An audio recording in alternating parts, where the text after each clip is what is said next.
the surgical fruit in American comics. This video is purely for entertainment and does not infringe on copyrights or laws. The rights to the novel and image belong to the original author. We do not claim ownership. Don't like waiting and want to listen to this fanfic in full now? Subscribe to our Patreon, where you'll find the best fanfics. Chapter 201 Infinite City, Part 2. It's finally over. Sitting on the rooftop, Shen Fei used his observation haki to sense the single-eyed creature that had been watching over the place, feeling a wave of emotion. Muzin, who was supposed to take 2 years to resolve, had been solved in just 6 months since he arrived in this world. While many mysteries of this world remained unsolved, such as why Muzin had become a demon and what medicine a doctor used 1,000 years ago to transform him, it didn't matter anymore. Examining things too deeply leads to the profound philosophical question of who I am, where I came from, and where I am going. As expected of the Ubuyashiki clan, they're truly fearless. Looking at the two sisters playing in the yard, Shen Fei shook his head in frustration. The trap had been set. To lure Muzin into the trap, while with Macron his wife, of course, would be buried with him, along with his 2 youngest daughters. This was the only way to convince Muzin that it wasn't a trap. Without the children by his side, Muzin, with his cautious nature, wouldn't fall for it. Just like the original story, Yoya installed a large amount of explosives under his house, ready to detonate them, severely injuring Muzin, and then Shen Fei would finish him off. Even though Muzin was like the upper 3, he might not die even if his head was chopped off. After that, the pillars of the Demon Slayer core would work together to trap Muzin and wait for the sun. After perfecting the plan, the opponent Muzin was not carried out by Shen Fei alone. The rock pillar of the Demon Slayer core also joined in. Among the 9 pillars, the rock pillar is the strongest one, stronger than the flame pillar.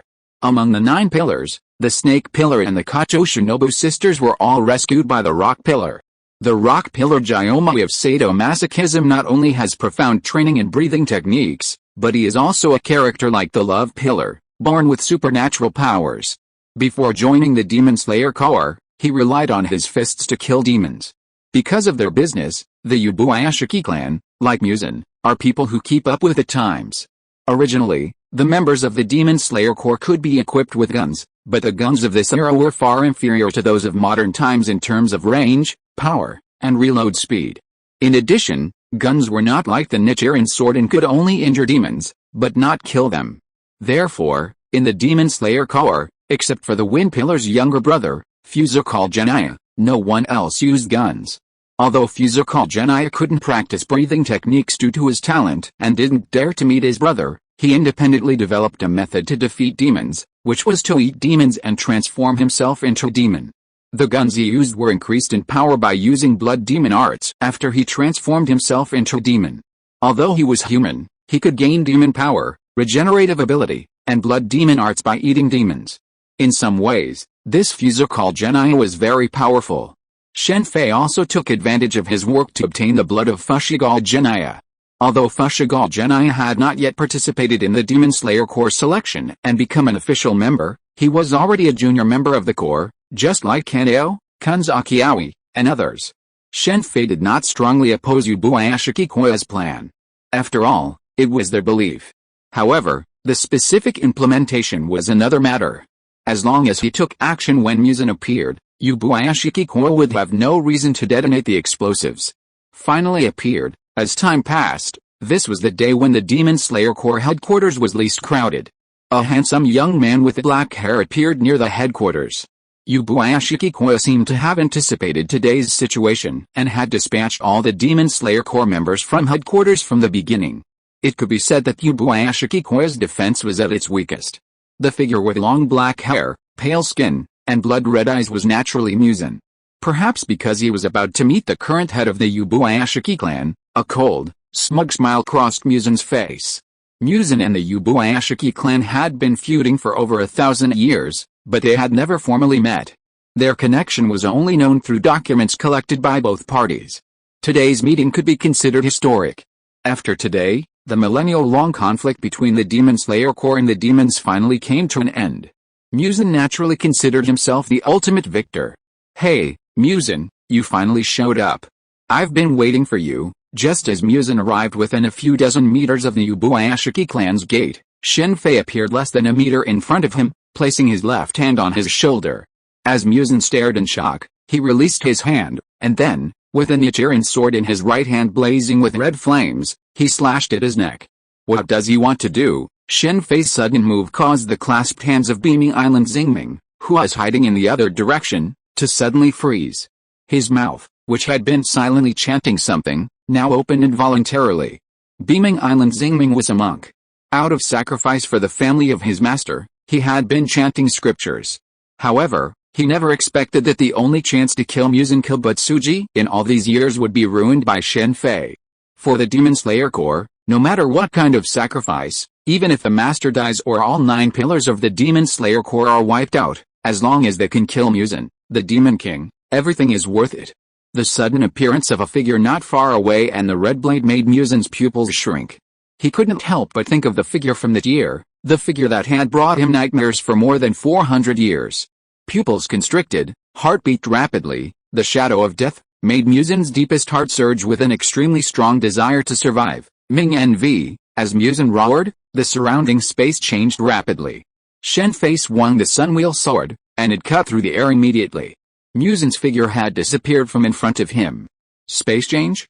You can't escape this time. Feeling the magic mark he had placed on Muzin before, Shen Fei immediately showed a smile. Infinite City. Looking at the empty hall around him, Shen Fei immediately put away the Sunwheel sword and began to make seals with his hands. As he made seals, the surrounding space, as if glass, extended outwards, mirroring the space. Soon the entire Infinite City was covered by the mirror space. 1, 2, 3, 8 people, which means that all the upper-ranked demons of the 12 demon months are here. We are quite lucky, 6 upper-ranked demons, 1 Muzin, and 1 Ming NV. Exactly 8 people. The new upper 6 was none other than Jiatsu. With his breathing technique, the physical bonuses of becoming a demon, and the lack of an upper 6, his ascension to the upper rank was a given. Of course, it wasn't just luck. Muzin was so cautious, he went alone to meet Ubuashiki Koya, leaving the other upper rank demons on standby in Mujin Castle. This way, he had a response even if something unexpected happened. Minoru, get me out of here. Muzin was truly the most cowardly boss. Even with all the upper-ranked demons in Mujin Castle, including him as the Demon King, his first thought was to flee. The shadow cast by Shen Fei was too great. Even though Shen Fei bore no resemblance to Yoriichi Tsudakoku, and even lacked the flower card ornaments on his ears, the red blade and its sudden appearance beside him left him no time to react, and Muzin's inner demon suddenly surfaced. After clutching his heaving chest for a moment, and seeing no change in his surroundings, Muzin's rage grew, and he called out to Ming Chan once again. Ming Ona, are you trying to rebel? Muzin called out for the 3rd time, his voice filled with anger and a hint of fear. Ming Ona, after calling out to her for the 4th time, with no response, Muzin's face darkened, and he immediately made a decision, to kill her. With the exception of a few demons like Nezuko and Tamayo who had broken free from Muzin's control, all others, including the upper ones, could be killed at any time Muzin desired.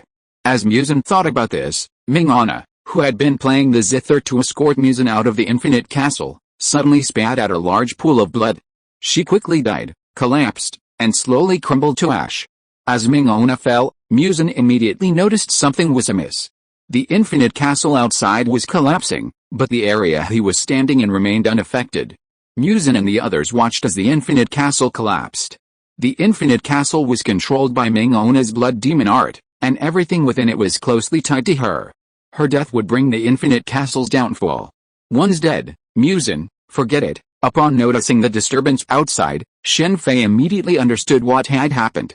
While it was a pity that such an upper-rank demon had been killed by Muzin, Shen Fei didn't dwell on it, considering there were still 6 upper-rank demons before him. Inside the Hall of the Mirror Dimension, Shen Fei faced 6 upper-rank demons alone. While somewhat surprised by the situation outside, they didn't seem to take it too seriously. Among them, Jian, whose eyes were already showing the handwriting of an upper-rank 6, smiled a cruel smile upon seeing Shen Fei. Jian had adapted quickly to his demonic identity. His rise to upper-rank demon status stemmed not only from his inherent strength but also from his continued consumption of humans and the absorption of Muzin's blood since becoming a demon. Only one person, Doma, frowned upon seeing Shen Fei. He opened his mouth to continue speaking, but swallowed back the words as he thought of something. Upper rank 1, upper rank 3, and the other 4 upper ranks shared similar expressions to Doma's, but ultimately remained silent. Having followed Muzan for at least 100 years, these demons knew his personality intimately and were aware of his taboos. This meant that after becoming upper ranks, Muzan's mind-reading abilities were no longer effective against them. Otherwise, he would have undoubtedly been tempted to lay them off as well. Who's coming? Upper rank 5, whose body resembled a fish, floated above the mouth of a pot below.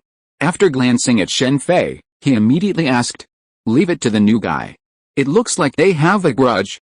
"Are you okay with that, newcomer?" Doma said, opening his golden fan and looking at upper rank 6, Gagaku, with a wide smile. "Don't worry, Doma-sama." Despite Gagaku's strong ambitions as a newly promoted upper rank 6, he was remarkably humble and respectful to the other 5 upper ranks, a stark contrast to his time in the Demon Slayer Corps. "Don't worry, I won't let you lose so easily." After becoming a demon, Xiao, whose mind was completely liberated, drew out his dim Nichiren sword and looked at Shen Fei with a cruel expression. Even though there was no conflict between the two, Xiao regarded Shen Fei as a thorn in his side because he had stolen his limelight before. Facing Xiao, who was slowly walking towards him, Shen Fei pretended not to see him. He looked at the other 5 upper-rank demons one by one. A faint smile appeared on the corner of his mouth, and said, "The upper-rank demons of the 12 Kazuki are all here, and the Demon King Muzan Kibutsuji is also here. This really saved me a lot of time. If I kill you all, there should be no more demons after that. You can come together." Shen Fei's disregard made Xiao even more angry, but this time he did not speak. Instead, he prepared to cut Shen Fei into a human stick first and then laugh at Shen Fei. Thunder Breathing Form 4, Far Thunder. After transforming into demon, Thunder Breathing, which should have had no special effects, now appeared as strange black lightning around Xiao. Of course, this wasn't real lightning, but rather the result of his blood demon technique. Reality isn't anime. In anime, breathing techniques have special effects, but in reality, only fire breathing, thunder breathing, and sun breathing possess these effects, and those are far inferior to those in anime. If they were in anime, it would be due to lack of budget, but in reality, it's a completely different story. Facing Xiao's furious attack, Shen Fei gently shook his head. He placed his right hand on his Nichiren blade and whispered, "Thunder Breathing Form 1, Thunderbolt Flash." A moment later, Shen Fei stood still as usual, while Xiao, charging at high speed, leaped over Shen Fei, dashing 7 or 8 meters before stopping in his tracks. Bang! A cloud of blood erupted from Xiao's body, and his limbs, along with his upper and lower torsos, separated, releasing a profuse burst of blood. Shen Fei would not kill Xiao by decapitation, but he would not hesitate to make him feel pain. With Shen Fei's current strength, and the power of the Opnomi, he could easily kill the upper-rank demons present, as well as the Demon King Muzan Kibutsuji, in an instant. However, doing so would be too easy for these demons. Having killed and devoured so many, and then simply becoming a philosopher's stone, it was far too easy for them. Watching Xiao struggling on the ground, slowly recovering, Shen Fei shook his head and said, "You're a loser who can't even master the first form of thunder breathing." Thunder breathing relies primarily on explosive power, with its primary attack being the sword drawing slash. A single strike could decide victory or defeat, life or death. This was the true power of thunder breathing. The sword skills above the second form were actually created by a person who was practicing thunder breathing and was a bit bored. It was mainly for fun because other sword skills were of several forms, and water breathing had more than 10 forms. Thunder breathing only had one form, which made him a little unhappy, so he created multiple sword forms, the main purpose of which was to have fun and show off. I'm afraid this person could never have imagined that in the future, there would be a strange person who could practice other sword forms of thunder breathing but could not practice the first form. Of course, this was mainly due to Xiao's own fault. He couldn't calm himself down effectively. To be honest, with Xiao's personality, practicing fire breathing would definitely be twice the result with half the effort. But after all, the advanced sword forms of fire breathing are all inherited from his family. Chapter 202 Who is the Monster? Part 1. Shen Fei's words filled Xiao's eyes, twisted with hatred as he glared at Shen Fei, his body still slowly recovering from the slump. He glared at Shen Fei with murderous intent, a killing intent that threatened to slash him to pieces. He had abandoned all dignity, begging the ghost for his life, only to be met with immense power in return. That look of disdain, a look that seemed to cast him as worthless, reminded G-I-L of the sound pillar, who had taught him the lightning breathing technique. Because of his twisted mind, G-I-L took the sound pillar's disappointment as a look of disdain. Agatsuma Zenitsu, a cowardly figure, had earned the sound pillar's undue respect simply because he could cultivate the first form of lightning breathing. He constantly watched over Agatsuma Zenitsu, forcing him to practice, and would immediately capture him if he tried to escape. But G-I-L, he ignored him. In reality, the sound pillar never treated G-I-L-ku in this way. He, too, had high hopes for G-I-L-ku, but he couldn't live up to his expectations. Of course, G-I-L-ku saw nothing wrong with himself, it was others, the world, that was at fault. The world is naturally distorted in the eyes of a twisted mind. No matter how well-intentioned, an act can be twisted into sin in their mind. You're such a loser. I was told you had poor judgment, recruiting such a loser, Upper Rank 2 Doma said to Upper Rank 1, Kakashibo, with his usual gentle smile. Kakashibo simply gave Doma a cold look and didn't respond. G-I-L-ku was merely a flash of inspiration, a flash of resentment, a flash of anger in G-I-L-ku's eyes. Doma's words reassured G-I-L-ku that once he became powerful, he would slay all those who looked down on him, both humans and demons. But this was only his inner thoughts. Beyond the initial flash of resentment in Zi-Yu's eyes, he showed no other reaction towards Doma. When faced with a lack of strength, Zi-Yu's forbearance was his forte.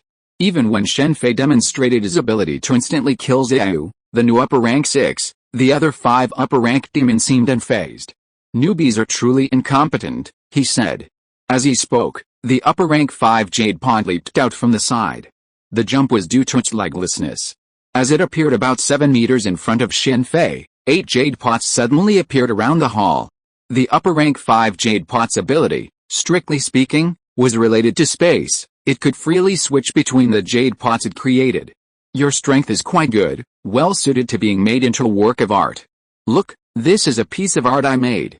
It suits you perfectly, the jade pot said, and a new pot appeared in his hand, its outer surface patterned like waves. Your pot doesn't look symmetrical. Is there something wrong with your eyes? Shen Fei looked at the jade pot in front of him calmly. Shen Fei's words immediately contorted Yu-Hu's expression. A self-proclaimed artist, Yu-Hu couldn't tolerate anyone mocking or defaming his art.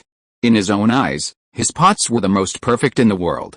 You're courting death, Yu-Hu, who had originally intended to transform Shen Fei into a work of art, suddenly changed his mind. He decided to brutally kill Shen Fei, to teach him the price of mocking his art. With that, he pointed the spout of his pot, adorned with a wave pattern, at Shen Fei. Blood demon magic, blood hell bowl. A moment later, a massive white wave erupted from the pot's mouth, sweeping towards Shen Fei. This was Yu-Hu's blood demon magic. The pot he created not only allowed him to move freely but also summoned various objects and creatures from within to attack his enemies. The pot didn't appear large, but the water pouring out far exceeded its capacity, yet it continued to gush forth. This blood demon technique is Yu-Hu's most commonly used blood demon technique, and it is also a powerful blood demon technique. The water that is sprayed out will form a sphere like a water prison, suffocating those trapped inside. Even if it is a pillar of the Demon Slayer core, it is not so easy to escape if it is trapped in the blood prison bowl. Over the years, Yu-Hu has killed many pillars of the Demon Slayer core with this trick. Bang! But at this moment, Yu-Hu suddenly heard the sound of the pot breaking, and then he felt a sharp pain in his body, as if it was broken into several pieces and fell to the ground. It's like a salted fish. The sudden sound made Yu-Hu's eyes bulge out involuntarily. Shen Fei, who should have been trapped by the white waves, appeared beside him without knowing when. As Yu-Hu fell to the ground, the water wave floating in the air fell directly down, and then turned into a stream, trying to flow to a corner of the hall. Didn't I tell you to attack together? In my opinion, you're too weak. As soon as Shen Fei finished his words, he appeared beside the seemingly ordinary old man and swung his sun blade. This old man was the only one among the ghosts present who lacked a number. While the others had numbers in their eyes, he didn't. His identity was easy to guess. The missing number was him, upper 4 Haftangu. Ah! A piercing cry echoed through the hall, 100 times more piercing than the screams of Zi-Yu and Yu-Hu. An unsuspecting outsider might have thought this man had been tortured to some degree. In reality, Shen Fei had merely cut him in half. While unbearable torture for an ordinary person, it was nothing to him. He wondered why he was screaming so miserably. The shrill screams and writhings brought a frown to Shen Fei's face. This was truly humiliating, no, more humiliating than the devil's. Destruction kill, shattering style, ten yuk shan shan shan. While Hantanga was screaming, upper rank 3 Akaza, seeing Shen Fei defeat upper rank 5 and upper rank 4 in succession, finally couldn't help but take action. His body leaped above Shen Fei like a cannonball, and then from above, he punched Shen Fei with all his strength. This was a move that Akaza had retrained after he broke through the problem of not being able to be killed by chopping off his head. It was much more powerful than before. Humph! Facing Akaza's powerful punch from above him, Shen Fei swung his own Nichiren sword to meet it. Even though Akaza had broken through the problem of not being able to be killed by chopping off his head with a Nichiren sword, and his strength had greatly increased, he was sorry, because he was facing Shen Fei, who was much stronger than him, instead of the original head pillar and water pillar. Puff! Shen Fei's red Nichiren sword sliced Akaza's right fist, right arm, and right shoulder, then severed his head with another blow. Since a decapitation didn't kill him, Shen Fei didn't hold back. Previously, when dealing with Jioku, Yuhu, and Hantengu, Shen Fei hadn't directly attacked their heads. Whether a demon could survive a Nichiren sword decapitation depends not only on their strength but also on their determination to continue living. Only demons with strong enough conviction could achieve this breakthrough.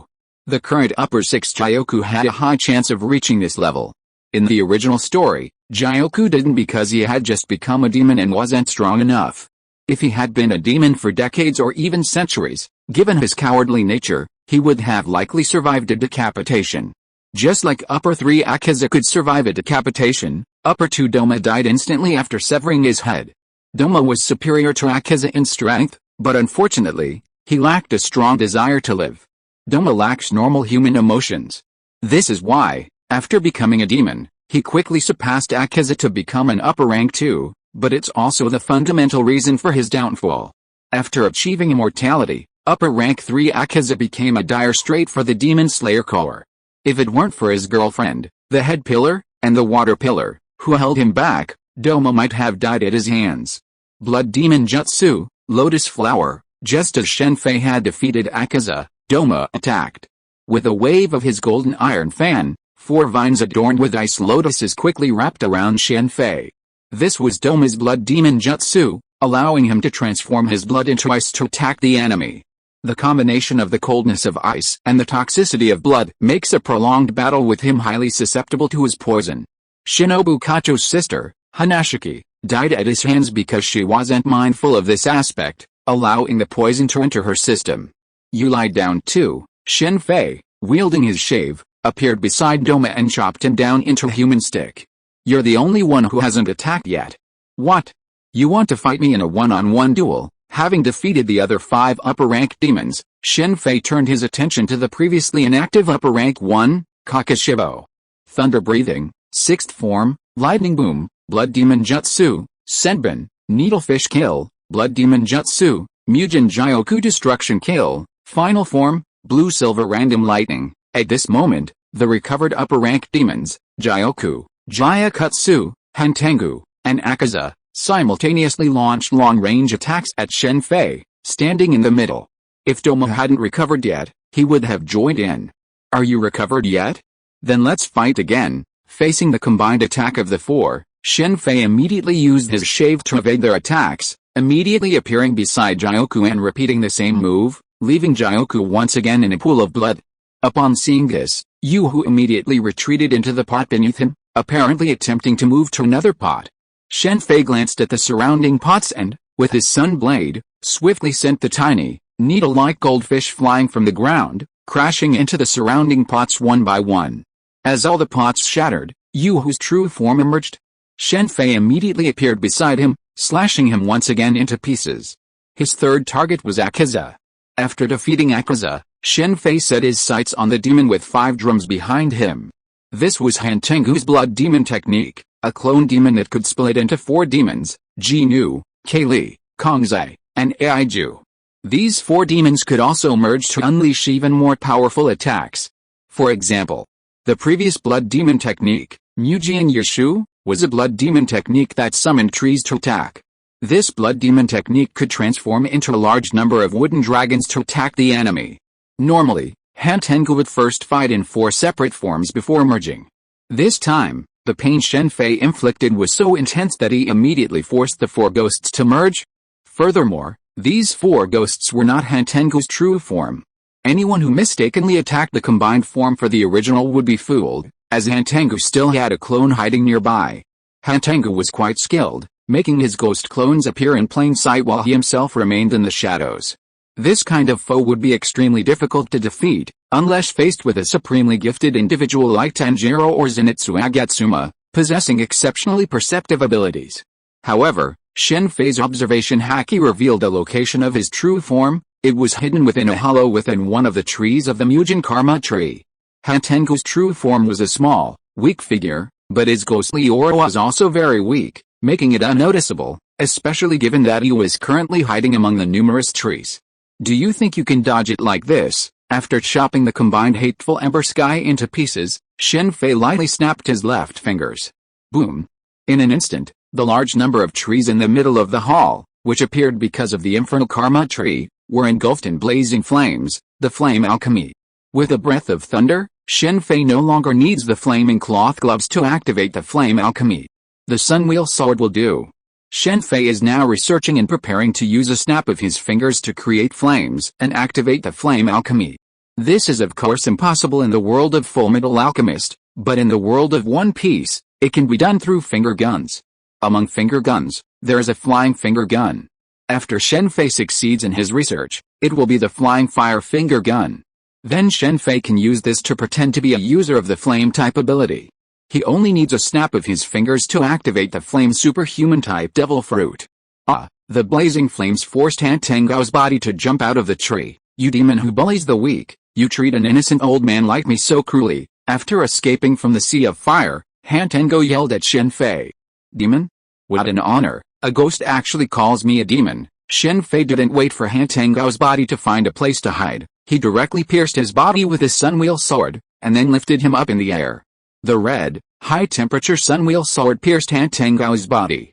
Although ghosts will not die, the pain is there, not to mention that Han Tengu is more afraid of pain than other upper-rank ghosts. Then continue to enjoy the treatment of a demon. Han Tengu's personality is very similar to that of Jiao Yu, the kind of person who thinks that nothing I do is wrong, and it is all someone else's fault. How could Shen Fei let such a demon die so easily? Impaled by the tip of Shen Fei's Nichiren blade, Han Tengu could only howl in agony, unable even to recover from the pain of the Zanbakutan. Keep on cursing. I find it so pleasant to listen to you, Han Tengu roared in agony, cursing Shen Fei. Shen Fei smiled at Han Tengu. The saying needs evil to be dealt with was quite true. Just look at the cruelty Shen Fei was treating Han Tengu with, and none of the other upper-ranked demons dared to attack, not even Xiaoyu. If you're listening to this novel on a channel other than Fanfic World, it means they downloaded and uploaded it without effort. We cordially invite you to visit our channel, Mundo Fanfic Novelis. There you'll find the original version of this story and you can explore many other novels of various genres. We're waiting for you to immerse yourself in a world of incredible novels. Chapter 203 Who is the Monster? Part 2. Bang! Shen Fei waved his right hand and threw aside Han Tengu, who was pierced by upper rank 4. After all, he was not the kind of person who enjoyed torturing others. The reason why he tortured upper rank 4 was entirely because of his anger at his twisted thoughts. After torturing him for a while, he lost interest. You devil, if I hear your voice again, I will kill you directly. When Han Tengu was shaking as usual and shouting, Shen Fei's cold eyes suddenly swept over. The cold and murderous eyes immediately made Han Tengu cover his mouth with his hands, not daring to make any sound. Musin, this guy, he hasn't come out yet, he is really patient, Shen Fei thought so in his heart, and then walked towards upper rank 1 Kakashibo on the side. Destruction and killing style, blood demon art, mist ice, water lily bodhisattva, blood demon art formation to kill fish scales. At this moment, upper rank 3 Akaza, upper rank 2 Doma, and upper rank 5 prepared to attack Shen Fei. Compared to the fearful upper rank 4 and the newly appointed upper rank 6, these 3 were less afraid of death. At this point, upper rank 5 Yu who had transformed into his final form, a monster with a snake-like lower body. In this form, Yu-Hu could use his most powerful ability, the Divine Hand. The Divine Hand transforms everything his fist touches into fish. Combined with his full form, he can utilize his smooth scales to increase his speed and alter his trajectory. This full form undoubtedly made Yu-Hu several times more powerful than before. While Akaza launched his assault on Shen Fei from above, Yu-Hu used his special ability to swiftly maneuver around him, hoping to find an opportunity to land a punch. With his Divine Hand, a single strike on Shen Fei's vitals could easily turn the tables. Doma, on the other hand, employed his most powerful blood demon technique, creating an immense ice giant before him. Resembling a sitting bodhisattva with clasped hands, this ice giant possessed not only immense power but, crucially, the ability to continuously release a highly toxic ice mist. This poison wasn't particularly effective against demons, but it was extremely deadly to humans. However, its power was extremely draining. Doma had remained silent, silently preparing this blood demon technique. Doma believed that no matter how powerful Shen Fei was, if he continued to inhale the toxic ice crystals in the air, he would eventually succumb to the poison. Patience was a crucial skill for demons. Wouldn't it be better if you just stayed aside? The three demons' combined attack was well coordinated, but the difference in strength between the two sides was too great. Shen Fei once again chopped Akaza into a human stick, then kicked him aside. Upper rank 5 Jade Pot's body was cut into several pieces, once again becoming a salted fish. Doma, like Akaza, was also chopped into a human stick. Although Shen Fei wanted to avenge Shinobu Kacho and torture Doma, he was helpless against Doma's lack of emotion and indifference to pain. In fact, Doma's concept of death was similar. Shen Fei really had no good way to torture such a person. This discovery made Shen Fei very depressed. He didn't use other abilities, relying solely on physical skills to deal with the demons. His main purpose was not to bully weaklings, but to attack the demons psychologically. He wanted to let these demons who claimed to be superior to humans witness the power of humans. Whether it was the Demon King Muzan Kibutsuji or the upper rank 1 demons, Shen Fei was confident he could inflict a crushing blow. However, upper rank 2, Doma, was an exception. If he were born in the Marvel Universe, he'd be a natural anti-human, a true boss villain. Being human yet opposing humanity, some people are a bit odd, to be sure, but that's understandable. After all, cannibalism isn't uncommon in the Marvel Universe. It's not the kind of thing where people eat people out of sheer hunger, but purely out of a love of eating, the kind of cannibalism. If Muzan were in the Marvel Universe, he'd definitely have a legion of fans. Hydra, from top to bottom, might be filled with demons. No one's standing in our way now. Tsugakuni Iwasaki. After dispatching the three demons, Shen Fei approached Kakashibo, looking at him calmly. Those 4 words, Tsugakuni Iwasaki, sent a shudder through Kakashibo. He hadn't called that name in years, and even he himself had nearly forgotten it. Let me see the power of you, a swordsman who has become a demon. I hope you won't disappoint me. Shen Fei raised the Nichiren blade in his hand. Kakashibako took a few deep breaths and then unsheathed the Nichiren blade, which looked rather disgusting to Shen Fei, covered in eyes. This was the mutated Nichiren blade after his demonic transformation. Moon breathing, first form, dark moon, palace of the night. He drew his sword with the speed of a slashing sword. Along the path of the slash, tiny crescent-shaped blades appeared, their presence invisible to the unseeing eye. Water breathing, first form, facing Kakashibako's attack, Shen Fei unleashed his swordsmanship. Crackling. Even with only the water breathing, Kakashibako was no match. The mutated Nichiren blade in his hands was instantly shattered into several pieces, and both of his arms were also severed. Nothing special, Shen Fei said softly, appearing behind Kakashibako. He turned and looked at Kakashibako, whose 6 eyes were filled with disbelief. How could this happen? Kakashibo was completely unaware of the pain in his body, his mind filled with confusion. Shen Fei's sword strike brought back many memories. After becoming a demon, Kakashibo, like Muzan, lay in hiding for many years, fearing his younger brother, Yoriichi Tsugakuni, to be hunted. Even during that time, he suspected Yoriichi Tsugakuni had long since died due to the markings, so he dared not venture out. Decades later, Kakashibo finally ventured out and returned to his hometown, only to discover Yoriichi Tsugakuni still alive. The markings' 25-year curse had no effect on Yoriichi Tsugakuni. This discovery infuriated Kakashibo, and his resentment led him to kill Yoriichi Tsugakuni. As a demon at that time, his body was stronger than his human form. Furthermore, during his years as a demon, he had practiced relentlessly, aiming to one day surpass his younger brother, Yoriichi Tsugakuni. Kakashibo had initially believed he had no chance against his brother, but Yoriichi Tsugakuni's survival presented him with a chance. Unfortunately, the outcome of the battle was brutal. The demon's physical prowess, compounded by decades of diligent training, seemed like a joke before Tsudakoku Yoriichi. Facing the aging Tsudakoku Yoriichi's attack, he didn't even have the chance to draw his sword before being nearly decapitated. All his years of training were for naught. It was his demon's physical prowess that allowed him to survive Tsudakoku Yoriichi's attack and emerge victorious. This was primarily due to Tsudakoku Yoriichi's aging body, which only had the strength to strike once. If Tsudakoku Yoriichi had been able to strike twice, Kakashibo would have been dead. Even if he could resurrect after being decapitated, the same would have been true. Even a demon with the ability to resurrect after being decapitated would have been doomed under Tsudakoku Yoriichi's attack. At that moment, Kakashibo saw a reflection of Tsudakoku Yoriichi and Shen Fei, similarly young, yet equally gifted. It was as if Kakashibo recalled the conversation he had once had with his younger brother, Tsudakoku Yoriichi, regarding the breathing of the sun. At that time, the Demon Slayer Corps had been initially established, and Tsugakuni Yoriichi had also passed down the sun breathing. However, due to talent reasons, no one, including Kakashibo himself, could fully master the sun breathing. So at that time, Kakashibo was very worried that this breathing method would be lost, and that there would never be another person like Tsugakuni Yoriichi in the world. Tsugakuni Yoriichi's answer at that time was very simple, that is, Kakashibo's worry was completely unnecessary, because no one knew what kind of person would be born in the future, and there was no guarantee that there would not be someone with more talent than him. At that time, Kakashibo did not believe Tsugakuni Yoriichi's words, because he did not believe that anyone could surpass Tsugakuni Yoriichi, but now Shen Fei's appearance made him unconsciously recall the conversation that year. "You are right," Kakashibo muttered to himself.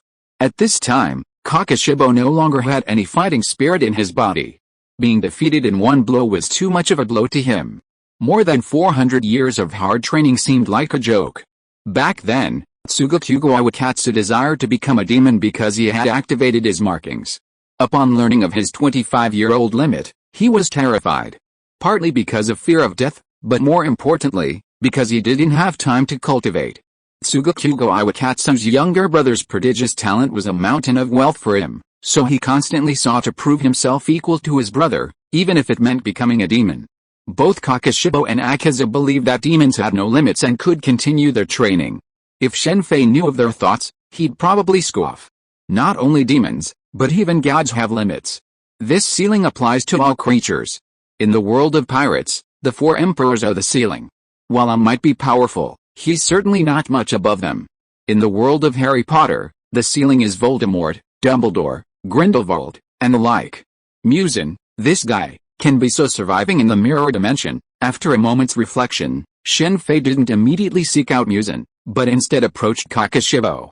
"It's time to end here. If we go find Muzan now, maybe before he dies, Muzan will have the idea that since they are all going to die, they might as well die together, and kill all the upper 6 demons."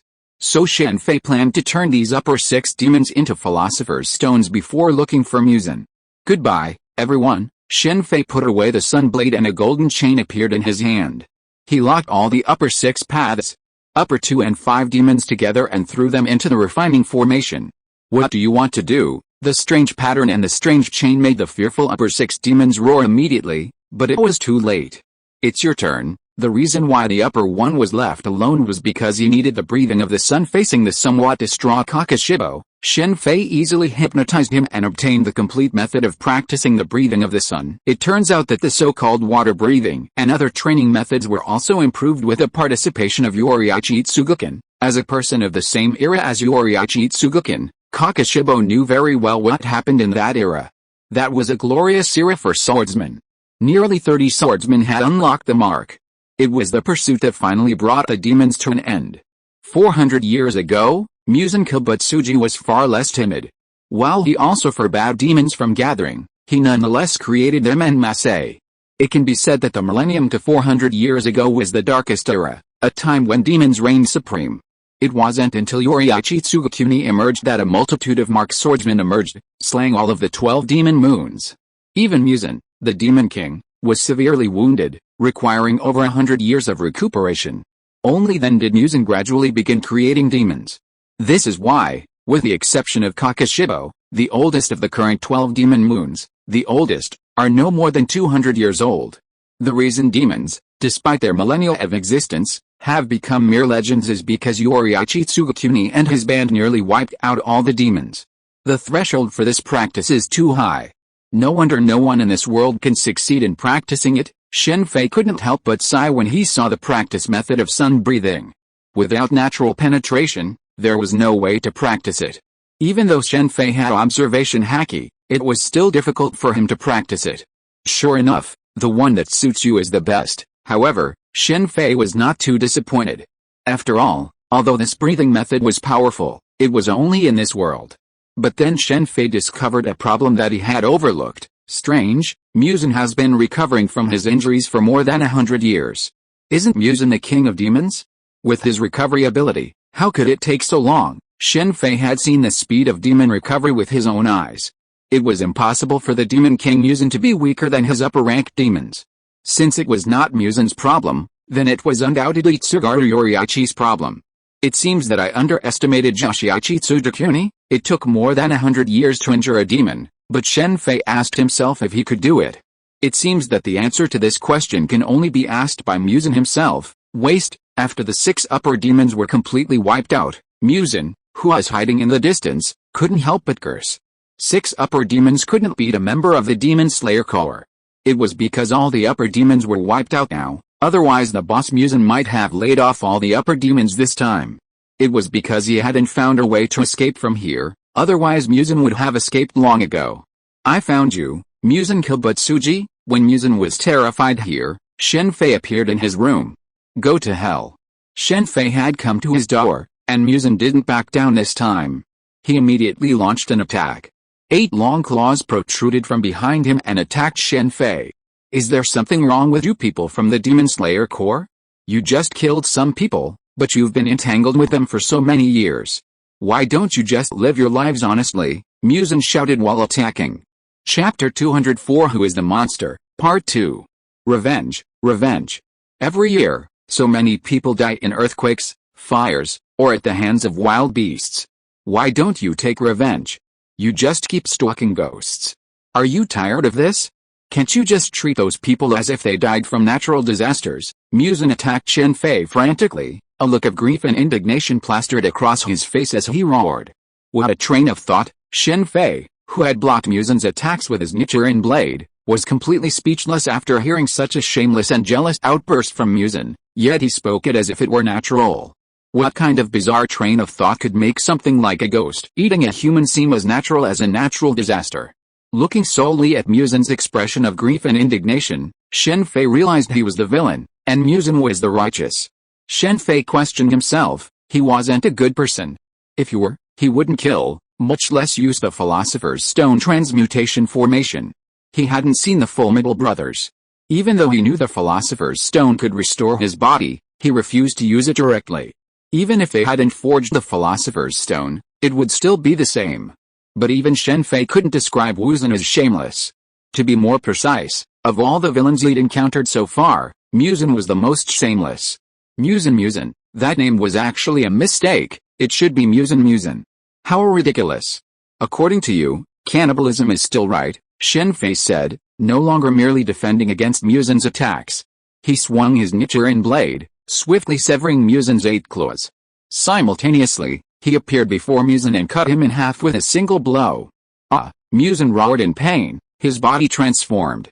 Tentacle-like forms erupted from his sundered body, shooting towards Shen Fei. As the Ghost King, Muzan could manipulate his body at will, splitting and reassembling it. His recovery was astonishing, his severed body instantly reuniting. A pillar of the Demon Slayer Corps would be no match for Muzan's strength, even with his markings activated.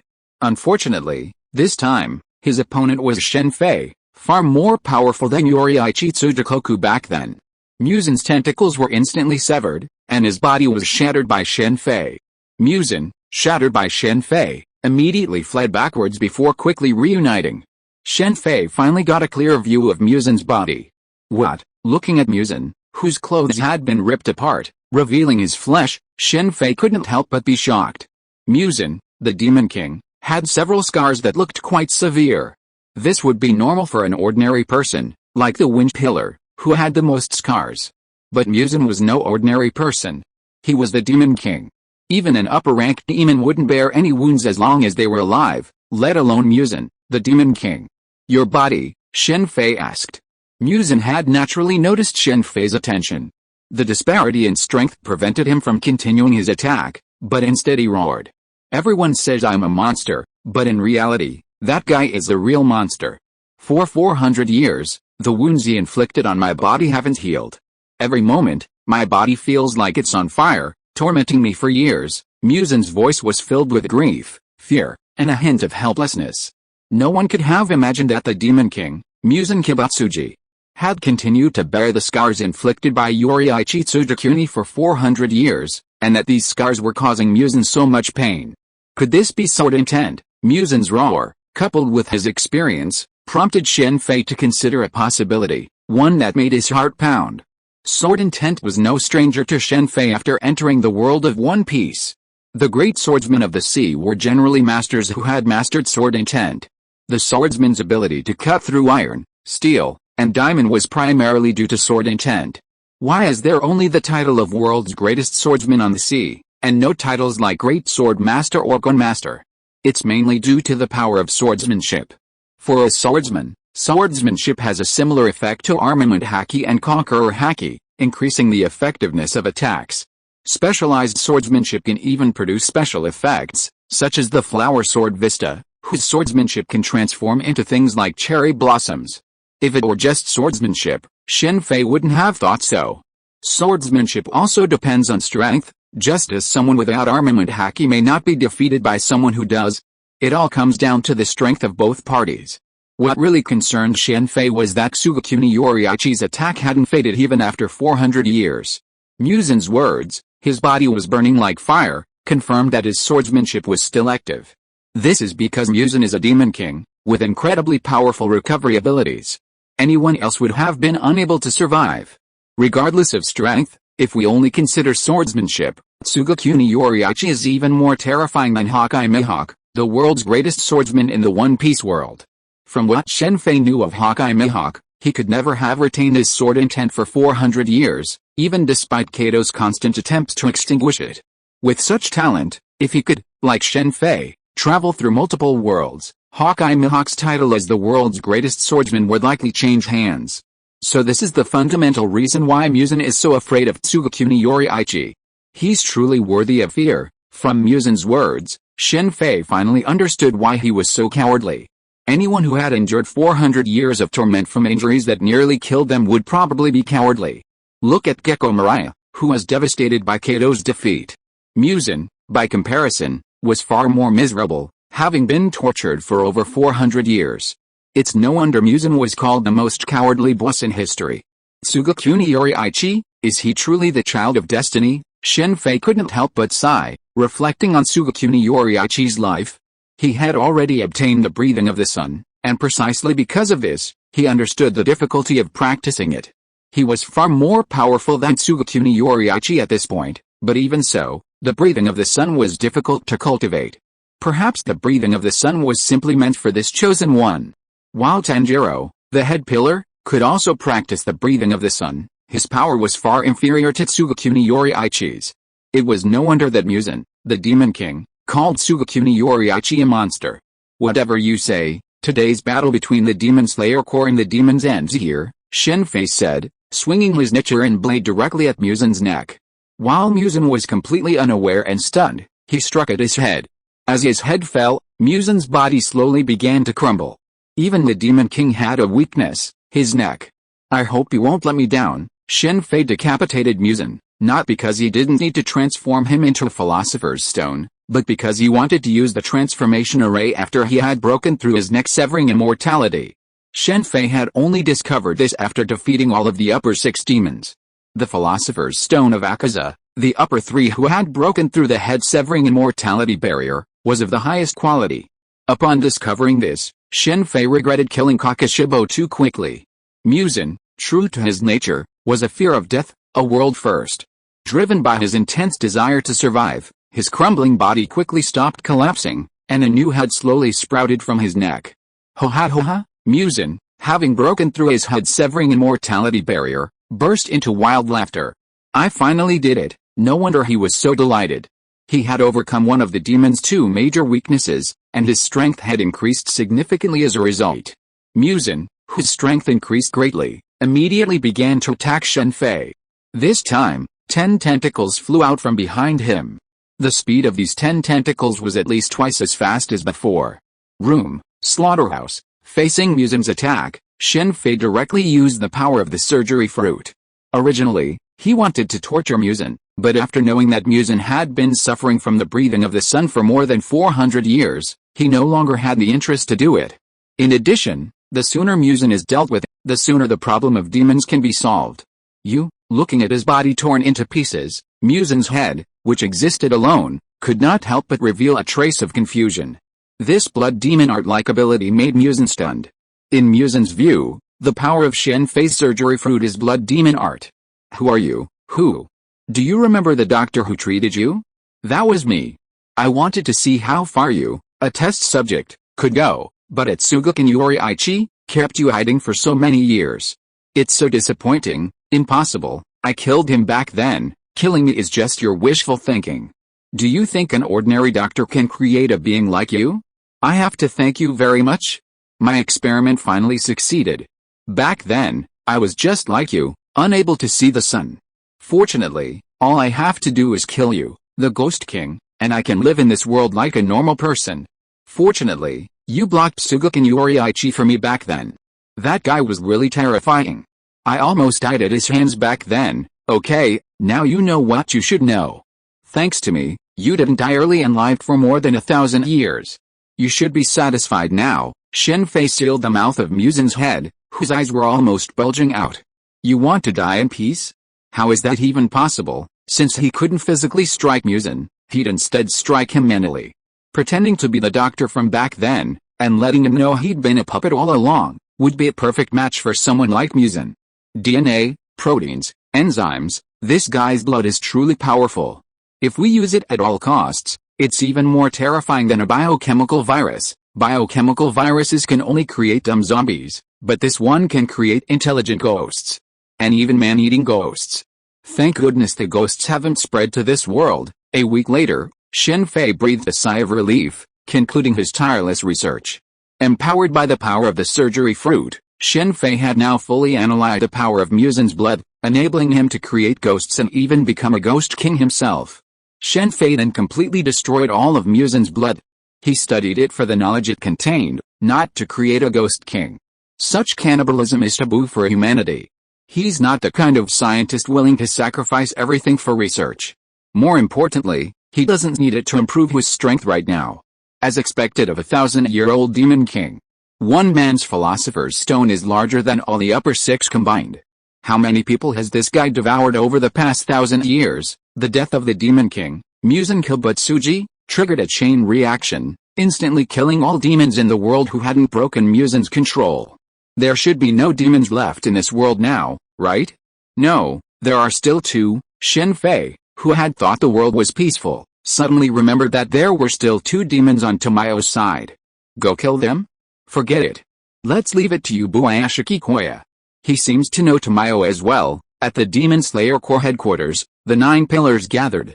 What's the situation? The Wind Pillar looked anxious, while the other pillars remained much calmer. After Shen Fei and Muzan vanished, Yubuashiki Koya discovered a flaw in his plan.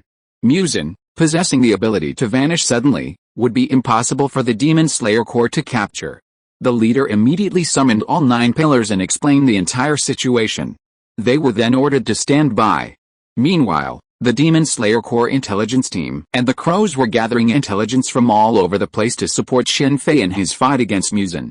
The week Shen Fei was conducting his research was a time of intense anxiety for the top brass of the Demon Slayer Corps.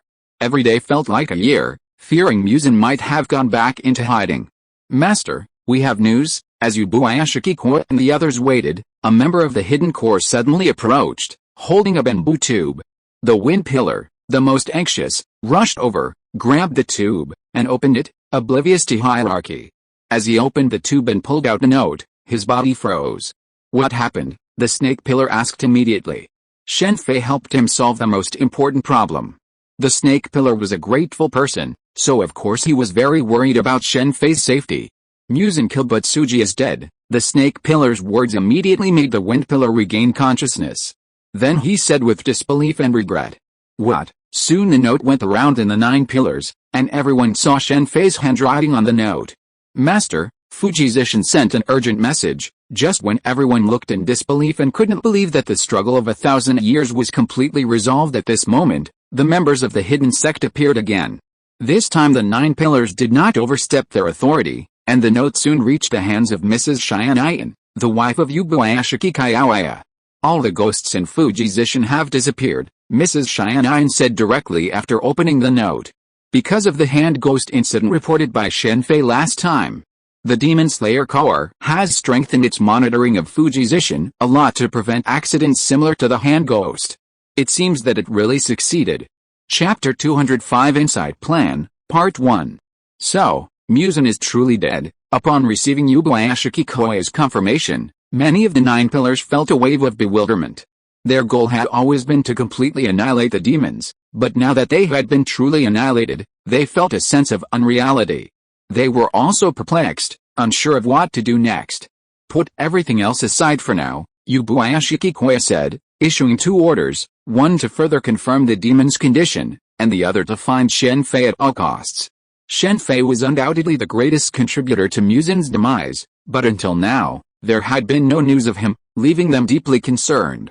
It was clear that Muzan, the Demon King, was no easy task. Shen Fei had undoubtedly paid a heavy price, and the possibility of mutual destruction was not out of the question. Swordsmanship, it's truly not easy to cultivate. What exactly is the transparent world? While the Demon Slayer Corps, concerned for Shen Fei's safety, searched for him, Shen Fei, in seclusion, was studying the breathing of the sun. While sun breathing was difficult to cultivate, it wasn't impossible. The reason this world struggled with it was due to insufficient physical fitness. Practicing sun breathing could easily lead to accidents like possessed spirits, but Shen Fei's physical fitness was strong enough to avoid such problems. The lack of transparency in the world truly stumped Shen Fei. Even with his observation haki, he still had no idea where to begin in the transparent world. This ability, which could sense a person's bones and blood vessels, was like an X-ray or a cataract, something Shen Fei had no clue about. Is it innate? After realizing he had no clue, Shen Fei ended his practice. While he certainly desired the ability of sword intent, he wasn't overly concerned. He then checked the time. Another week had passed since he'd killed Muzan. Time to go back. The toxins in Kacho Shinobu need to be dealt with. While disappearing quietly was a good option, thinking of Kacho Shinobu's internal issues, Shen Fei decided to return. Although Shinobu Kacho was a formidable doctor and poison master, she couldn't possibly solve her own internal problems because the toxins in her system were already exceeding the recommended level. I need to prepare before I go back, Shen Fei thought, using illusion magic to create a strange black mark around his left eye. He had learned from Kakashiba what the mark was. To activate the mark, the body temperature must reach 39 degrees Celsius and the heart rate must be over 200 beats per minute. Such a burden would be too much for an average person. No wonder a swordsman with a mark rarely lived past the age of 25. Looks pretty cool, doesn't it? Shen Fei said, looking at his faked mark. No wonder some people like to get strange tattoos on their bodies. It looks lively. Taozuka and his sister are here too. Upon returning to the Demon Slayer Corps headquarters, Shen Fei first hied aside to check on the situation. Aside from a certain Xiutao Mengjin, the main cast has now arrived, including Fuzurgao Mitsuya, the younger brother of the Wind Pillar who relies on eating demons to fight. Nezuko's physical fitness is truly extraordinary. Nezuko has now fully transformed into human, but her time as a demon has also undergone significant changes. Other aspects are difficult to determine, but her strength has definitely increased significantly. As evidenced by the bag of rice she now effortlessly carries. Judging by her busy appearance, she's probably helping out at the Chawaya. Not only Nezuko, but also the head pillar, Tenjiro, and Zenitsu Agatsuma are also helping out. Perhaps because the demons have completely disappeared, wounded demon slayers from all over the world have gathered at the Chawaya. Thank you for your hard work, Shinobu Kacho said softly, a gentle smile playing on her lips as she noticed Shen Fei's appearance. Muzan, the Demon King, is dead, and the demon who killed her sister is, needless to say, dead too. While Shinobu Kacho feels a little regretful that she can't personally avenge her, she has finally achieved her revenge. I'm glad I fulfilled my mission, Shen Fei said with a smile. So you've activated the markings. After hearing about the changes in Shen Fei's appearance from his wife, Yubuayashi Kiyoya finally knew how Shen Fei killed Muzan, the marked swordsman. This is information currently known only to the head of the family. For Yubuayashi Kiyoya, unless someone in the Demon Slayer Corps can activate the markings, he will not take the initiative to disclose this information. Yes, it was activated during the battle with Muzan. Fortunately, otherwise I really couldn't kill him, able to divide his body into more than 1,800 pieces. As long as one piece escapes, it can be restored. It is really a problem to completely kill such a Muzan without a mirror space. Of course, this refers to the ability of Muzan in his prime, because the injuries left on him by Tsugakuni Yoriichi were actually a weakened version of Muzan that was killed by Shen Fei. Although Tsugakuni Yoriichi did not completely kill Muzan, he also seriously weakened his strength. Muzan was extremely afraid of death, no, more accurately, a demon. So, while Shen Fei was researching Muzan, he asked about everything he knew and had experienced. Shen Fei's words immediately made the faces of the Yubuayashiki couple grow solemn. While others didn't know the side effects of the markings, they did. What are those markings? The head father's expression prompted the pillars to ask. It's a sign that significantly increases a person's strength. Only those who have reached a certain level of breathing technique possess it. According to records, no one who has activated the markings has lived past the age of 25. Yubuayashiki Koya briefly explained the markings' abilities. All the pillars fell silent. Before Muzan's death, this question wouldn't have been a major concern for the pillars, as only a few of the Demon Slayer Corps pillars could live past the age of 25. But now that Muzan was completely annihilated and all the demons had vanished, the situation was deeply saddening. Is there no solution? The snake pillar immediately asked. Don't worry about me. Actually, activating the mark doesn't guarantee a lifespan beyond 25. As far as I know, the founder of the Sun Breathing lived past the age of 25. While he's the only one who's managed to ignore its side effects, this proves it's not insurmountable. After Shen Fei outlined how to defeat Muzan, everyone quickly left the headmaster's office. Even with the Demon King Muzan dead, the Demon Slayer Corps wasn't idle. The headmaster and the pillars would have to decide how to dispose of these individuals.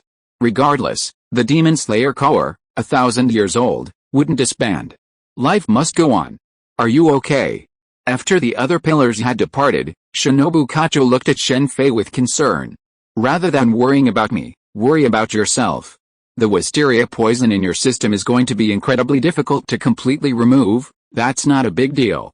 I was just about to see my sister. Shinobu Kacho had never been overly concerned about her own life, otherwise, she wouldn't have resorted to poisoning herself to kill demons. I don't think your sister wants to see you right now. I have a way to detoxify you, but I need your cooperation. For Shen Fei, there were two ways to remove the poison from Shinobu Kacho, the normal method and the unnatural method. The normal method involved using various medications to slowly heal Shinobu's body. This wasn't difficult for Shen Fei, but there was a problem. It took a considerable amount of time. As the saying goes, illness comes like a mountain, but it goes like a thread, especially with poison. For Shen Fei, who was eager to leave, this method was undoubtedly unsuitable. This left him with another, unnatural method, the Philosopher's Stone. The power of the Operation Fruit was indeed powerful, but it also required a large amount of medication, but the Philosopher's Stone did not. Detoxify me, Shinobu Kacho looked at Shen Fei in shock. As a fellow doctor, she knew the difficulty of such a task. She had initially taken the wisteria flower poison she had created, prepared for certain death. Since you say so, then I'll leave it to you. This guy. Shen Fei was speechless at the sudden teasing. Given Shinobu Kacho's beauty, Shen Fei naturally harbored some ulterior motives, but that was just a normal male reaction to a beautiful woman. Nothing much had to happen. As the saying goes, if you don't marry, why flirt? He wasn't one of those irresponsible men in the pirate world. Those well-known figures throughout the pirate world were admired by countless afloat, But in Shen Fei's eyes, they were collectively known as scumbags. From Roger to red hair, Jesus, and so on, the story of the entire pirate world could be described another way: the difficult upbringing of an orphan. Long-nosed Usopp waited endlessly for his father, as did his mother, but Jesus never considered returning to see them. This level should be about right. We can use herbs to treat it later. With the help of the Philosopher's Stone, Shen Fei quickly reduced the level of wisteria poison in Shinobu Kacho to a level that could be treated with normal medication. It wasn't that he was reluctant to use the Philosopher's Stone to heal Shinobu Kacho instantly, but rather that doing so made some things difficult to explain. What's the big deal? The brother is the head pillar, the sister is the wing pillar. Tanjiro was Tanjiro, and his bond with Kaneo hadn't been drastically altered by Shen Fei's intervention. During their time at the Chawaya, Tanjiro and Kaneo seemed to have a good relationship. This was partly due to Tanjiro's gentle nature, but more importantly, Tanjiro had a wonderful wingman, his sister. Having recovered, his sister seemed concerned about Tanjiro's marriage. Kaneo was the only person of Tanjiro's age in the Chawaya. While Kaneo appeared aloof, she was actually quite formidable, though she didn't usually act on her own without orders, so it wasn't apparent to the public. Kaneo was a formidable leader and medical prowess. After all, her mentors were Shinobu Kacho and her sister. Nezuko seemed quite pleased with her sister-in-law, like the younger sister of a great teacher. As for Zenitsu Agatsuma, just like in the original novel, he fell in love with Nezuko at first sight and has been working tirelessly at her side ever since. These two were able to come to the Chawaya because Urakataki Sakonji brought them here after learning of Muzan's death. With Muzan, the Demon King, dead, Tanjiro no longer needed to train, as the Demon Slayer Corps entrance exam had been cancelled. "You're leaving." After spending a few days at the Chawaya and taking care of some matters, Shen Fei prepared to leave that day. "While we still have some time, I'm going to look around and see if I can solve the marking problem. Will you come back?" "I don't know, let's see." Shen Fei couldn't guarantee whether he would come back or not. "Then be careful." "I will. By the way, this is no longer needed." "Leave it here," Shen Fei said, handing the Nichiren sword to Shinobu Kacho. With all the demons dead, the Nichiren sword was no longer necessary. Although Yubuayashiki Koei's curse has been lifted, it's impossible to look normal again. Although Muzan was dead, the curse on the Yubuayashiki clan was lifted, but it would likely begin with Yubuayashiki Koei's next generation. He himself would no longer be able to benefit from it. Although Shen Fei could heal the man, he had no intention of inflicting any harm. Have merchants from outside arrived here already? Shen Fei arrived directly at the port that led to this kingdom's access to the outside world. Numerous ships were docked, and among the people passing through were blondes, blue-eyed people, and those with dark hair and yellow skin. These ships were primarily used for both cargo and passenger transport. In this era, those who could afford such vessels were either wealthy or noble. However, Shen Fei wasn't here to work on the ship, he was merely gathering intelligence. In this era, ships were primarily steamships, and considering the distance between his desired destination and the land he was currently standing on, it would likely take considerable time to get there. If he had the time, wouldn't he be better off staying with the Demon Slayer Corps? Why stay on a ship? It's really hard to tell what dynasty it is over there. In this era, those who can travel between different countries by ship are definitely the first group of people to become rich. It is impossible to know the situation on the other side by observing these people. It's really a different history. Using the Quinjet fighter, Shen Fei quickly arrived at the eastern kingdom of this world. After hearing the name of the dynasty he had never heard of, Shen Fei was not too surprised. Although some people in the upper echelons are not very good, it is still a powerful country. It seems that there is no need for me to interfere. After getting a general understanding of the situation in this country and not being bullied, Shen Fei gave up the idea of intervening. However, this also made Shen Fei a little disappointed. He had previously planned that if he was bullied, even if it was not the country he once lived in, he would let those people see what real technology was. Chapter 206 Inside Plan, Part 2. The World of Harry Potter.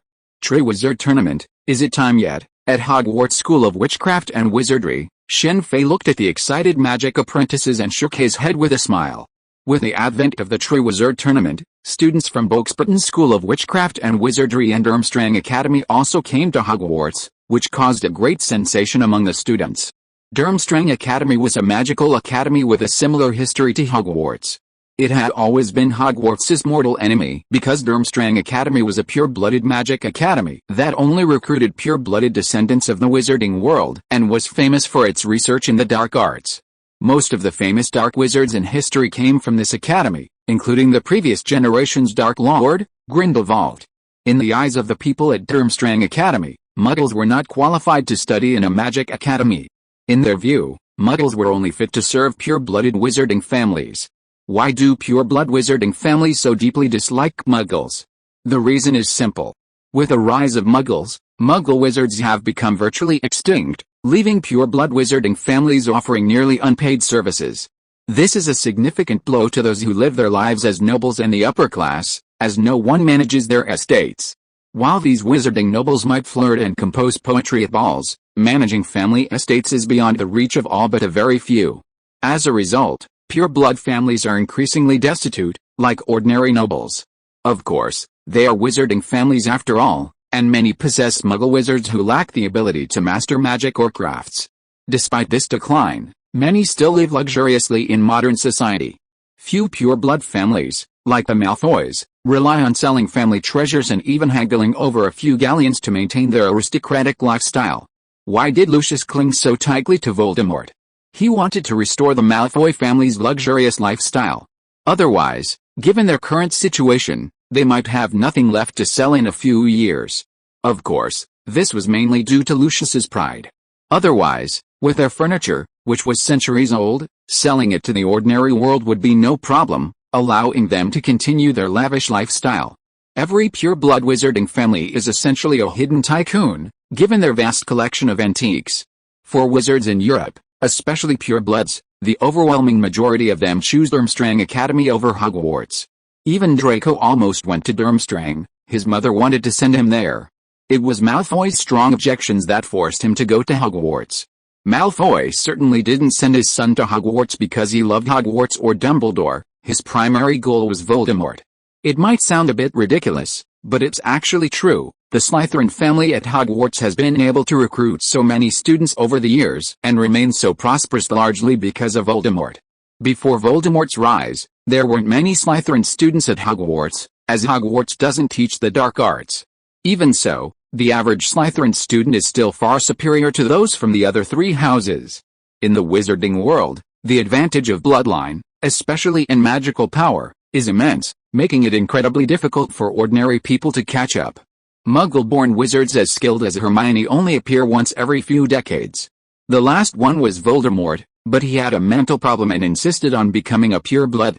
Others, like Dumbledore, Grindelwald, and Newt Scamander, were all born into pure-blood families. Of course, pure-blood families aren't necessarily bad, it depends on the individual. Ron's family is pure-blood, but they tend to favor the Muggle side. These guys are going through puberty. The students of Hogwarts were excited about the Triwizard Tournament for many reasons, but the main reason was definitely the arrival of students from Boxbutton's Academy of Witchcraft and Wizardry. Boxbutton's was a rare academy in the wizarding world that only admitted female wizards. Just like any other all-girls school, the entire Hogwarts class was female, and all of them were attractive. This naturally excited the students of Hogwarts, where women were rarely seen. Not only at Hogwarts, but also at Durmstrang. After all, women were even rarer at Durmstrang than at Hogwarts. Even dinosaurs were considered rare animals there, and for wizards, nothing was too ugly. Consequently, during the preparations for the Triwizard Tournament, several major clashes broke out between Hogwarts and Durmstrang, resulting in a decisive defeat for the Hogwarts magicians. For students at Durmstrang, who have been practicing the dark arts since their infancy, it's not so difficult for the seniors, who already learned the art at Hogwarts, but for the juniors. After all, while others are engaging in actual combat, you're still only learning theory. The difference is enormous. Voldemort is incredibly bold, causing trouble in such a situation. The Triwizard Tournament was Voldemort's plan to assassinate Harry and ultimately resurrect him. Shen Fei no longer holds any interest in the current Voldemort. His soul is 7/10, or perhaps 8/10, and he seems formidable, but he's long since lost his human form. As for transforming Voldemort into the Philosopher's Stone, Shen Fei doesn't have the need for it at the moment. In the world of Demon Slayer, the Philosopher's Stones he's harvested are more than enough for the time being. Without the need to refine Voldemort into the Philosopher's Stone, Shen Fei naturally had no intention of confronting him. With Grindelwald still alive and working alongside Dumbledore, Voldemort stood no chance. The Triwizard Tournament could be considered Voldemort's demise. There was no need to train Harry Potter. All of Voldemort's Horcruxes were known, and most had already been found. With the two old men around, if Voldemort couldn't be killed under these circumstances, Grindelwald could have committed seppuku. I wonder how they're doing now. Shen Fei had come to the Harry Potter world, not for the Triwizard Tournament, but to bring Ada and Robin to learn magic. Harry Potter's offensive spells were no longer of much use to Shen Fei, not even the 3 unforgivable curses.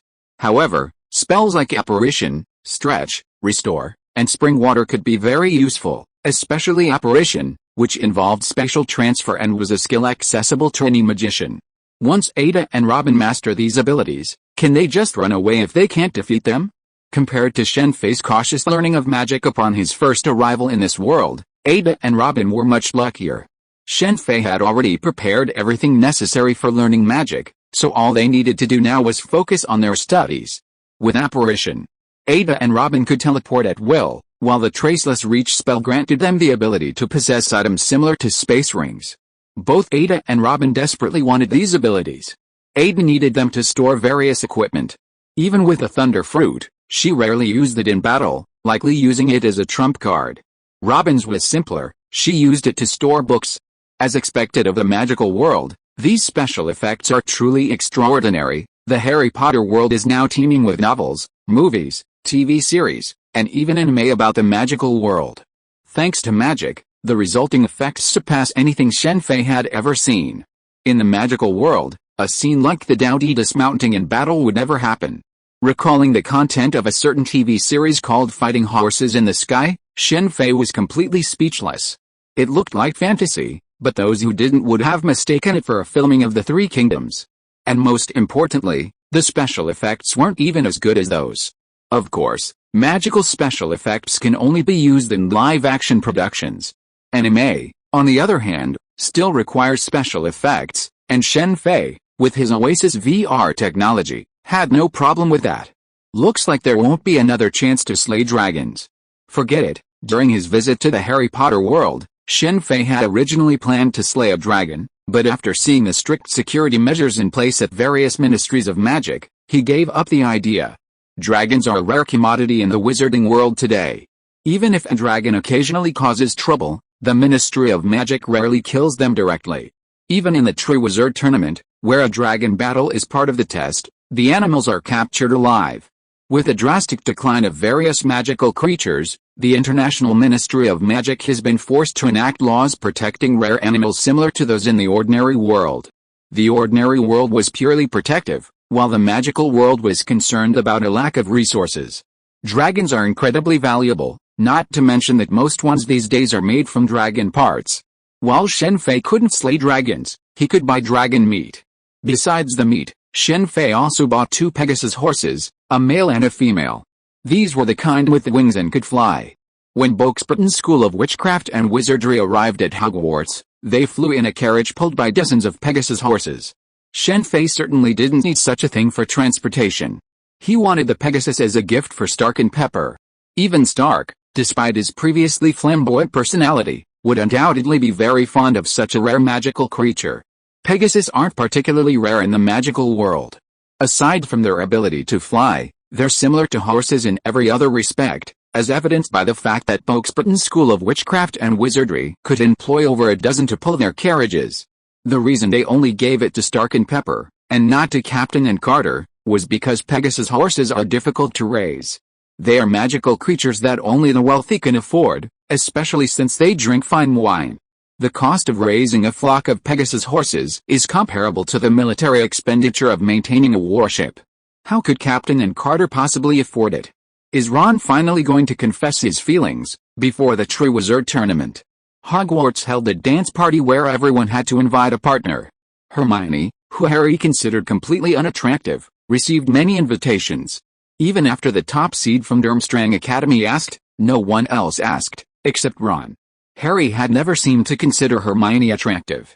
Shen Fei had once been puzzled as to why Harry and Hermione weren't together, but now he understood. Harry liked gentle and sweet women, while Hermione was a bit too dominant. If they were together, it would be strange if they didn't argue. In contrast, Ron would never dare to argue with Hermione. Strangely, Draco even wanted to invite Hermione. Ron's a lot bolder than before. Is it because of me? This time, Ron showed no hesitation and snatched Hermione away. You two stay here for now. Just as the Triwizard Tournament was about to begin, Shen Fei spoke with Ada and Robin before returning directly to the Marvel Universe. Despite Voldemort's arrangements, Harry's name still appeared in the Goblet of Fire. It was more Grindelwald's doing than Voldemort's.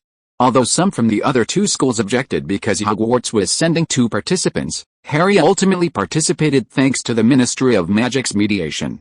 Shen Fei no longer had much interest in this matter.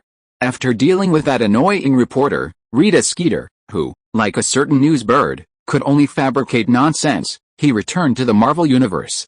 This is for us, as Shen Fei had expected. Stark and Pepper were overjoyed upon seeing the Pegasus. Stark was a huge fan of these magical flying creatures. As for the cost of maintaining them, Stark, who could use his Iron Man armor like a firework, said it was nothing more than a drizzle. If you want to ride one, be sure to pay attention to safety, and don't let the Pegasus fly too high. To prevent Stark from taking risks, Shen Fei explained the precautions. In the wizarding world, such things weren't a big deal. No wizard had ever been killed by falling from the sky. But it was different here. Furthermore, Pegasus were living creatures, after all, and couldn't fly as high as Iron Man armor. In the wizarding world, Pegasus were always invisible, using the disillusionment charm to avoid being seen by ordinary people. I know, don't worry, Stark quickly said. As a wealthy man, Stark naturally had horses, and they were prestigious ones, too. He had several of them. Although he might not ride them once a year, they were well fed and well cared for. There was a fierce gunfight in the city center today, Shen Fei said upon returning to his villa, not to mention seeing the latest news. The news showed several destroyed police cars, including one that Shen Fei was somewhat familiar with, a black, seemingly ordinary car, which was also destroyed. This is action. Chapter 207 Inside Plan, Part 2. As expected of Fury's car, it's truly sturdy. The surrounding scene and the damage to other vehicles in the news report revealed just how intense the battle was, not to mention the fact that the host even outlined the weapons used by the attackers. Gatling guns, bazookas, and other heavy firepower were mentioned, and there were likely even more, such as anti-tank mines and ramming devices. The cracked door glass of Fury's car was likely caused by the ramming device. As the director of S.H.I.E.L.D., Fury's car was as secure as the highest-ranking leader of a major power. The reinforced glass in the windows was impenetrable to a bazooka without specialized equipment, and even an anti-tank mine wouldn't damage the car. At most, it would flip it over. Such a small car was built with a culmination of S.H.I.E.L.D's technology. The value of this vehicle would take an average person a lifetime to spend. Judging from the situation, Fury shouldn't be dead, Shen Fei observed the scene calmly, holding a drink. Aerospace battleships. Shen Fei wasn't particularly worried about Fury's life or death. His thoughts were on the 3 aerospace battleships. These were artifacts costing tens of billions of dollars, and their destruction was a real shame. Combining the power of the 5 major nations to build such a vessel next time would be incredibly difficult. However, stealing the aerospace battleships quietly in the public eye wouldn't be easy. While he could preemptively capture them with PIM particles, doing so would undoubtedly cause a stir. This was the Marvel world, not the world of Titans. Even without considering Kamar-Taj and Asgard, Fury himself was no pushover. Captain Terror and Elemental Devourer were both far too powerful for Shen Fei to handle. Keeping a low profile was Shen Fei's motto, so even with his immense power, he didn't project an air of invincibility. While Shen Fei wasn't quite up to the level of battling wits and courage with the air, it was always better to be cautious, especially since this world possessed humanity's ultimate weapon, the nuclear bomb. 3 aerospace battleships, all taken down without detection is too difficult. We can only take down 2, or at best, 1. The 5 major powers had invested so much money to build these 3 aerospace battleships, only to see them reduced to ash before they could even take flight. Fury's decision to disband S.H.I.E.L.D. likely stemmed not just from Hydra, but also from this factor. With so much money wasted, if S.H.I.E.L.D. still existed, Fury would undoubtedly bear the blame. With S.H.I.E.L.D. disbanded, the 5 major powers would have no effective means of pursuing the issue. Don't you see? If S.H.I.E.L.D. is disbanded, what else can we do? S.H.I.E.L.D. seems calm. Fortunately, I have Whitehall as a traitor. Otherwise, we wouldn't know when Operation Insight will begin. The aerospace battleships were equipped with cloaking systems, and their launch wasn't a holiday that required a public announcement. Pierce's plan was simple: on a normal day, launch the aerospace warship into space. Then, using the Zora algorithm, he would eliminate the first wave of individuals before officially announcing Hydra's imminent domination of the world. This initial wave of individuals would primarily consist of the leaders of major nations, factions, and corporations who would not compromise with Hydra. Even if he couldn't completely eliminate them, he could still eliminate the vast majority. The Zora algorithm, essentially an artificial intelligence algorithm, used big data to determine whether individuals were likely to compromise with Hydra. Those who absolutely refused to compromise were the first to be eliminated. Among them were Shen Fei, Stark, Pepper, and Strange. While powerful, this algorithm wasn't foolproof. For example, the Sorcerer Supreme, Ancient One, was incapable of being detected by the Zora algorithm, even if Ancient One had access to the internet. Compared to those Hydra guys, even if I used human lives to refine the Philosopher's Stone, it seems a bit too kind. Even the Bottle Man couldn't compare to this guy Pierce. The Bottle Man only sacrificed 50 million people, but considering the population of Earth and the Marvel Universe, Hydra's first round of cleansing would have required at least 9 figures, or 1 billion, enough to complete 2 land formations. If there really were that many Philosopher's Stones, they could pile them up to create a powerful being, Shen Fei said, shaking his head vigorously. This kind of thing was only a thought. If he actually tried, he wouldn't be able to do it. Modern technology and the internet are terrifying, as privacy is virtually non-existent, especially for ordinary people. Every word you say, every online activity, even if you use some means to delete it, it's useless to the truly powerful. If they wanted to, they could easily be found. Even the most skilled disguised person couldn't fake every word they said online. In this way, with enough equipment and algorithms, it's entirely possible to infer the personalities and preferences of most people and provide targeted responses. The true core of Project Insight isn't the spaceship, but the Zora algorithm. Without it, the spaceship is useless. Not even 3, not even 30, would be of any use. This guy Fury didn't even ask me for help, nor Tony, nor even Dr. Banner. Is he trying to solve this on his own? As the day of Project Insight approached, Shen Fei couldn't help but feel a little surprised. He had assumed Fury would eventually turn to him for help. Through Whitehall, Shen Fei learned that news of Fury's death had spread within S.H.I.E.L.D, and that several of Fury's key personnel, Natasha, Hawkeye, Shirley, Hill, and others, had disappeared. Because of this, Pierce immediately changed the original launch date for Project Insight. Originally, Project Insight still needed debugging. The Zora algorithm was powerful, but it was, after all, an unused program. However, due to the disappearance of these individuals and the incident at the abandoned soldier training base, Pierce immediately accelerated the launch of Project Insight. Once the plan was underway, even if Fury truly emerged, it would be too late. We could seize this opportunity to make a killing. Thanks to Whitehall's connections, Shen Fei had a thorough understanding of the current state of Hydra, including many prominent companies. However, as for these prominent companies, if Fury leaked all of S.H.I.E.L.D's intelligence, they would be too late. Shen Fei could seize this opportunity to acquire some. He didn't need to control these matters. Red Queen was enough. I know, the weather was clear and sunny. For the ordinary staff at Trident, S.H.I.E.L.D headquarters, today was no different from any other workday. That was until the captain's voice rang out over the loudspeaker, echoing in everyone's ears. As expected of the captain, with the captain's words, many of the diligent S.H.I.E.L.D civilian staff immediately stopped what they were doing. These were all normal S.H.I.E.L.D personnel. However, Project Insight, Pierce had been preparing for so long, certainly couldn't be resolved with just a few words from the captain. While many had stopped their work, Hydra's forces within S.H.I.E.L.D continued to work. As they continued, the aerospace battleship began to slowly ascend. Trident, S.H.I.E.L.D's headquarters, while located in Washington, D.C., was technically located on an independent island within the city limits, surrounded by the ocean. 5 high-ranking officials from S.H.I.E.L.D gathered in Fury's former office. These 5 were members of the Security Council. With Project Insight being such a major undertaking, the Security Council, a force typically operating behind the scenes, had even made their presence known. Outside the office, Shen Fei appeared in the hallway. The 2 S.H.I.E.L.D. operatives guarding the office door immediately changed their expressions upon seeing Shen Fei, and their rush towards him. Due to the actions of the captain, Falcon, Hawkeye, and the others, most of the S.H.I.E.L.D. headquarters forces were already pursuing them. Furthermore, Pierce likely didn't expect anyone to come here, so he only brought 2 of his men with him.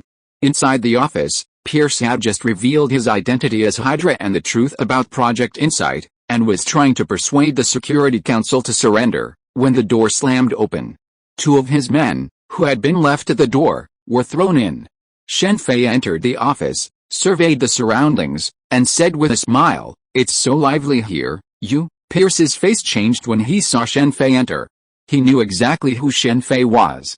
The next moment, Pierce frantically tried to draw his weapon, an automatic pistol. Upon seeing Pierce's movements, Shen Fei immediately used the power of the Operation Fruit and grabbed the pistol and a remote control from him with his baton. "You're such a troublemaker," Shen Fei said, grabbing Pierce by the shirt and throwing him from behind Fury's desk. Then, Shen Fei sat down in Fury's office chair. There was only one chair in the entire office, and even the Security Council members were standing.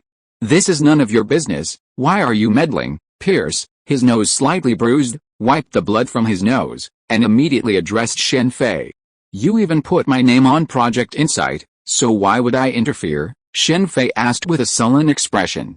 "How did you know that?" Pierce stared at Shen Fei in astonishment. A Hydra executive, Pierce was certainly no fool. A fool wouldn't be able to hold the title.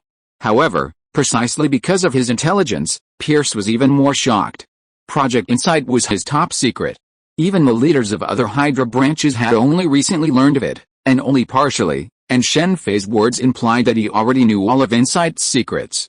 Such an idiotic plan, I'm amazed you could have come up with it. Shen Fei, seated in his office chair, looked at Pierce with curiosity, carefully examining the man who had come up with Project Insight. Dressed in a white suit, he looked incredibly charming despite his age. "I have a question I can't understand. As one of Hydra's top brass, you shouldn't be stupid, right? Why did you come up with such an idiotic plan and actually execute it? If those aliens and the Asgardians hadn't appeared before, your plan wouldn't have mattered, but now that they've all appeared, your idiotic plan hasn't changed. Can you explain it to me?" To be honest, Shen Fei was genuinely curious about this question. It's precisely because of their appearance that we need to implement Project Insight. Only then can we unify the world and establish a single voice. Only then can we pool all our resources to develop space technology and combat those aliens. For so many years, space technology has remained largely unchanged, all because of the internal friction among various nations. Pierce spoke with a righteous air, as if he were the first to worry about the world. If Shen Fei hadn't known the true nature of Hydra, he might have believed it. Ho ha, at the cost of killing at least 100 million people, is this what you call a voice? These are just necessary sacrifices. That sounds nice, I almost believed it, Shen Fei said, clapping his hands lightly, as if applauding Pierce. Those in power have always loved to find excuses to justify themselves. What do you mean by one of the top Hydra officials? At this moment, a member of the female Security Council unveiled her disguise, revealing Natasha, the Black Widow, with her short, beautiful black hair. Why are you asking me such a simple question? Hydra, of course, has more than one head. Captain and Miss Carter only chopped off one. They say when one head is chopped off, 2 more grow. That's the reason, one head emerges from the water, while the others remain submerged. So, even if the head above water is chopped off, a new one will quickly grow back, supported by the other heads below. Am I right, Minister Pierce? What do you know? Shen Fei's words made Pierce's face drop. This was Hydra's top secret. Even now, Pierce didn't seem afraid because he knew, even if he was captured, the other Hydra branches would rescue him. The original story was similar, except that Pierce hadn't anticipated being killed outright. Logically, someone as important as Pierce wouldn't be treated that way, considering he held a wealth of Hydra secrets. With Malik, a former Security Council member, rescuing Pierce wouldn't be easy. What do I know? I only know what I need to know. Actually, Your Hydra actions this time are of no consequence to us. We don't care who rules Earth. But your mistake was adding me and some other people you couldn't afford to offend to the Inside Project roster. You've offended a big shot. Chapter 208 Inside Plan, and using a tiger's skin to make a big banner is what Shen Fei did in the Marvel world when facing Fury and others. Without the Ancient One showing up, basically no one could expose him. Even if Doctor Strange was exposed in front of everyone later, it would not be a problem for Shen Fei, because Shen Fei had never used the magic of Kamar-Taj in front of Fury and others. What kind of big shot? Natasha suddenly asked from the side. Seeing everyone's eyes focused on him, Shen Fei looked at the battle outside the huge reinforced glass window to the side. After glancing at Natasha and Alexander Pierce, Shen Fei said, "Do I need to say this directly? Mephisto, don't tell me you don't know this name." The mention of Mephisto made everyone's face change. Everyone present was qualified to know about Mephisto's appearance on Kelson's plane. And Lucifer, Michael, and so on. These bigwigs often vacation here. Your Inside Project even incorporated the names of their avatars. They'd have no interest in human power struggles, but who's to blame for implicating them with your utterly ridiculous plan? So, from start to finish, your Inside Project had no chance of success. Even without the captain and his men's obstruction, the moment you truly launched it, they'd strike. Alexander Pierce's face immediately paled. Even though Hydra was named after a mythical creature, Pierce and his men were truly ordinary people. He had never imagined his plan would provoke such people.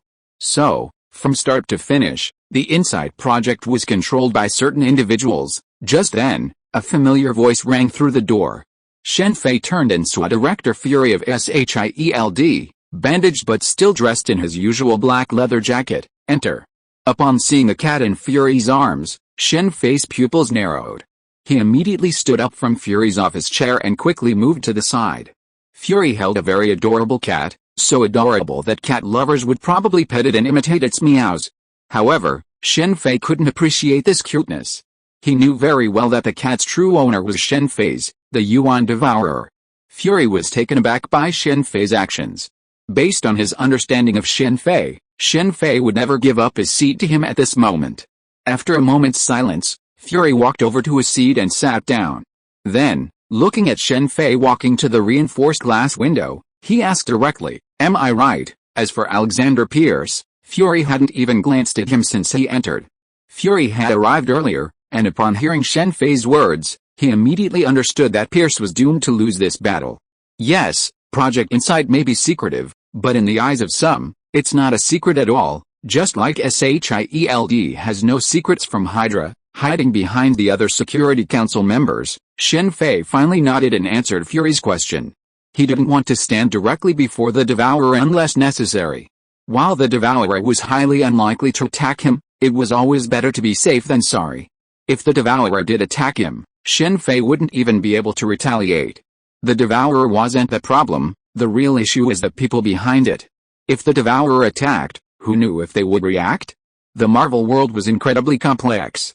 Shen Fei dared to target the Infinity Stones, but these things weren't much of a threat to the truly powerful. Even if he took them out of this world, no one would care. Initially, Shen Fei was afraid those people would show up after he brought the Infinity Stones out of this world. If that happened, he would immediately hand them over and not pursue them again. Fortunately, those people didn't show up, which put Shen Fei at ease. Although this move was extremely risky, the power of the Infinity Stones was too much for him, especially the understanding of the rules they offered. Shen Fei's words made Fury's face darken. Although he had long known that S.H.I.E.L.D. was corrupt, he had never imagined that S.H.I.E.L.D. would be infiltrated to such an extent, becoming a complete S.H.I.E.L.D. operation.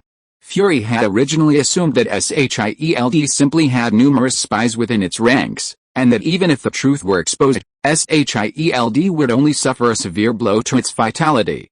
However, it turned out that, with the exception of a few, all the others were Hydra agents. This result made Fury and Carter's faces turn red. They were not fools. For S.H.I.E.L.D. to be infiltrated to this extent, it certainly took more than a few years. This meant that Hydra was likely behind the formation of S.H.I.E.L.D. This revelation had already made Fury's face darken, but Shen Fei's words suggested that many people knew about this and were silently watching S.H.I.E.L.D.'s travesty from behind the scenes. which naturally made his face darker. "Don't look at me like that. I just found out about all this not long ago. I wanted to inform you immediately, but then I got the news that you were dead. I couldn't contact anyone else, so I was going to come here and destroy all the aerospace battleships. I'm so glad you didn't die." Seeing Fury's single eye staring at him, Shen Fei spread his hands helplessly and said, "What's going on with Fury?" At this time, the staff of the Security Council on the side finally spoke up, with an official aura, completely different from the scared look before. "Let's talk about this later. There are more important things to do now." Fury ignored the people of the Security Council. This was not the time to explain to these officials. Fury came here when he was seriously injured, but there were more important things to do. They seemed to be fighting a little dangerously. "I'll go help them." At this time, Shen Fei saw the battle outside and walked out of the office. He had been keeping an eye on the battle outside from the beginning, fearing that Captain and his men would completely destroy the 3 helicarriers. Pierce's men were useless. Despite their overwhelming advantage, they were still completely outmatched by Captain, Carter, and the others. Perhaps to increase their impact on the ground, the aerospace carriers had all their weapons facing outward, leaving their interiors virtually unprotected. Once Captain and Carter had gotten inside, their fate was sealed. Captain, Carter, and Shirley, one apiece? That Hawkeye guy is truly pathetic. With 3 ships and 3 augmented humans, Captain and his men had a significant advantage in this kind of close combat. However, they were soon stopped. Pierce, no complete idiot, had already placed 3 Winter Soldiers inside the 3 aerospace carriers. Is that Winter Soldier on Captain's side? Bucky, of the 3 Winter Soldiers, only Captain's opponent had a robotic arm. Shirley's still no match. In the 3 battles, Captain and Carter steadily dominated their opponents, while Shirley was outmatched. As for Hawkeye and Hunter, they were being chased like dogs. The 2 had been there to draw the enemy's fire, allowing the Captain and his 3 companions to reach the aerospace battleship. It's a shame this Hawkeye isn't Mihawk, otherwise why would they have gone to all that trouble? They were both Hawkeyes, but this one was vastly inferior. If it were Mihawk, 3 aerospace battleships would have been a piece of cake. Of course, compared to the other Hawkeye, the current one was undoubtedly far more formidable. Shen Fei had now encountered 3 Hawkeyes, the weakest of whom was, of course, Hawkeye from the Fullmetal Alchemist universe. Guess I can only help Shirley, Shen Fei thought, and with a quick apparition, he arrived at Shirley's aerospace battleship, the one on the lower right of the triangle of 3 aerospace battleships. Bang! Shen Fei directly caught the Winter Soldier's punch at Shirley and then kicked her back. Although the kick wasn't particularly powerful, it still sent her flying dozens of meters. "You're no match for him. Go down and rest first," Shen Fei said as he took Shirley's hand and apparated, leaving the aerospace battleship and appearing on the ground. Shirley opened her mouth to say something, but was ignored by Shen Fei. "We can't let them take off. This will destroy the chip in its internal computer system." On the ground, Shirley immediately reacted and handed a chip to Shen Fei. For the aerospace battleship to execute the Inside project, it needed to connect to the satellite. If this connection was destroyed, the aerospace battleship would be useless. Without the satellite and the Zora algorithm, the aerospace battleship would be nothing more than a larger aircraft. There's no need for that. Shen Fei did not take the chip from Shirley. For him, destroying the aerospace battleship was too easy. With that, he apparated back to his original position. At this time, the Winter Soldier was looking for Shen Fei and Shirley. After seeing Shen Fei reappear, he immediately rushed over. If it's not Bucky, there's no need to show mercy. Shen Fei grabbed his fist and twisted it hard, breaking his arm. He then kicked him away. Thank goodness I learned illusion magic earlier. Shen Fei cast an illusion spell, making the entire space battleship appear to be completely engulfed in flames. He then produced PIM particles and transformed the space battleship into a figurine, which he then put away. It must be said that PIM particles are truly magical. He then produced a figurine similar to the space battleship and activated the PIM particles within it. He then used flame alchemy to set the fake space battleship ablaze. Stealing the space battleship was simple, whether using PIM particles or the arcane gate, but how to avoid arousing suspicion was crucial. When such a large space battleship crashed, there would inevitably be wreckage. This was created with a combined technology of the 5 major powers, plus S.H.I.E.L.D, so even the wreckage would be of immense value. So Shen Fei immediately used alchemy to construct a fake aerospace battleship out of steel. It was just a mock-up, devoid of any advanced technology. Room, baton. As the aerospace battleship fell, Shen Fei immediately used the Operation Fruit to hold it aloft, sending it flying away from the island, seemingly out of control and haphazardly. Shen Fei intended to pilot the aerospace battleship to the deep sea and let it sink. Even with the advanced technology of the Marvel Universe, deep-sea exploration hasn't made much progress.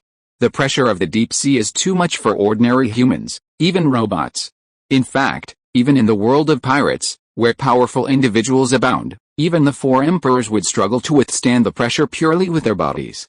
In this regard, their technology is even inferior to that of the bubble of the S.H.I.E.L.D. archipelago. Looks like we can only get one. As the burning aerospace battleship flew away, Shen Fei glanced at the two aerospace battleships behind him, engaging in a firefight, and couldn't help but sigh in regret. Bang, bang, bang. As the two aerospace battleships opened fire, flames rose from them, and the Hydra members aboard immediately collapsed in pools of blood. Those aboard these three aerospace battleships were all die-hard Hydra loyalists, and no one, including the captain, would regret their deaths. The captain's mercy depended on the individual. Speaking of killing, the captain's slaughter was countless, a number that undoubtedly surpassed Shen Fei's total. On the battlefield, there was no such thing as morality or justice. Those who thought that way could never survive. There was only slaughter. Things like diving behind enemy lines to rescue soldiers were simply impossible on the battlefield. Should we use the aerospace battleships to attack the celestial dragons on the Red Earth continent? Even though he only had one aerospace battleship, Shen Fei was thrilled. With the technology and resources Shen Fei currently possessed, annihilating the celestial dragons in the pirate world would be a simple matter if he so desired. Modern technological warfare, when properly prepared, is incredibly terrifying. Even without nuclear weapons, Shen Fei could wipe out the celestial dragons. Without defense, even a 5 Elder Star-level force wouldn't be able to escape a blanket bombing of massive Jericho missiles. Shen Fei sometimes felt terrified by the thought of such a force in private hands. It was precisely for this reason that Shen Fei rarely used technological weaponry in combat. Has the intelligence been released? Looking at the information released by S.H.I.E.L.D. on his phone, Shen Fei immediately knew this was Fury's plan to undermine the enemy. Fury didn't know how many Hydras were hiding within S.H.I.E.L.D., but no matter how many, with the 5 great powers and other nations hunting them, most would be impossible to escape. National power, especially in a modern technological society, is a force that can be both effective and devastating. While the U.S. military has suffered numerous losses and seen numerous resignations from senior officials, this hasn't affected the strength of its lower-level forces. With the release of this intelligence, other nations quickly reacted. After all, everyone knew what the name Hydra signified. Back then, the Red Skull nearly led to the demise of half the world's population. The 5 major powers were the first to act, and other nations quickly followed suit. While some of S.H.I.E.L.D's technology might not be significant to the 5 major powers, it could be valuable to smaller nations. Did you see how one of Coulson's friends had a falling out with him over a mysterious artifact from 084? This was a matter of national importance, no small matter. You're crazy, Pierce said, looking at Fury in disbelief. Chapter 209 Gravity Buzz, Part 1. Pierce initially disbelieved Fury's decision to release all of S.H.I.E.L.D's hidden intelligence, believing it was a deception, would effectively disband S.H.I.E.L.D. Pierce had assumed Fury would do whatever it took to protect S.H.I.E.L.D. As long as Fury believed this, Hydra would have a chance to reassert itself, and at worst, remain hidden for decades, just as before. He hadn't expected Fury to be so decisive, just as he hadn't anticipated Fury's remaining eye. A cunning rabbit with 3 burrows, Fury was the epitome of cunning. Take him away, Fury said, without even glancing at Pierce. The decision to interrogate Pierce was no longer his, it would be handed over to the 5 major powers. After Pierce's departure, the other Security Council members immediately departed. Having spent years working from the back of their desks, they felt deeply insecure being on the front lines of such a battle. If Pierce, a fellow Security Council member, hadn't invited them this time, they wouldn't have come. Returning to a safe place was the most important thing now. Any further matters could be handled online. So many people here, Shen Fei said as he entered a secluded, small villa. Upon seeing the people inside, he immediately smiled and waved to Captain and Carter. These two, Hill, Natasha, and Hawkeye were all Fury's closest confidants in the office. People like Shirley weren't qualified to participate yet. After Fury released all of S.H.I.E.L.D's information, everyone, including Fury, became a wanted target. Until the investigation was complete, everyone in S.H.I.E.L.D was a wanted target. It was because Hydra was so involved, and such a massive organization, jointly established by the 5 major powers, was infiltrated. It was a shame for the 5 powers to lose face. Following the leak of that information, S.H.I.E.L.D's headquarters, Trident, was quickly surrounded by the U.S. military, and everyone inside was taken prisoner. At the same time, the CIA and FBI of the United States began to intervene in the investigation. After being suppressed by S.H.I.E.L.D for so long, they finally made a comeback. "You called me over, what's the matter?" Shen Fei looked at everyone in the room before looking at Fury. "I have something to discuss with you, please sit down," Fury said, pointing to the sofa in front of him, motioning Shen Fei to sit over there. That seat was right across from Fury, which was fine, except that Fury was holding a cat in his arms. "No need for that, I'd rather sit here." Shen Fei had no intention of sitting across from the Devourer. As he spoke, Shen Fei found a seat farther away from Fury and sat down. As Shen Fei sat down, everyone present looked at the cat in Fury's arms. Everyone present was an elite agent, so they naturally saw the change in Shen Fei's expression after his gaze fell on Fury's cat. Everyone present immediately became curious about the cat in Fury's arms. Everyone present knew Fury's true nature. He was definitely not someone who would pet a cat. But for someone like him to be seen holding a cat both at S.H.I.E.L.D's Trident headquarters and here again was a bit unusual. Hill was even wondering if Fury's recent excitement had caused him to become a bit unnatural. "I didn't expect to run into it here. It's quite unexpected, you know it." "Of course I do, the Elemental Devourer. I just didn't expect to run into it here." Shen Fei didn't know much about the Elemental Devourer. He only knew it was an all-consuming alien creature with a parallel universe within its body, so theoretically, it could devour planets. Technically, the Elemental Devourer posed little threat to Shen Fei. With his dimensional magic, even if it were to be devoured by the Elemental Devourer, it wouldn't be difficult for him to escape. Shen Fei, however, seemed to have heard that Elemental Devourers had owners, but he wasn't sure if that was true, so he tried his best to interact with him. "Evoker." After Shen Fei finished speaking, everyone's eyes immediately focused on the orange cat in Fury's arms, quietly being petted by him. No matter how you looked at it, it looked like an ordinary cat. "Evoker, what's that?" Fury asked, placing the cat in his hands on the glass table in front of him. "It's a creature that can devour everything." "Everything?" "Yes, everything, including planets. But judging by its appearance, it's probably still a juvenile and can't devour planets yet." "Evoker." At these 4 words, everyone's eyes couldn't help but focus on Fury. Such a dangerous creature, Fury actually cradled in his arms, petting it like a cat. Fury's brow furrowed under the scrutiny of everyone. He was familiar with the name of the Evoker, and knew that it could devour humans and even cosmic magic, but he had no idea it could devour planets. It was the name of the Evoker that Fury had learned from the Kree. Speaking of the Elemental Devourer, it had previously lived on Earth with Captain Jing. In all those years, Captain Jing hadn't noticed any difference between it and an ordinary cat. It wasn't until the battle with the Kree that the Elemental Devourer was revealed. "Don't worry so much. Didn't I tell you before? It's not capable of devouring planets yet. Elemental Devourers grow very slowly. By the time it reaches that point, we might all be gone." Shen Fei was being modest. "The others present might not be around, but he should be.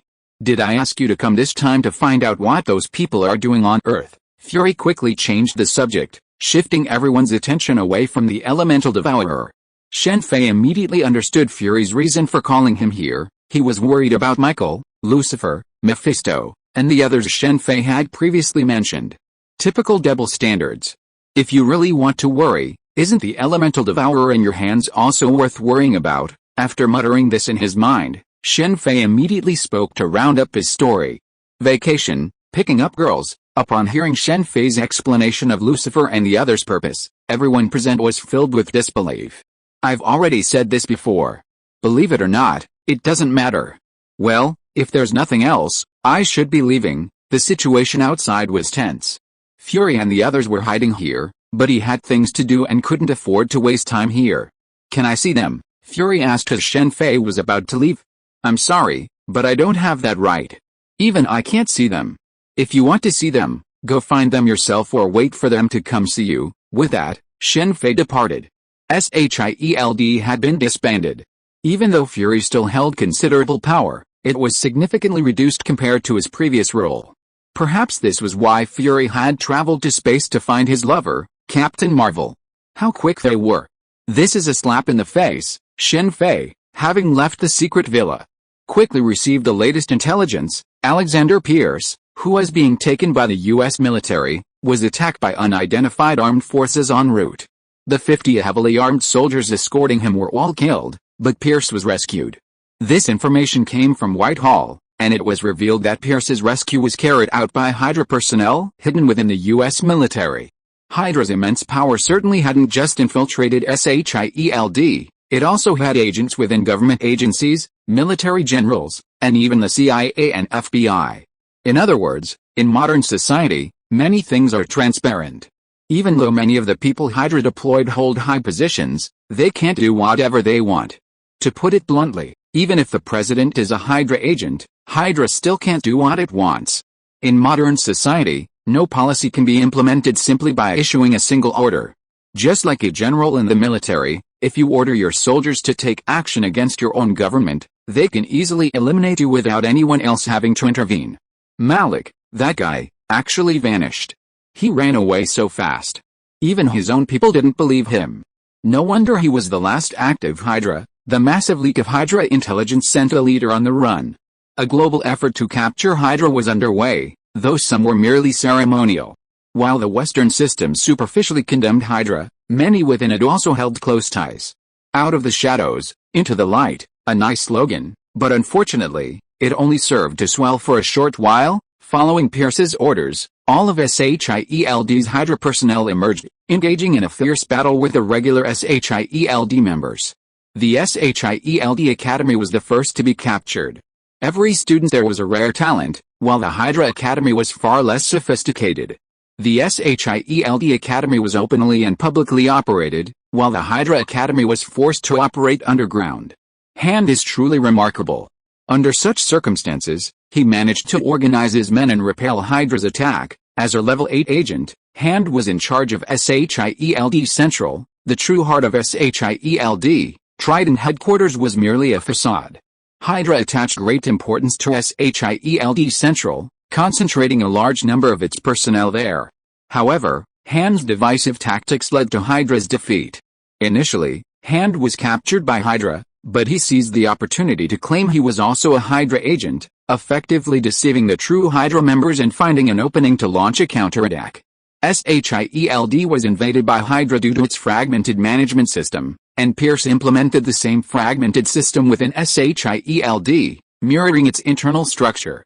A level 8 agent's authority naturally placed him at a high level within Hydra, much like Garrett. Without Garrett and Ward, Hand survived this time and was quickly taken into custody by the U.S. Air Force, awaiting further investigation.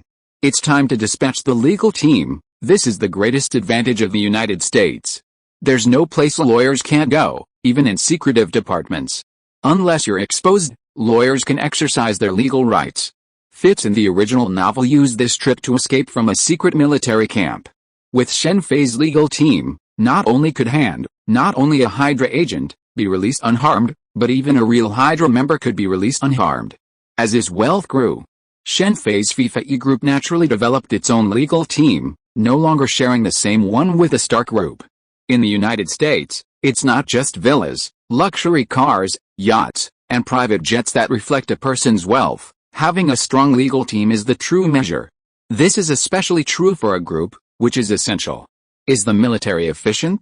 So, we can only choose between a sandbox or a refrigerator. S.H.I.E.L.D. maintains large bases around the world, including training bases, medical bases, and other facilities for holding criminals and storing dangerous goods, the slingshots, sandboxes, refrigerators, and so on. Ian Quinn is being held in the freezer. Looks like that's the only place he can go. The sandbox contained various dangerous items, primarily biological weapons. Inside the freezer were various prisoners, primarily Inhumans, but also a number of technologically advanced dangerous items.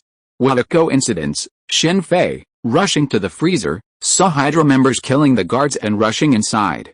At this time, all major S.H.I.E.L.D. bases were under attack by Hydra, as these locations housed dangerous goods. The military was also rapidly advancing.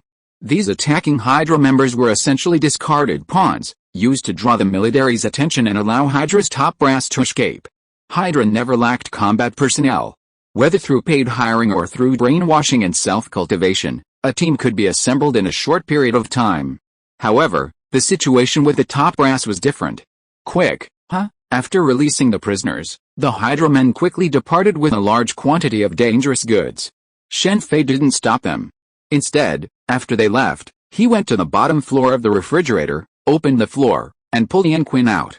The S.H.I.E.L.D. refrigerator was a 100-story building, but in reality, it had 101 floors, just like the 6th floor of Impel Down.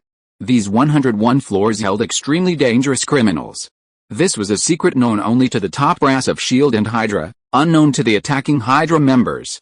Ian Quinn wasn't inherently dangerous, but the graviton he and his team had discovered was a highly dangerous artifact.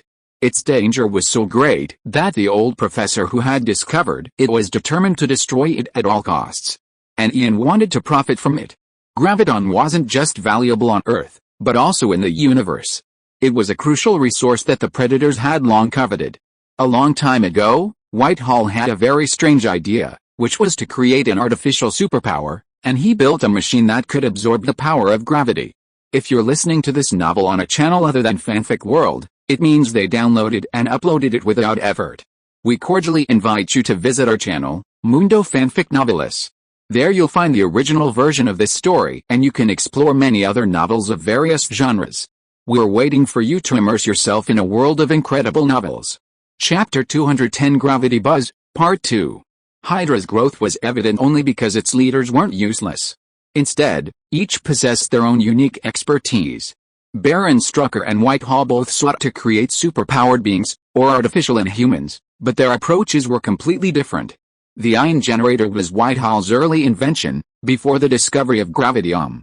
Initially, it was just a whim, but after numerous failed experiments, Whitehall abandoned it. "Who are you?" Ian, rescued from the refrigerator by Shen Fei, looked at him with a look of surprise. Shen Fei, now dressed in Special Forces attire, made his features completely invisible. "You don't need to know who I am.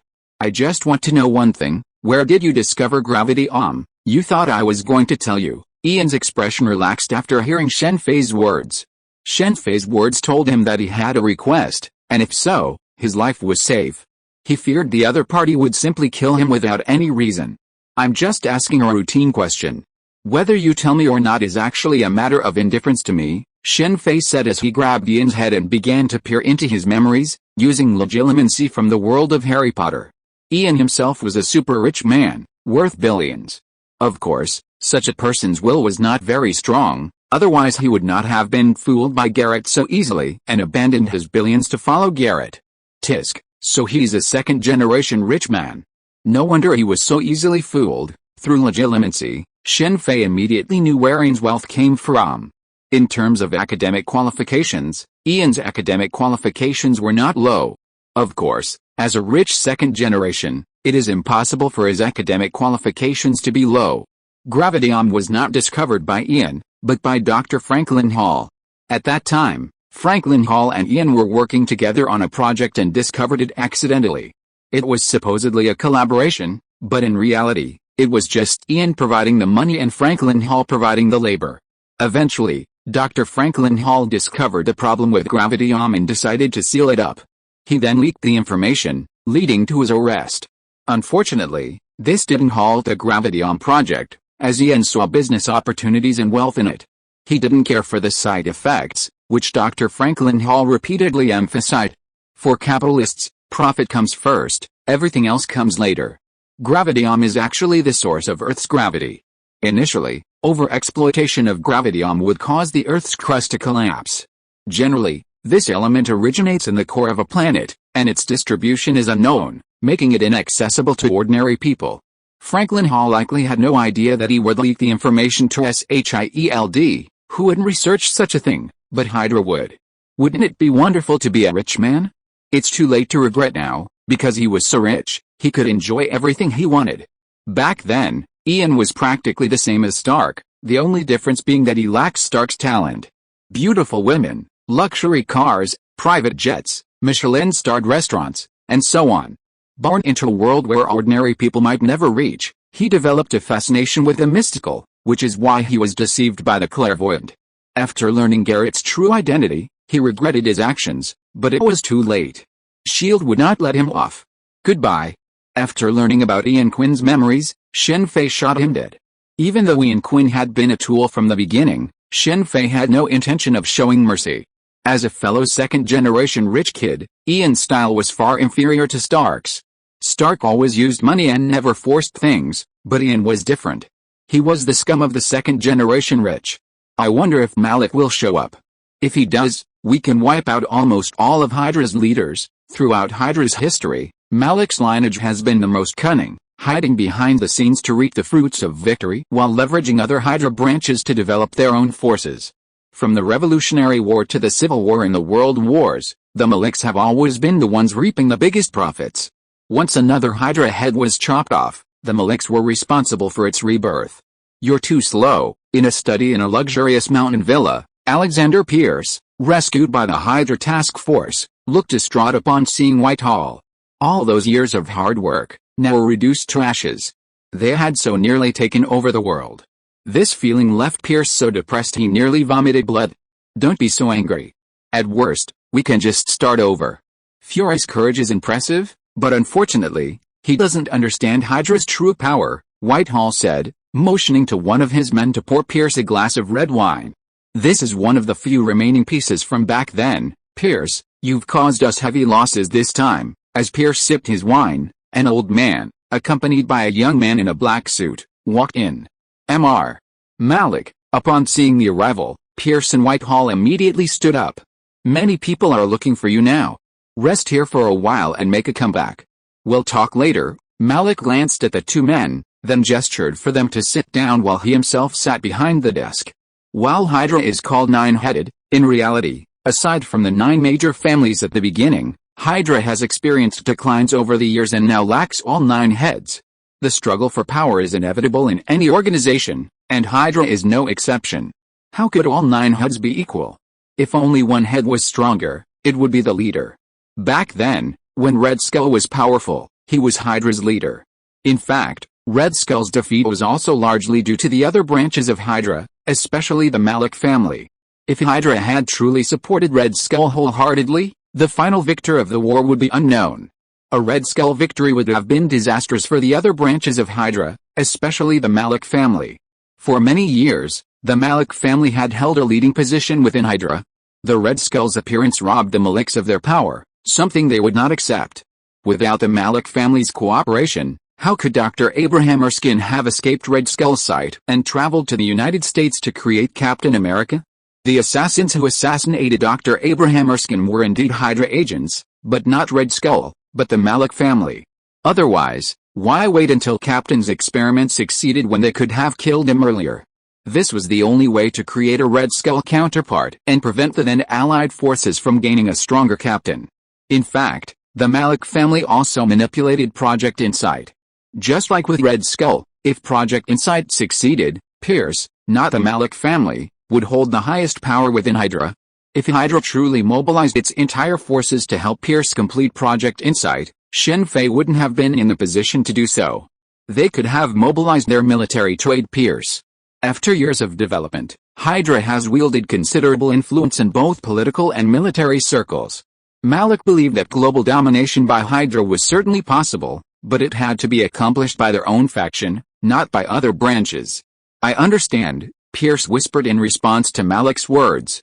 His attitude was a stark contrast to his previous one. Before his defeat, Pierce was the most powerful of all Hydra branches. With such strength, his tone naturally changed. In Pierce's view, the Malik clan had lost their ambition, obsessed with bringing back the 1,000-year-old artifact and pinning their hopes on the hive. This was absurd. How could power be bestowed upon others? It wasn't just Pierce, Whitehall and the others felt the same way. They held the Malik clan in deep contempt. If they truly gained power, they would likely be the first to be purged from Hydra. He dared not, because the situation was so bad now. A wise man would not suffer a loss in the present moment, he would endure it if he could. It's so lively here. Just as Malik was about to say something, a golden aura suddenly appeared in the study, and Shen Fei emerged. To lure Malik out, he hadn't taken action against Hydra for a while, fearing alerting them and potentially facing a problem like Muzan Kibatsuji. Malik had gone into hiding.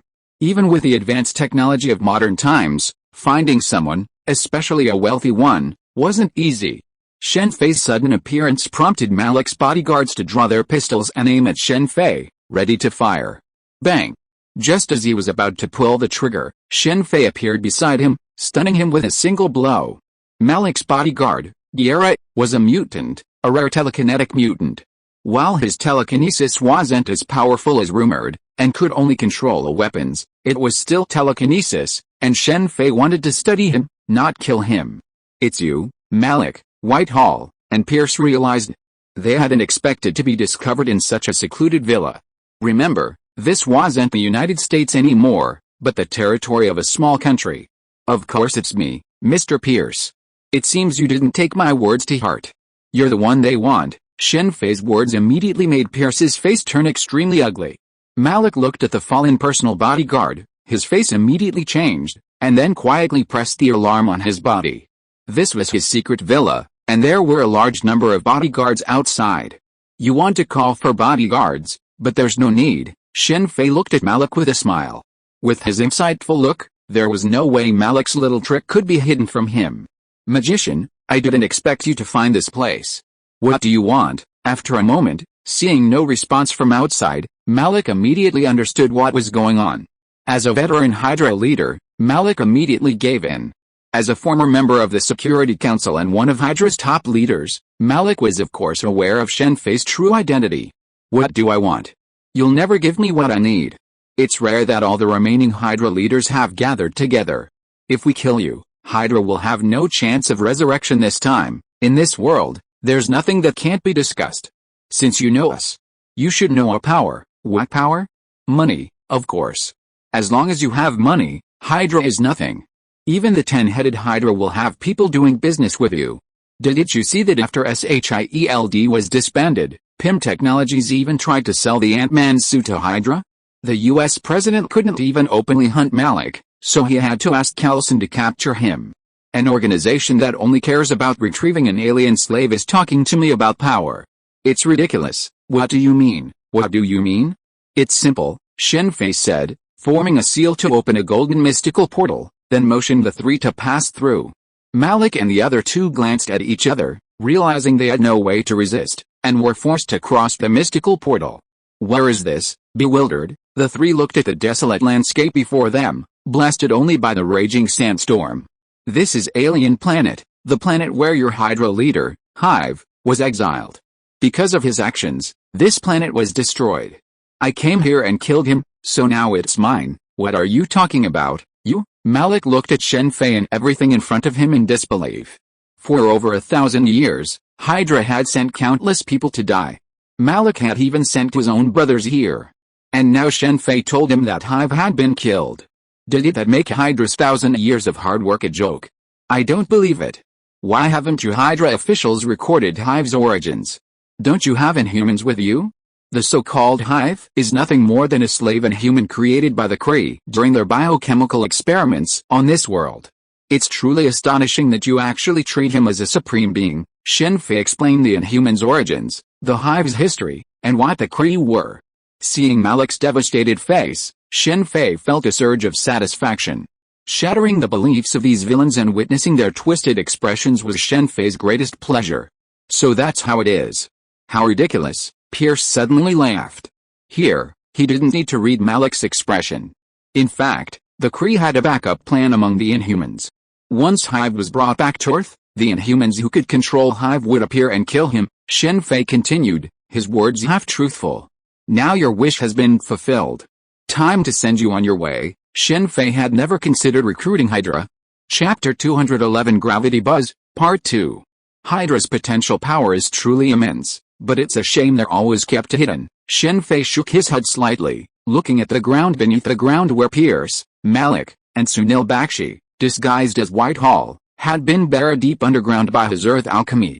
Brainwashing people like Hydra and enlisting their services was too easy for Shen Fei now. He could practically bring Hydra under his wing at any moment. Even though Hydra's strength was severely weakened, its remaining power, not to mention its military might, was far greater in financial terms than even his Shen-Fei group and Stark group combined. Strictly speaking, the Malik group alone surpassed both combined.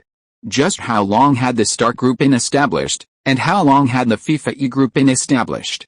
Given the Malik family's existence, it was a veritable millennium-old family. And that was just the financial aspect. If other aspects of its power were factored in, the situation would be even more formidable, surpassing even the most ordinary small nation. Once Shen Fei mastered this power, he would instantly become one of the world's most influential figures behind the scenes. However, Hydra and Stark were at odds, so Shen Fei naturally wouldn't become Hydra's boss. Honestly, Shen Fei initially approached Stark for his connections, the Iron Man suit, and the arc reactor, but now they were close friends, and he wouldn't do anything that would harm a friend. This is Gravity room, at the alien base. Shen Fei looked at the Gravity encased in a reinforced glass case and immediately activated his Operation Fruit. After dispatching the remaining Hydra leaders, Shen Fei secured the Gravity that Hydra had taken away, along with a dangerous item stored in the refrigerator. Gravity was a strange-looking black liquid that constantly flowed within the reinforced glass case, tumbling and swirling from time to time, creating a rather eerie effect. Shen Fei was deeply curious about gravity. It was a powerful ability. Just look at Fugitora, whose gravity fruit could pull down meteorites with seemingly effortless ease. Should I fuse it, keep it, and create artificial gravity, or sell it? As far as Shen Fei knew, gravity could be used in three ways. One was to create artificial gravity. With just a small amount, a large area could be artificially gravity-free. Another way was to absorb the gift into one's own body, granting oneself the gravity ability, the ability to control gravity. Of course, this ability couldn't compare to the gravity fruit, as gravity couldn't pull down meteorites. It might be powerful enough, but because it was granted by gravity becoming stronger required fusing more gravity not cultivating it. Without cultivation, Shen Fei's current abilities were of little use. Simply put, it was useless. With his current strength, fusing gravity was merely a bonus, a cool-looking ability. The third method was simpler. Take the gravity to Xander and sell it to an intermediary. Gravity is a valuable commodity in the universe. If Shen Fei sold all the gravity in the glass case before him, he would be considered a wealthy man even on Xander. Didn't you see the Predator Alliance? They've always wanted gravity Damn it, we've been exposed.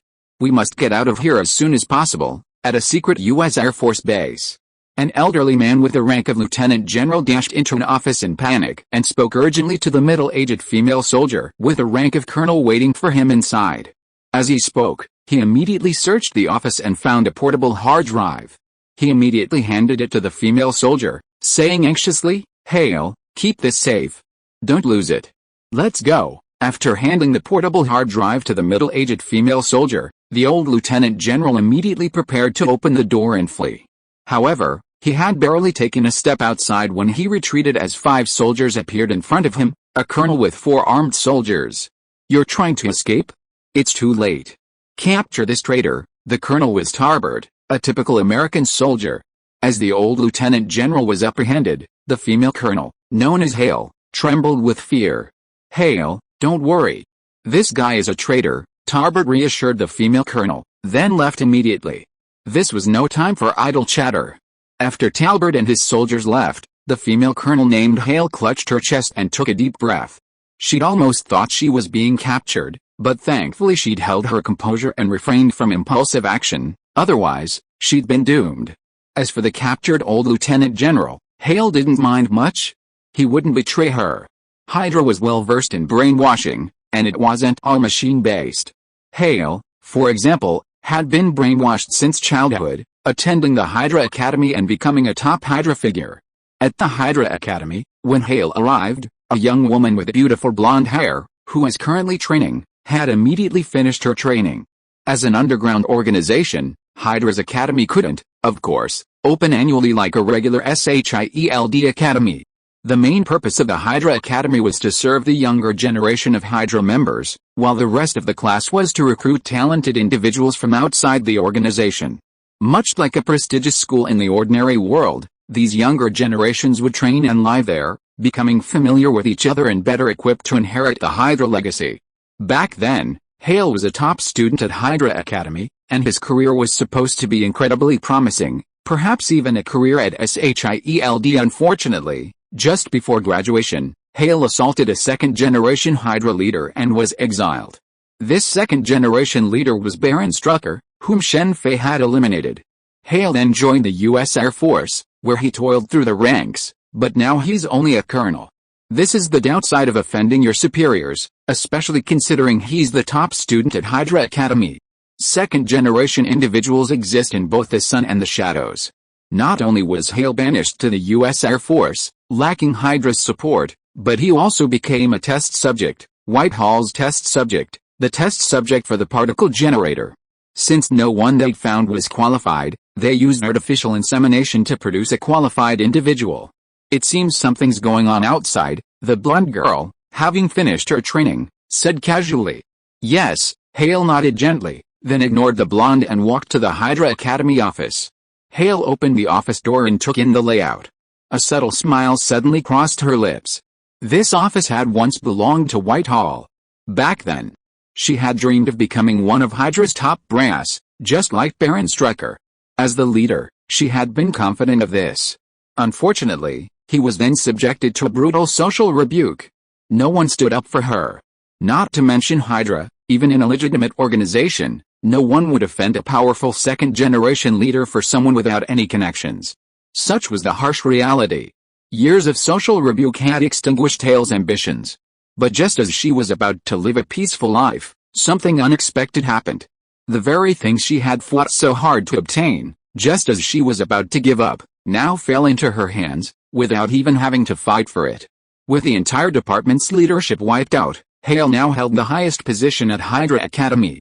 After a moment of reflection, S.H.I.E.L.D immediately inserted the portable hard drive she had obtained into her computer and began to examine its contents. I didn't expect Hydra to have something like this. Just as S.H.I.E.L.D was concentrating on checking the data on her hard drive, a strange voice suddenly appeared behind her. The unfamiliar voice startled S.H.I.E.L.D, and she immediately stood up in panic, frantically grabbing her weapon. S.H.I.E.L.D had once been a versatile talent, but after so many years as a civilian in the U.S. Air Force, she had long since returned her training to the Hydra Academy. Bang! S.H.I.E.L.D had just drawn her pistol, but before she could point it at the person, she felt a strong force against the pistol in her hand, causing her right hand to tremble and the pistol to fly out of her hand. Who are you? S.H.I.E.L.D didn't dare to pick up the weapon, but instead looked at the person in panic. It was Shen Fei, who hadn't revealed his true identity at this moment, dressed in Special Forces uniform. This is technology left behind by the Kree. I didn't expect Hydra to find it. Shen Fei was in no mood to pay attention to S.H.I.E.L.D at this moment, and was only concentrating on the information on his computer. Hydra claimed to be followers of the Hive. Although only the Malik clan persisted in welcoming the Hive back, the other branches each had their own agenda. However, over the years, they had discovered some of the technology left behind by the Kree on Earth. The computer displayed a device left behind by the Kree, a signal generator capable of communicating with distant Kree. Impressive. It can even teleport. This seems to be a Kree device from thousands of years ago. Truly worthy of a cosmic civilization, Shen Fei had seen teleportation many times before, including apparition in his own secret door, but achieving this level of power through a machine was a new experience for him. No, just as Shen Fei was about to examine the device further, he suddenly felt a gust of wind behind him, someone attacking him. At the same time, S.H.I.E.L.D screamed. Unfortunately, her scream was a bit exaggerated. Shen Fei didn't even turn his head to face the attack from behind. He extended his left hand and deflected the incoming circular weapon. Instantly, the circular blade flew back and slashed the chest of the beautiful blonde girl standing at the door. No, seeing the blonde girl collapse, S.H.I.E.L.D immediately rushed over and supported her, screaming incessantly, his face filled with sorrow. This blonde girl was S.H.I.E.L.'s daughter. Although she was artificially conceived, S.H.I.E.L.D loved her dearly. Shen Fei paid no heed to S.H.I.E.L.'s grief. Hydra was so evil. How could it be that you could only kill others and not be killed by others? If Melinda, Carlson, and the others were here, they would have immediately begun to rescue the blonde girl. But Shen Fei was not Melinda, who had become withdrawn after shooting a little inhuman girl. The United States policies towards children were indeed very good, but precisely because they were so good, they also gave rise to a large number of cruel and unruly children, committing murder, arson, rape, and other atrocities, all under the pretext of being underage. The great teacher had a good saying, "Youth is sinful." While it's a bit inappropriate to quote it here, it's also very true. A few days ago, the news reported the case of a young, but extremely talented girl who committed murder. Her reason was simple: she wanted to see if anyone could find out what she had done. She was a true genius, but she wasn't the only one in the world. Even after her crimes were exposed, she showed no remorse. Instead, she told the court that imprisonment was a blessing, allowing her to write and sell her autobiography. Writing a book in prison, selling it, and becoming famous is not uncommon in the United States, especially for minors like her. Hale, heartbroken, pulled a weapon from behind her daughter. Just as she was about to attack Shen Fei, a hole was pierced through her forehead. Let's go down and reunite. With the external hard drive and the information from Malik, Pierce, and the others, Shen Fei didn't need to question Hale. While her fate was pitiful, joining Hydra was enough for Shen Fei. Boom. As Shen Fei left the Hydra Academy, he unleashed his flame alchemy and earth alchemy, destroying the entire place. Finally, I've got it. In another secret Hydra warehouse, Shen Fei found the device previously documented, along with a particle generator. I remember this thing seems to be connected to the Predators. Perhaps I can rob them, Shen Fei thought, drawing on memories of S.H.I.E.L.D. agents. But now doesn't seem like the right time. I remember the Predators appearing just before Thanos' invasion. The Predators were notorious in the universe. They were also incredibly clever, always following Thanos' lead to profit. As the overlord of the universe, Thanos made no secret of which planets he attacked, and on each one, he killed half and spared the other half. The Predators exploited this information gap, claiming Thanos was coming to destroy the planet, and then profited from it. They had done this countless times by then, and it was a familiar pattern. Unfortunately, they failed on Earth. Due to Talbot's complete integration of Gravidium, he nearly wiped out the invading Predators' leadership. However, due to the gravity buzz, Talbot turned evil and eventually died in space. Chapter 212 New Avengers. Thank me, Coulson. I've solved a lot of problems for you down the road. Much of the trouble Coulson's team had been caused by Hydra. From Ward, Whitehall, and Malik, they'd all taken turns causing trouble for Coulson's team, and now they were all gone. Of course, this didn't mean Coulson's team wouldn't face trouble from Hydra in the future. Shen Fei had only taken out high-ranking Hydra officials. There were still a large number of mid-level officials within Hydra, such as James, the banker, the chief, and the Baroness. This Baroness didn't refer to Baron Strucker's wife, but simply the same title as Baron Strucker. Even though Shen Fei now had almost all the information on them, completely eliminating them wouldn't be easy. Not to mention, Shen Fei didn't want to waste so much time dealing with them. He could relax, even just wander around, rather than doing this thankless work.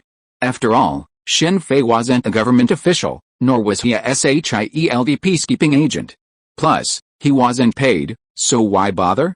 He wasn't Spider-Man aspiring to be a superhero.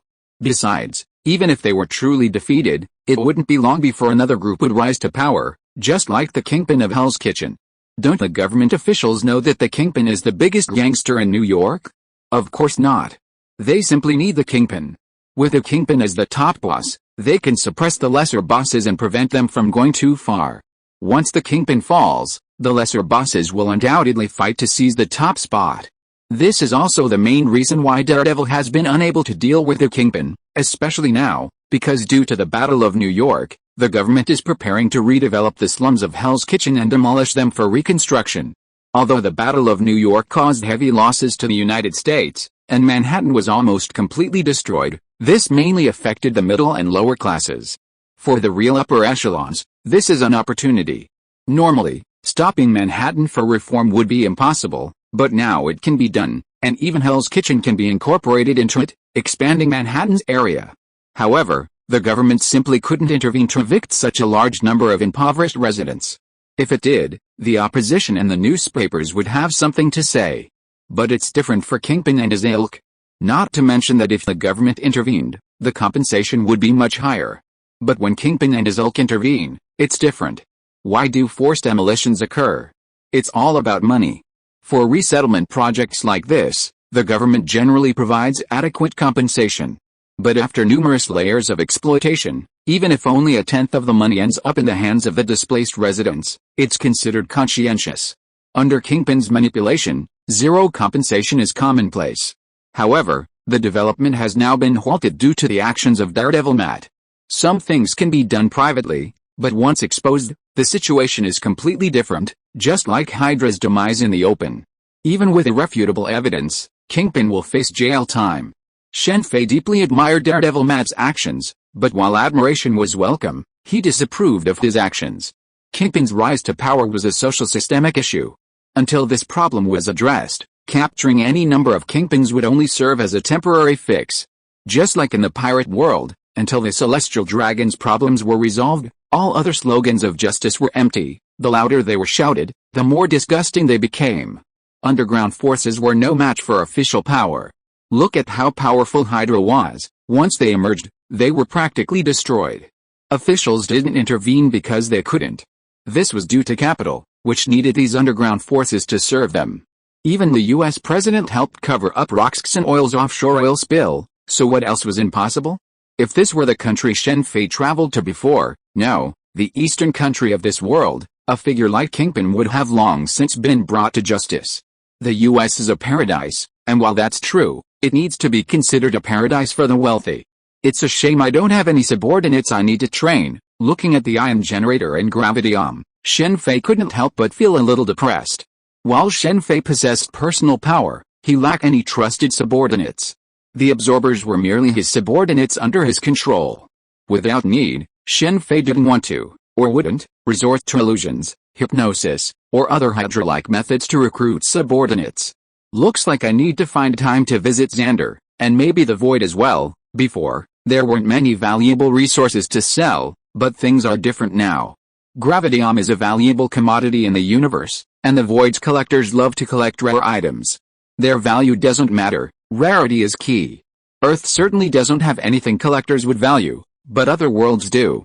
Bird snakes, botricles, moon-crazed beasts, invisible beasts, thunderbirds, and so on, all very rare. These are all items from the Harry Potter world, and the world of One Piece also boasts rare species.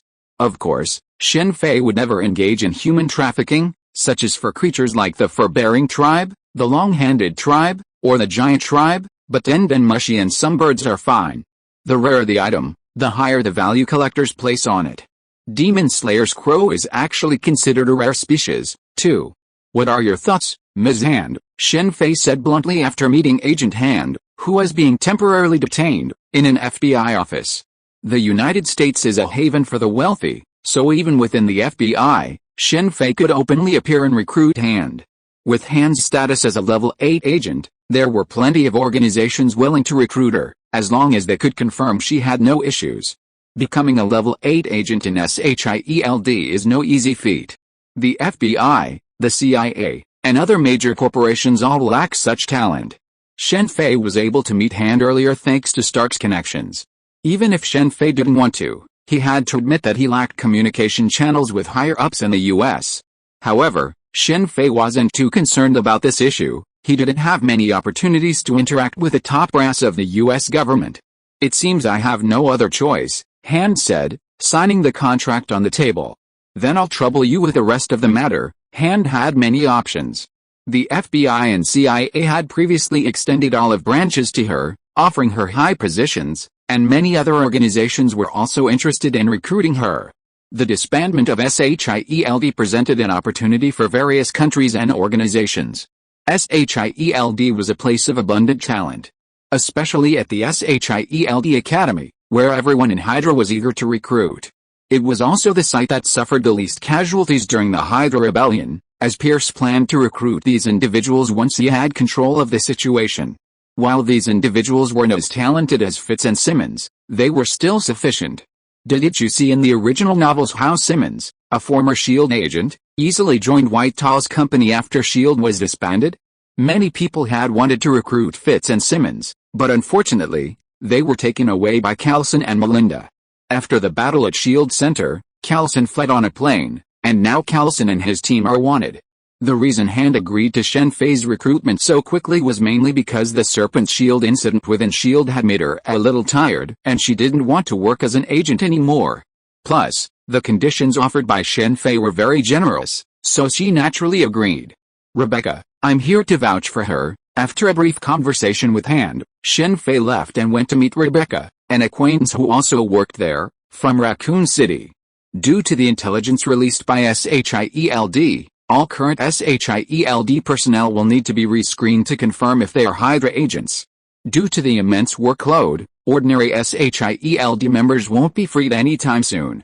Of course, with sufficient support, they can be released immediately. This primarily applies to lower-level S.H.I.E.L.D agents. Those at higher levels or with special talents receive different treatment. This time, the FBI and CIA took advantage of this opportunity to recruit a significant number of personnel.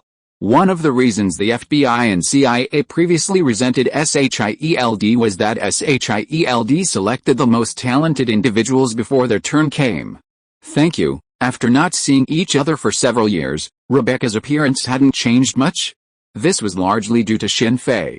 After all, Rebecca was her friend, and she could obtain items not available on the market directly from Shen Fei.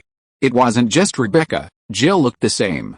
Chris, however, looked considerably older. He was exhausted from constantly fighting on the front lines. Rest for a few days, then I'll take you to the lab. With S.H.I.E.L.D's downfall, Rebecca naturally needed a new job. Shen Fei's lab was in need of staff, so Rebecca joined. What had once been a money-burning lab for Shen Fei was now practically profitable, thanks to Dr. Zhao Heilin's successful nanotechnology research. This was incredibly exciting news, eliminating the need for Shen Fei to travel to Xander to sell it. Dr. Zhao Heilin was currently using nanotechnology to research the cradle of life. Nanotechnology has so many applications that even Zhao Heilin could only focus on one area. Furthermore, Dr. Zhao Heilin was a doctor, so his primary focus was saving lives. For Stark, nanormal was a natural priority. While nanotechnology has broad applications, it's still theoretical. Cost constraints make it difficult to apply to more basic tasks. Take the construction industry, for example. Theoretically, using nanotechnology, a building could be erected in a single day, provided the design was complete and costs were not considered. However, the sheer cost of nanotechnology made it so expensive that even Shen Fei wouldn't dare to commit to such extravagance. Not only Shen Fei, but even the 5 major powers wouldn't dare to do so. Of course, nanotechnology remains a closely guarded secret, unknown to many outside of Shen Fei, Zhao Heilin, and a few others. With nanotechnology, Shen Fei's life has become much easier. He no longer needs the hassle of constantly changing his Ant-Man suit. Furthermore, his Iron Man armor can be carried around with him, making it far more convenient than the PIM particles used to shrink him. Even with Shen Fei's considerable advancements, the Iron Man armor still stands no chance against him, but it's still necessary. Fury is truly brilliant, letting Stark take over the Avengers. With the disbandment of S.H.I.E.L.D, the Avengers' position has become somewhat awkward. Fortunately, Stark stepped in, and after some negotiation, construction of the Avengers base has begun. It's the base used in Avengers 3 and 4, located in a desolate area, provided free of charge by the government. While the government dislikes the Avengers, believing them to be insubordinate, the Avengers' existence remains necessary due to the events of the Battle of New York. Thanks to Shen Fei's intervention, Stark didn't create Ultron, which meant the Sokovia incident never occurred, and the conflict between the Avengers and the government didn't escalate. Only with Stark's intervention will the authorities tolerate his privatization of the Avengers, but that won't last long, Shen Fei thought to himself as he watched the arrivals from Stark's beachfront villa. Even without the Sokovia incident, the authorities wouldn't allow such a powerful supernatural organization to escape their control. For example, there's currently ongoing online discussion about the ownership of the Avengers superheroes, though it hasn't escalated significantly yet. If a Sokovia-like incident were to occur, no, it wouldn't have to be that large, like the massive explosion accidentally caused by Scarlet Witch in the original novel. The authorities would seize the opportunity to retaliate. The enemy the Avengers were dispatching was certainly no small matter, and casualties were inevitable. If there were any, it would undoubtedly be the Avengers superheroes' fault, not the terrorists. So it seems that while civil war can be avoided, it's inevitable that we'll go our separate ways, If the authorities intervened, Captain America would undoubtedly disagree. It was somewhat comical that Stark, who always disregarded the authorities, was the first to compromise after the intervention, while the so-called official spokesperson remained unyielding throughout. It was a matter of position.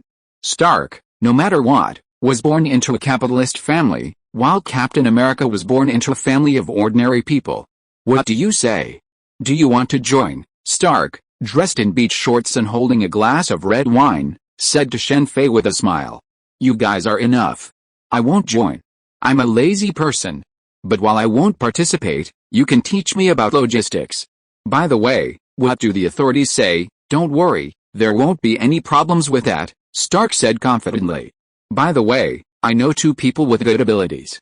Can I recommend them to join? Oh, let them come over and take a look first. Chapter 213 Untitled.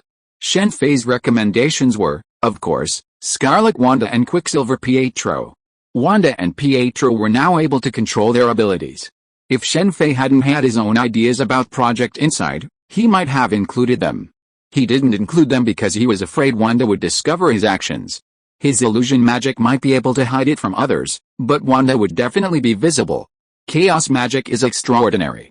Although Wanda had only recently mastered it, she could already levitate. With time, flying would be a piece of cake. Shen Fei, on the other hand, could only rely on the moon step if he wanted to fly. Shen Fei also tested Quicksilver's superpowers. Kizaru often said that speed equals power. In theory, with Quicksilver's speed, his offensive power shouldn't be too weak. However, in reality, Quicksilver's offensive power was comparable to that of an average person. After a series of tests, Shen Fei understood the true nature of Quicksilver's superpowers, speed. His speed wasn't due to physical strength, but rather to his supernatural powers. Quicksilver reminded Shen Fei of another person who possessed greater speed than him but often lost fights. Their abilities were essentially similar. Let them come over and take a look, Stark said after Shen Fei finished speaking. After all, the Avengers were a superhero organization, and Stark alone didn't have the final say. While Stark provided the venue and funding, Captain America's words carried the most weight within the Avengers, and the S.H.I.E.L.D team generally followed Captain America's lead. Stark was annoyed, but after all, Carter had regained her youth. Stark was fearless in the face of anyone, including Captain America, but he couldn't really stand up to Carter. Oh, I actually forgot about her. Maybe there won't be a split this time. It seems I still haven't gotten over my old thoughts. Shen Fei had initially believed that the Avengers wouldn't experience civil war, but at least a split. However, after seeing Carter, Shen Fei realized he'd been overthinking things. Stark and Captain America weren't particularly adept at dealing with the authorities, but Carter was different. She was one of the founders of S.H.I.E.L.D. Welcome aboard. When Shen Fei brought Scarlet Witch and Quicksilver to the still under construction Avengers base, Captain America and the others quickly welcomed them. Their arrival was a timely help, adding icing on the cake for the Avengers. Quicksilver's abilities, in particular, meant that terrorists would no longer be able to resort to hostage threats. The Avengers weren't only deployed when Earth faced a major crisis, as they did in Avengers I through IV. If that were the case, there would be no need to establish a dedicated Avengers base and gather everyone together. The Avengers' primary purpose was to target terrorist organizations, primarily Hydra. While Shen Fei had eliminated Hydra's top brass, he hadn't destroyed their various bases. According to the original storyline, this would be right around the time the Avengers were fighting Baron Strucker, just as Avengers II was dealing with Ultron. Of course, that wasn't necessary now. The focus now was on Hydra's task force, led by Crossbones. Stark was deeply committed to defeating Hydra. Unlike in the original story, where he merely acted as a superhero, this time Stark was driven primarily to avenge his parents. Because of a Captain America's relationship with Carter, Stark couldn't exact revenge on Bucky, so he could only vent his resentment on Hydra. Of course, Stark wasn't without his temper, and he demanded that Bucky never appear before him, lest he be tempted to seek revenge. Bucky, the Winter Soldier, was captured during the Inside campaign. It wasn't Captain America who captured him. Captain America couldn't bring himself to kill his good friend, and he was badly beaten. It was Carter who finally captured him. Luckily, the damage isn't serious. With the blueprints, it's easy to repair. After releasing the aerospace battleship from the alien planet, Shen Fei began comparing it to the blueprints and then asked Red Queen to help with the repairs. As for the crew inside, of course, they were all taken care of. It seems like I have no use for this. Forget it, I'll just keep it as a reserve. Looking at the aerospace battleship hidden in the sky, Shen Fei felt a sense of loss. Before he got it, he wanted it, but after he got it, Shen Fei had no idea what to do with it. In fact, after receiving the blueprints and learning about the aerospace battleship's construction, Shen Fei was deeply frustrated. The aerospace battleship could only fly within the atmosphere, not beyond it. By comparison, it was even inferior to the Quinjet, which could fly into outer space. Hulk had flown it to sucker. It was a stroke of luck that Pierce had managed to get the 5 major powers to agree to this plan. It seemed they'd imagined the alien enemies to be as moronic as the Chitauri, hence the aerospace battleship. Aside from its powerful Yamato firepower, the aerospace battleship had no other advantages. Forget it, let's focus on my nano-armor. After putting the aerospace battleship aside, Shen Fei began using nanotechnology to modify Ant-Man's suit and Iron Man. It seems we don't have enough vibranium here, and it's a shame that Guy doesn't have any more either. Nano-firing Ant-Man's suit and Iron Man's suit would be prohibitively expensive, but Shen Fei didn't mind the high cost, even though his FIFA group was currently far behind the Stark group. But that's just the Marvel world. If you include other worlds, Stark Corps can compare to him, just as Stark can compare to Black Panther and wealth. This guy Stark, for revenge, even postponed something like nanotechnology. Shen Fei hadn't hidden the success of nanotechnology from Stark, but Stark didn't have time to dwell on it for the time being. With nanotechnology, nanofibering Ant-Man's suit and Iron Man armor simply required a willingness to invest. This was different from Zhao Halen's Cradle of Life, which was for life. That's really cool. Looking in the mirror, Shen Fei whistled softly at the flowing black Iron Man armor covering his body. The Iron Man armor made of nanotechnology was easy to carry and offered greater flexibility in combat. Weapons could be changed freely, and it could carry secondary equipment, just like Stark's in the original novel. Once Zhao Halen's Cradle of Life was successful, it would even have healing capabilities. It would be wonderful if every member of the Avengers could be equipped with a nano-steel armor like this. Scarlet Witch, Hulk, and Thor certainly don't need it to enhance their abilities. On the contrary, it would only limit them. But for Cap, Carter, Natasha, Hawkeye, Falcon, Quicksilver, and others, the nano-suits would be a true powerhouse. Unfortunately, this idea remains just that, an idea, unrealizable. It's not that Stark is reluctant to part with it, but rather that it's simply impossible. If Stark were to give the nanotech armor to another person, including Pepper, it would attract a host of coveted individuals. Unless Stark wants to go to war with the government, this initiative can't be initiated. Hydra is truly pathetic, but this is too foolish to confront them head-on. Perhaps due to the annihilation of Hydra's top brass, Hydra's current demeanor has changed dramatically.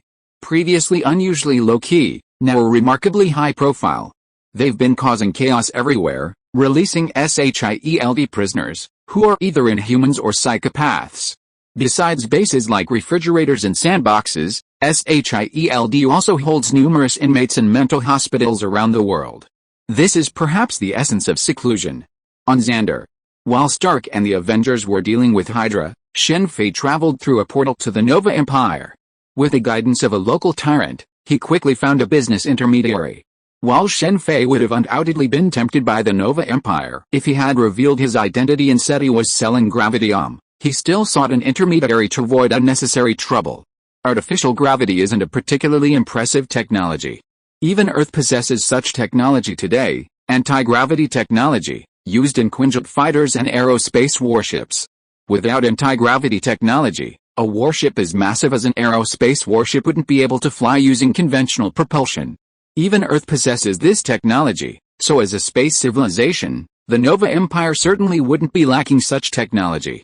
Despite this, gravitium still fetches a high price, naturally because it's worth it. Of all gravity-generating technologies, gravitium offers the best value. Especially in its application in settlements, this is where gravitium's greatest value lies. Whether it's owning a planet or using it for mining, I didn't expect gravitium to have this use. The transaction with the intermediary went smoothly. With Asgard's backing, the intermediary didn't play dirty and offered the highest price. Shen Fei received a wealth of cosmic knowledge and the use of gravitium in space. Shen Fei acquired his technological knowledge for Stark, while Gravitium was acquired for himself. I didn't expect vibranium to be even more valuable in space than Gravitium. Earth has been protected for so many years thanks to Asgard. To find items that could be sold in space, Shen Fei specifically asked the intermediary for a price list of cosmic materials, so he could find the right items to sell. Some items might not exist on Earth, but perhaps on other worlds. Shen Fei then saw the price of vibranium. Vibranium's greatest use wasn't its hardness, but its ability to advance technology. Look at Wakanda. It appears impoverished on the surface, but in reality, it's the most technologically advanced nation on Earth. Even Stark's technology can't compare. After all, one is a person, the other a nation. Black Panther's sister, Shuri, according to Shen Fei, is even considered more intelligent than Stark. However, she was able to retrieve Vision's Mind Stone from the original story, making her a far superior figure to Stark in this regard. On Earth, if such a magical substance weren't protected by Asgard, the Marauders would definitely seize it if they discovered it. In Agents of S.H.I.E.L.D, the Marauders traded with S.H.I.E.L.D for Gravitium. Had they known about vibranium's existence, Gravitium wouldn't have cared. It's not humanoid, it's just unsettling to look at. I admire Ego for his willingness to take on any species. Having gotten what he wanted, Shen Fei didn't leave Xander immediately. Instead, he stayed for a few days, enjoying the alien world. I didn't expect to run into them. That day, Shen Fei was standing by a hot spring in Xander's largest square, admiring the bizarre aliens, when he suddenly spotted two familiar faces. A tree and a raccoon, Grodd and Rocket from the Guardians of the Galaxy. They were holding laptops, scanning the passers-by.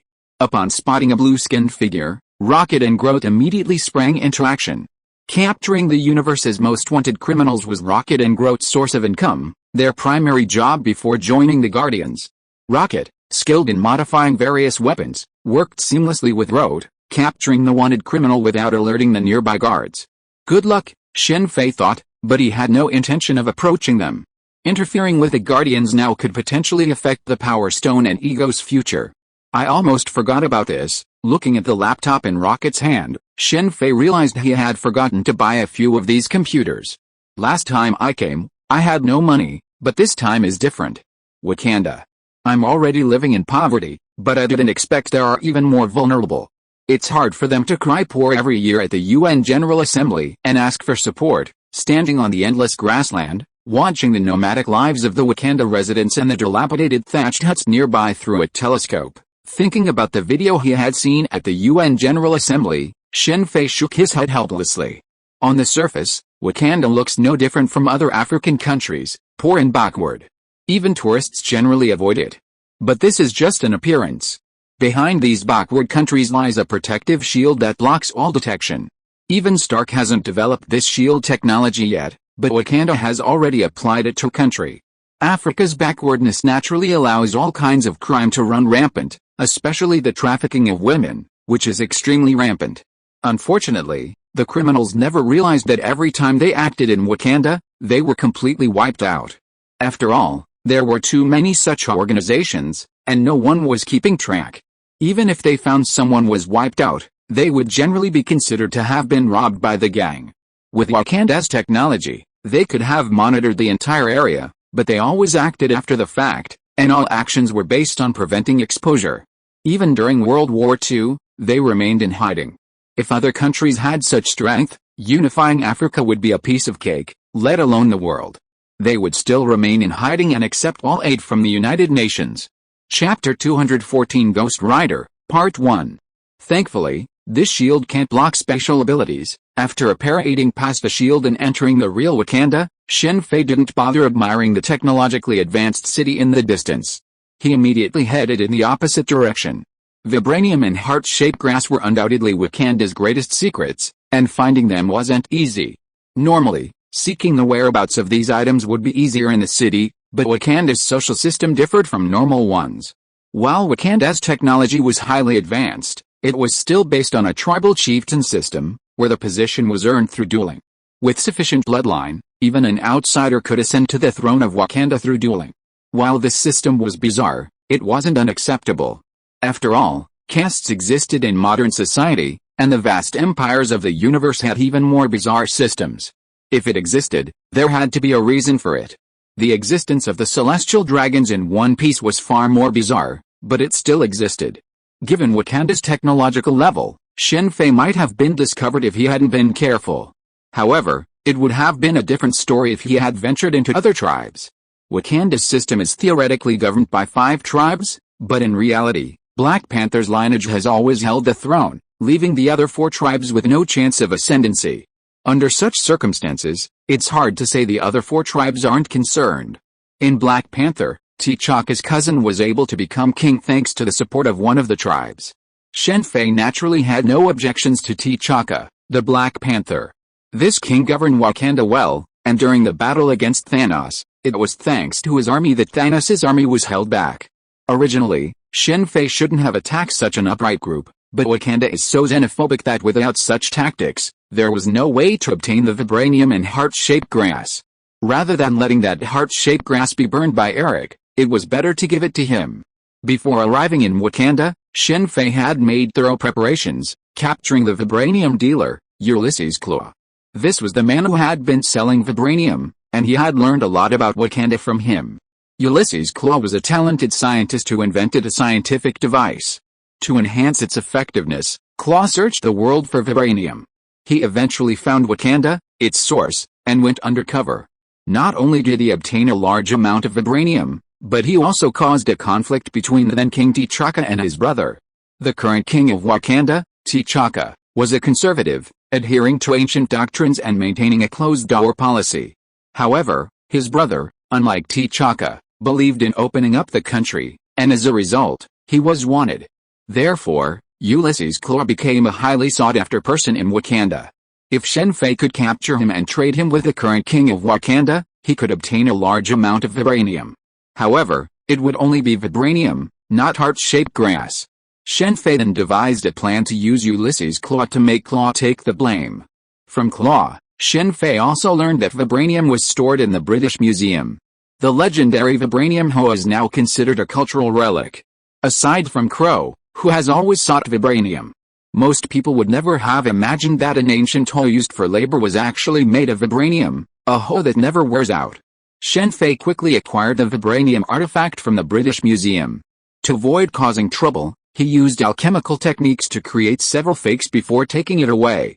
This type of artifact is not valuable, serving primarily as a commemorative item, so generally, no one would bother to determine its age.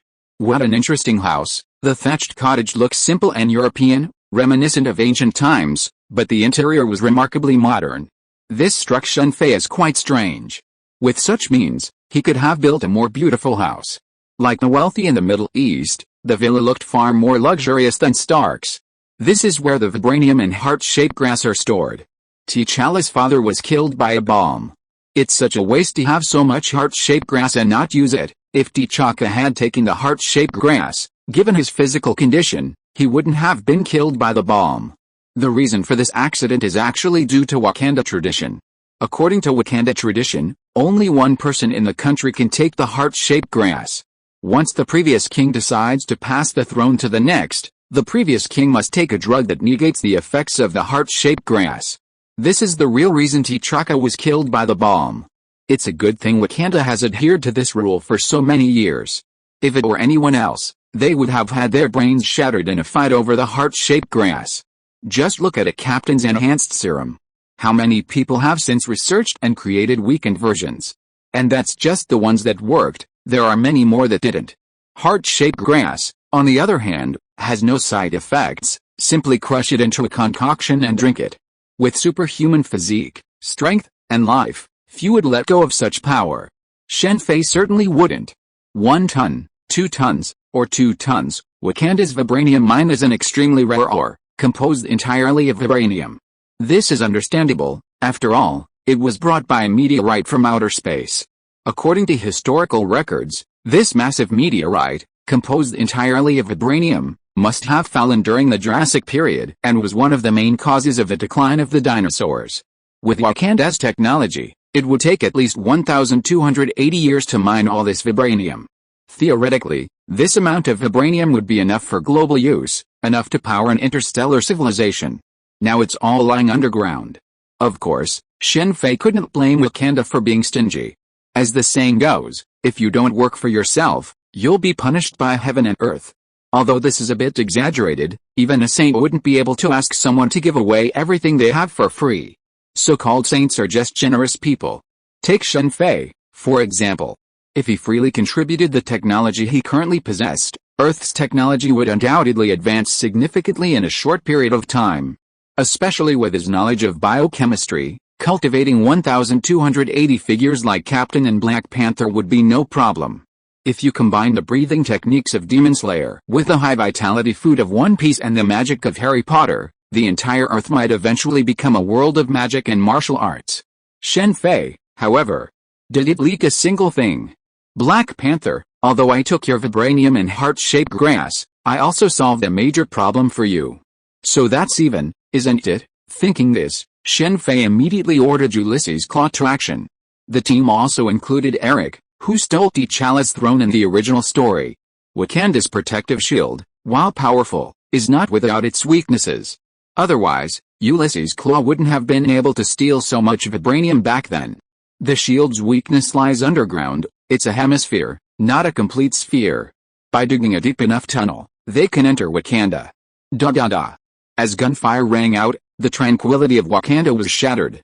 Faced with this sudden attack, the Wakanda guards didn't panic, but instead united to form a joint defensive shield. The guards' weapons and clothing were imbued with extraordinary abilities through highly advanced technology. What amazing technology! It looks almost like Asgard. The Wakanda soldiers primarily wielded cold weapons, similar to those of Asgard. Boom boom boom. The battle continued, and Ulysses Claw's forces were quickly overwhelmed. Shen Fei seized the opportunity to take the vibranium and heart-shaped grass he had planned to take. Bang! A figure clad in tight black armor dropped from the sky, instantly unleashing a killing spree. It was Black Panther, his retractable vibranium claws unstoppable. With such advanced technology, he prefers close combat. True to his name, Black Panther, protected by his vibranium battlesuit, Black Panther seemed to be in unrivaled form.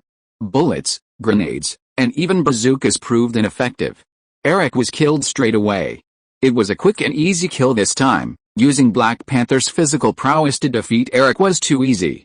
He'd have to remove his own enhancements, and that was a self-inflicted defeat. Now I have enough vibranium.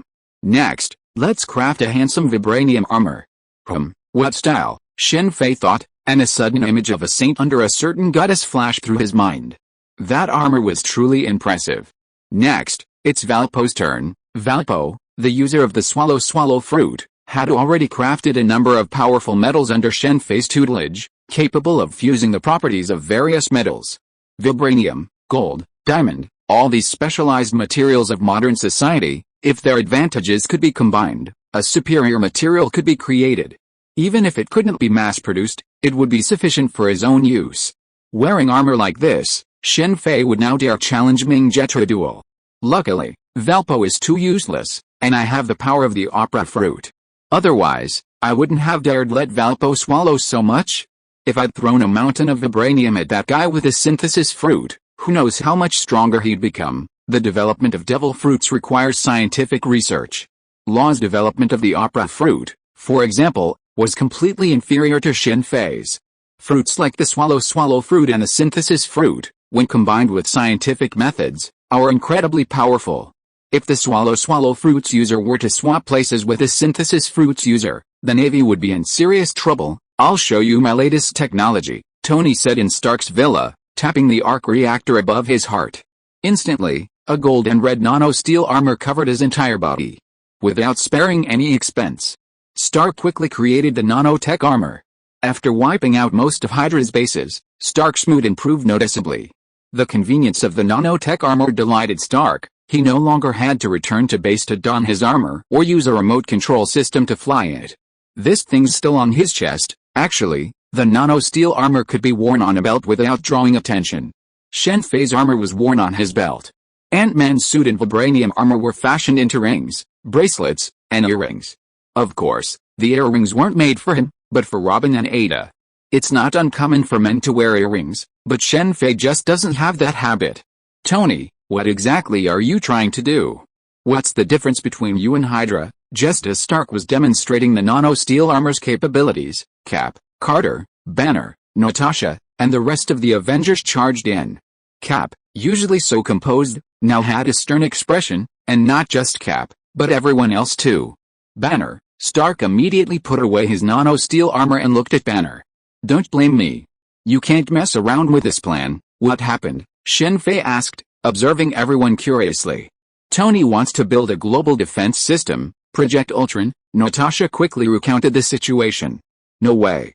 I finally managed to prevent Ultron from appearing, and here you go again. Shen Fei looked at Stark in shock after hearing this. I'm doing this for world peace. Even with just a few of us, even if we're constantly busy, it would be extremely difficult to eliminate those disasters. But establishing a monitoring system would be much easier, Stark said immediately. This is just another project in sight. How can you guarantee that this system won't be exploited by the enemy? The captain stared at Stark with a serious expression. I guarantee that, despite everyone present opposing the plan, it seemed Stark hadn't given up on it. As a scientist, Stark had always used scientific methods to combat evil, as evidenced by his Iron Man armor, and he also believed in artificial intelligence. On this point, Stark had the stubbornness of a scientist. He wouldn't believe it unless he saw the results with his own eyes. The further evolution of artificial intelligence would lead to intelligent life. Shen Fei, with a Mind Stone in his hand, hadn't considered turning the Red Queen into a truly intelligent being. Artificial intelligence is controlled, but intelligent life is not. This is a profound lesson for Skynet, but scientists don't care until they've learned their lesson. Just like after the Stark-Ultron incident in the original novel, a S.H.I.E.L.D. scientist created a being similar to Ultron, Hydra. Even though S.H.I.E.L.D. had repeatedly banned related research due to the Ultron incident, it couldn't stop the scientists' curiosity. Many of the troubles in the Marvel Universe are actually caused by humans themselves, so it's no wonder that Ultron and Hydra both choose similar methods to deal with humans. Afterward, everyone parted on bad terms, and Stark's good mood was instantly overturned. Chapter 215 Ghost Rider, Part 2. This Stark guy is so determined to die. I hope his research won't go so smoothly without a Mind Stone. Shen Fei sighed helplessly after returning from Stark's villa. Shen Fei wasn't terribly surprised that Stark was considering researching Ultron. After all, science was Stark's specialty. If he didn't use scientific methods to build a defense system, would he resort to magic? Kamar-Taj was the one that used magic to build a defense system. Even Shen Fei had Red Queen controlling a large number of Iron Man armors. Shen Fei didn't want to fight a war, otherwise his current reserves would definitely be enough for a major battle. There are no movies like Skynet in the Marvel Universe, and even if there were, Stark wouldn't change his mind based on the content of a movie unless he saw the consequences firsthand. Just like how he went from being a behind-the-scenes arms dealer to Iron Man, how could he have become Iron Man if he hadn't experienced it firsthand? Remember, before he went to Afghanistan to sell arms, a female reporter specifically interviewed him about this, but Stark remained unfazed. Shen Fei naturally sided with Cap and the others, but he also failed to persuade Stark to give up. After all, he couldn't use the example of Ultron, who hadn't even appeared. Words alone wouldn't convince the other party to trust you.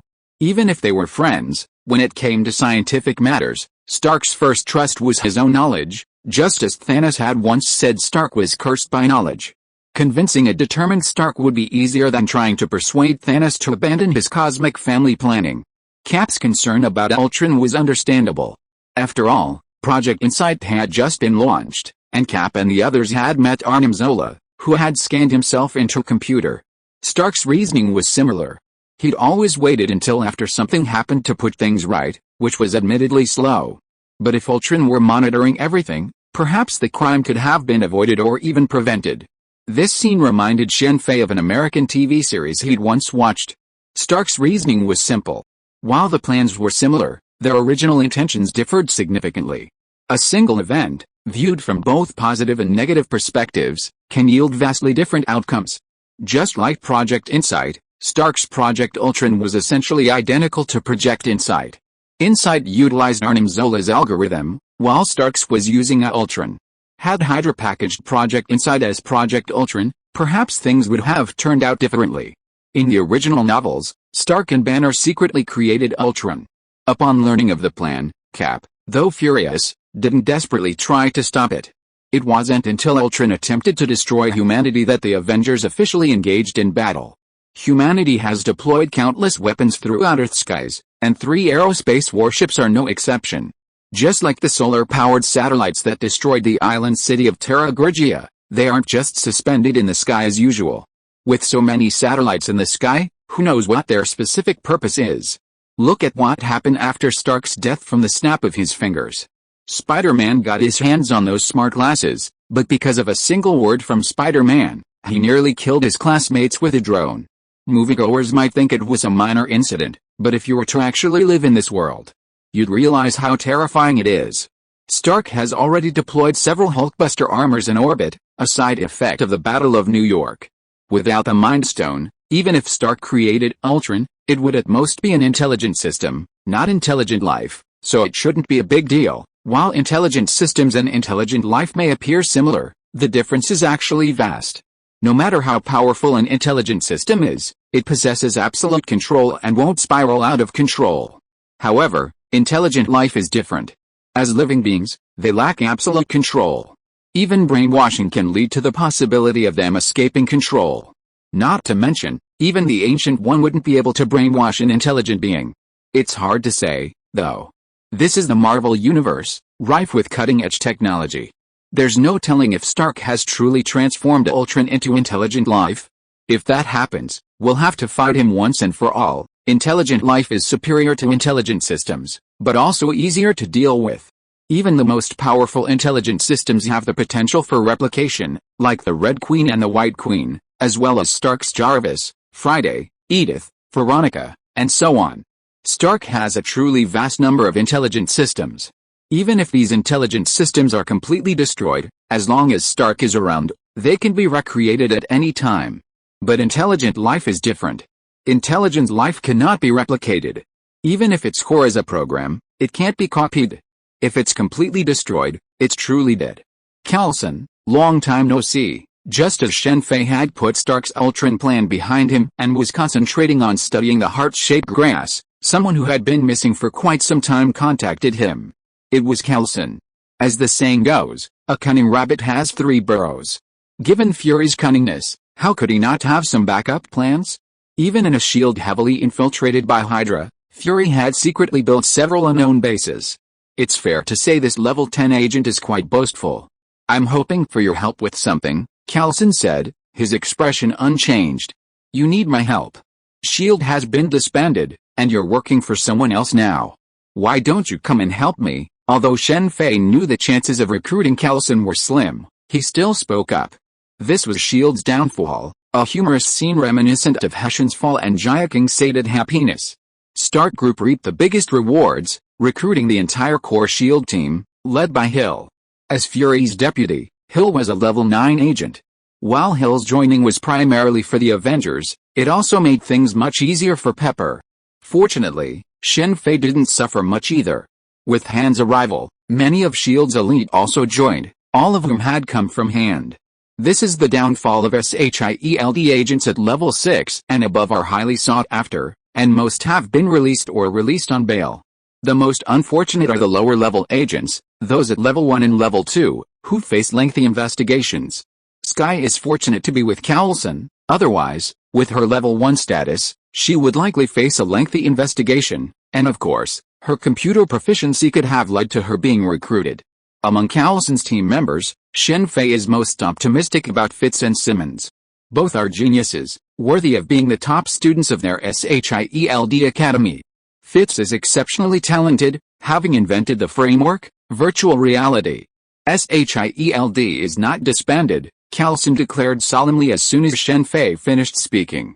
S.H.I.E.L.D. is a belief for Coulson, and he will not allow it to disappear. Looking at Coulson now, few would have guessed that he joined S.H.I.E.L.D. before even graduating from high school. Is that so? Then what do you need my help for? Coulson's expression told Shen Fei that if you were to dwell on S.H.I.E.L.D.'s existence, Coulson would probably get angry. You'd better come over. I'll pick you up right away, Coulson said, and hung up. Come to me now? What kind of trouble are you in? Coulson was the type of person who wouldn't come to him unless he had a truly unsolvable problem. Does S.H.I.E.L.D. have a lot of sponsors? Or is it Fury's hidden stash? No organization can do without money. The pirate world, with its vast navy, is controlled by the world government.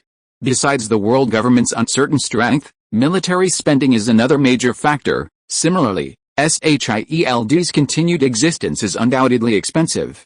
Whether it's base maintenance or staff salaries, they're not insignificant. They want to rely on love, but they're not like the Straw Hat Pirates. There are certainly some in Callson's group who don't care about money, like Sky, Fitz, Simmons, and Melinda, but maintaining S.H.I.E.L.D is a different story. Aside from anything else, when an agent sacrifices his life, a pension is inevitable. Shen Fei still remembered the inhuman who succeeded Callson as director of S.H.I.E.L.D, constantly dealing with politicians. For funding, the director had told Callson that, unlike Callson, he always had secret funds at his disposal. Long time no see, everyone. Callson's plane quickly appeared invisible by the sea at Shen Fei's villa. After Shen Fei boarded, he immediately greeted Sky, Fitz, and Simmons with a smile. S.H.I.E.L.D has fallen, but Callson's team has grown. Now, on Callson's plane, the action team, besides Sky, had a young man, and even a logistics officer. There were 3 people in total, Triplet, Sky, and a man named Lance Hunter. The logistics officer was a burly black man named Mike. Hello, Fitz and the others immediately greeted Shen Fei with a smile. Only the 2 newcomers didn't recognize Shen Fei. Sorry, I asked you to come here because we discovered this. Callson, upon appearing, immediately used the remote control to turn on the plane's large screen.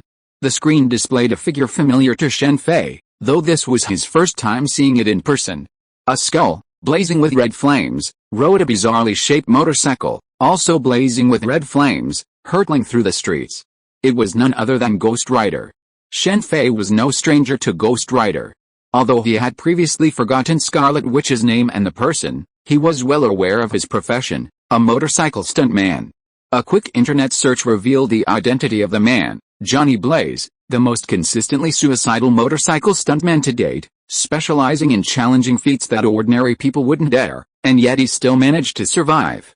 Online bets were being placed against Johnny Blaze that he would die during a particular stunt, and as his successes grew, the bets grew larger and larger. Online, Johnny Blaze even earned the nickname the man who tried to fool the Grim Reaper. In the United States, motorcycle stuntmen are an incredibly dangerous profession. Excluding those who quit, the injury rate is nearly 100%, and the mortality rate is over 80%. And that's just for the average stuntman. A performance like Johnny Blaze's is undoubtedly 100% fatal. It's precisely because of this that Johnny Blaze has such immense popularity. After finding Johnny Blaze, Shen Fei had seen many of his performances online, but he had no desire to contact him.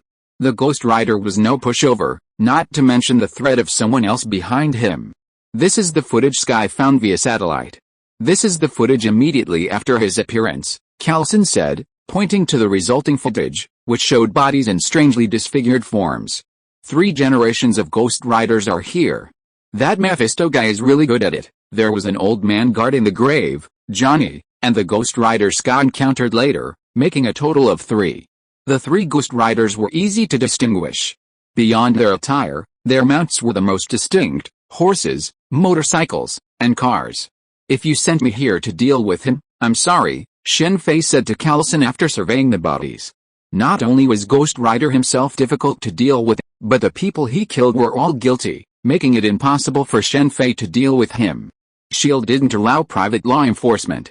Just like Spider-Man, despite all his good deeds, still had many people disapproving. Ghost Rider's actions were even more sinister.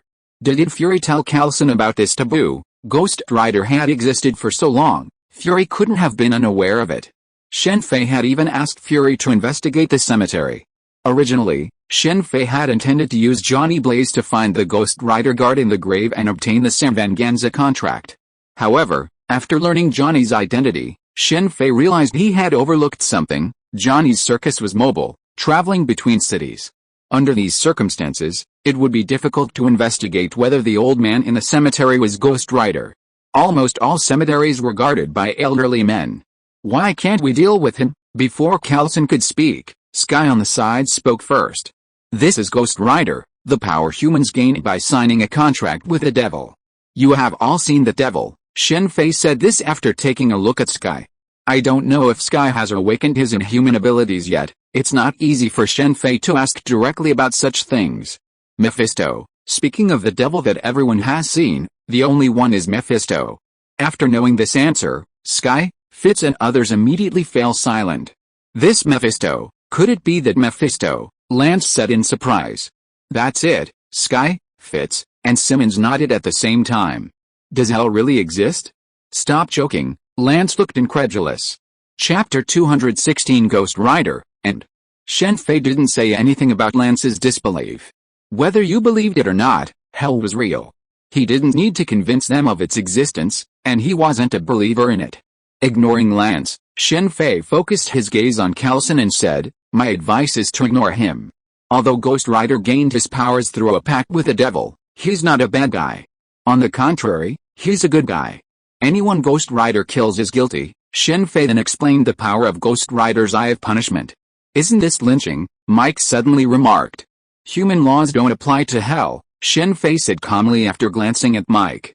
Speaking of law, S.H.I.E.L.D. currently has no law enforcement authority and is, in fact, a wanted criminal.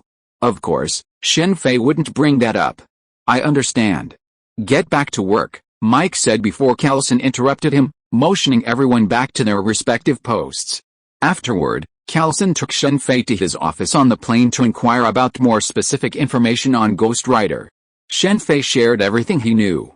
The Marvel Universe needed S.H.I.E.L.D. Without Callison constantly resolving issues from the shadows, the world would be even more chaotic.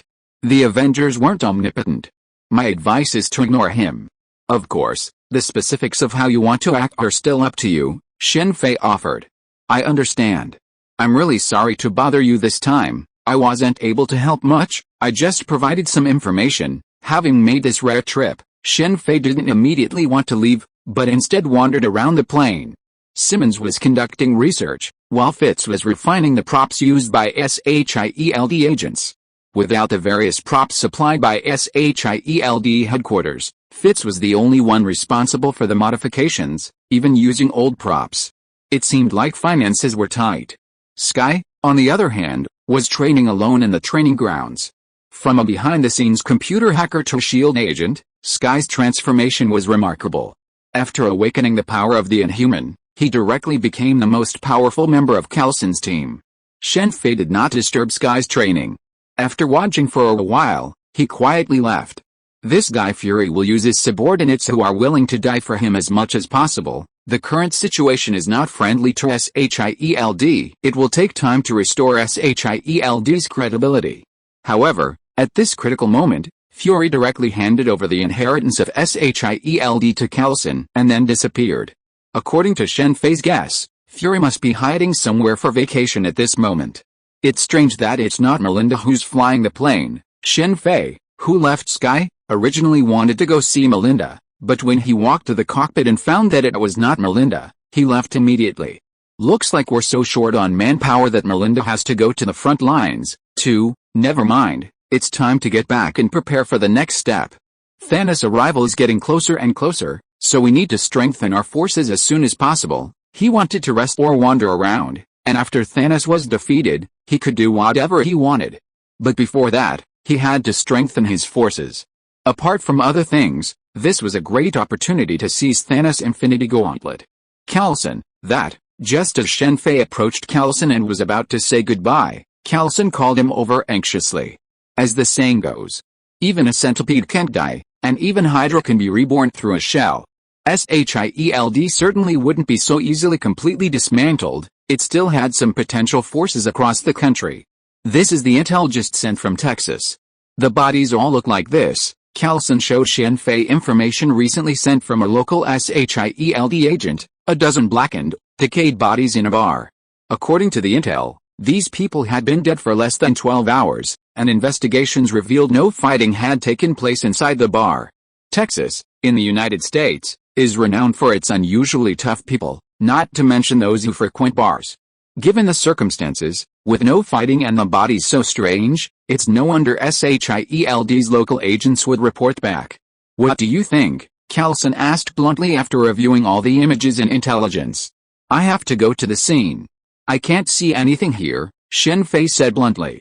I see.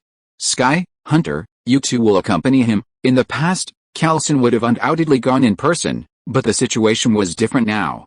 As the new director of S.H.I.E.L.D., appointed in a critical moment, Carlson was now overwhelmed with tasks and had little time for the front lines. Yes, soon, Shen Fei, Sky, and Hunter boarded their Quinjet and flew towards Texas. Carlson's plane, S.H.I.E.L.D. 616, was enormous, intended to serve as an airbase, capable of remaining aloft for a week without requiring resupply. Atop the fuselage, a Quinjet was parked, used for missions. The bar where the incident occurred was, of course, sealed off, but this lockdown meant nothing to Shen Fei and his companions. They needed no formalities and quietly entered the scene from the side.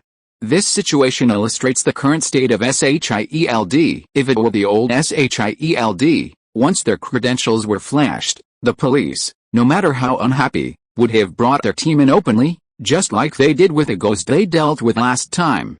The aura of hell. Looks like someone else has arrived from hell. Upon a quick inspection of the scene, Shen Fei sensed a familiar presence, reminiscent of Tobias Ford's presence. Though it was fainter, Shen Fei still detected it. Is it the same as the incident with Hannah? Sky asked from the side.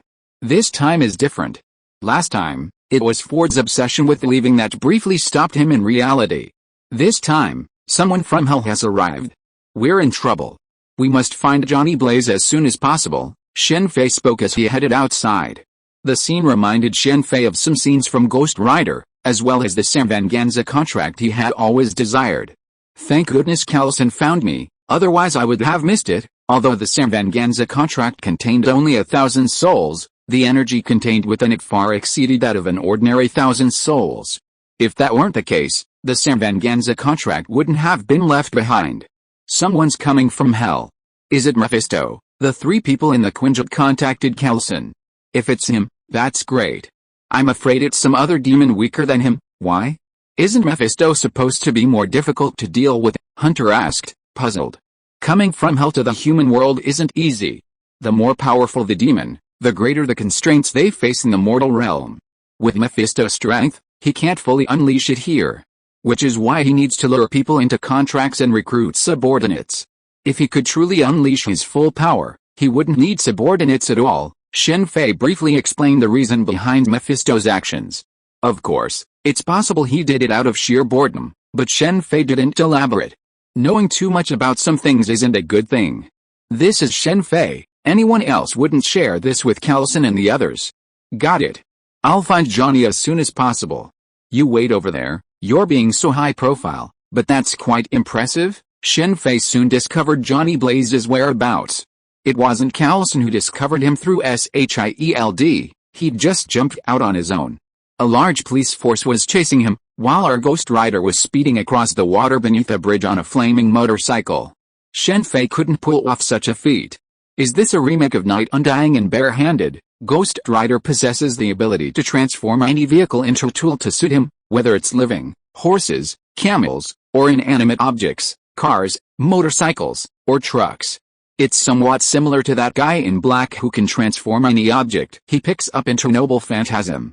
He can even climb buildings. In the old days, S.H.I.E.L.D. could have dispatched all the police with a single phone call, but that's no longer possible. Shen Fei and the other two could only watch as the police surrounded and intercepted Ghost Rider, then watched him scale buildings on his motorcycle, pull helicopters down from the sky, and toss them aside. What a monster! Hunter's face paled as he watched Ghost Rider, despite all the bullets, remain unscathed.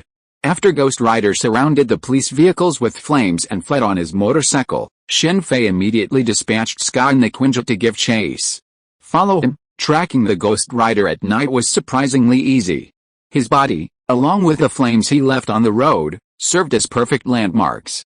The cemetery, looks like it's here. What should we do now? Hunter asked immediately after the Ghost Rider transformed back into a human and his motorcycle returned to normal, entering the cemetery. Sky, on the other hand, looked at Shen Fei. Let's wait a day. A day passed, and Johnny Blaze left on his motorcycle. Hunter was about to give chase, but Shen Fei had them on standby while he went to meet the cemetery's gravekeeper, Carter Shredder. In just one day, Shen Fei had learned all the information on Carter Shredder. He appeared to be a normal, childless, and unmarried American. If Shen Fei hadn't known his true identity, he would have been fooled. If you want to visit the graves, come during the day. Carter Shredder unconsciously tightened his grip on the shovel as he saw Shen Fei approach. I'm not here to sweep the graves, I'm here to retrieve something. Shen Fei stopped about 5 meters in front of Carter Shredder. What you need isn't here, Carter Shredder said, raising his shovel in a defiant gesture. If I say it's there, it's the St. Venganza contract. I'm here to take it, Shen Fei stated his purpose directly. Who are you, and how do you know this? After Shen Fei mentioned the St. Venganza contract, Carter Shredder stopped playing dumb. I'm a mage. I'm here to retrieve the St. Venganza contract because I don't want it to fall into the hands of demons. According to the intelligence I've received, someone from hell has appeared in the human world and wants to obtain it. I need to use this St. Venganza contract to destroy it, Shen Fei said, forming hand seals with his hands, creating a series of extremely complex magic circles. So the contract is here. At that moment, 3 figures suddenly appeared. In the center was a handsome young man with black hair and black clothes. It was the Black Heart Demon and his group. Hand over the contract, the Black Heart Demon glanced at Carter Shredder before focusing on Shen Fei. Master, begin, kill him. As the Black Heart Demon spoke, a figure with flowing hair behind him transformed into a gust of dark wind and pounced on Shen Fei. A wind ghost, seeing Abigan's arrogant expression, completely disregarding him, Shen Fei immediately formed hand seals. A golden magic circle transformed into a golden sword, and with a single strike, he severed Abigan in 2. A shrill scream escaped Abigan's lips. He had never imagined that Shen Fei could actually attack him directly. Idiot, as an evil spirit, a ghost, Abigan's transformation into wind would be impossible for ordinary attacks. However, the magic of Kamar-Taj specializes in the soul. Showing off soul manipulation in front of a Kamar-Taj mage was simply a novice. Shut up. Hearing Abigail's screams, Shen Fei slashed at him again with his sword. This time, his screams finally disappeared, not only his voice, but his body as well. Varro, seeing that Abigail was killed so easily, the Black Heart Demon's pupils shrank, and then he immediately ordered another person beside him to take action. The Black Heart Demon's words made Varro's expression change immediately. He did not take action immediately. After the Black Heart Demon shouted his name again, Varro had no choice but to take action. He then immediately turned into a pool of water and merged into the ground. Fierce fire, just as Varro, who had merged into the ground, was about to move towards Shen Fei's feet, a short magic wand suddenly appeared in Shen Fei's left hand. In an instant, a ball of red flame flew out from the front of the magic wand, igniting the ground. Then Varro jumped out from the ground covered in flames. Harry Potter's fiery flame curse is also effective on the soul. Voldemort's soul was burned to death in this way. Although it is not as good as the hellfire on Ghost Rider, it already has some of the rudiments of hellfire. Looking for death, Blackheart saw that 2 of his men died one after another, plus the one killed by Ghost Rider before. The 3 men he brought out from hell with great difficulty were directly wiped out. The angry Blackheart was ready to attack. Shen Fei immediately used his wand to track the fiery flame on one side to attack Blackheart. As expected of Mephisto's child, he can actually resist the fiery flame. But it's a pity that this is the human world, not hell. If you're listening to this novel on a channel other than Fanfic World, it means they downloaded and uploaded it without effort. We cordially invite you to visit our channel, Mundo Fanfic Novelis. There you'll find the original version of this story and you can explore many other novels of various genres. We're waiting for you to immerse yourself in a world of incredible novels. Chapter 217, St. Venganza Contract. Seeing fiery blaze blocked by the sinister black aura emanating from Blackheart, Shen Fei immediately increased the power of his fiery blaze. Since arriving in the pirate world, Shen Fei had rarely used magic from the Harry Potter universe. This was because the pirate world's powerful warriors were known for their formidable physiques and speed, making ordinary magic less effective. The fiery blaze spell was incredibly powerful, especially if Grindelwald had been prepared.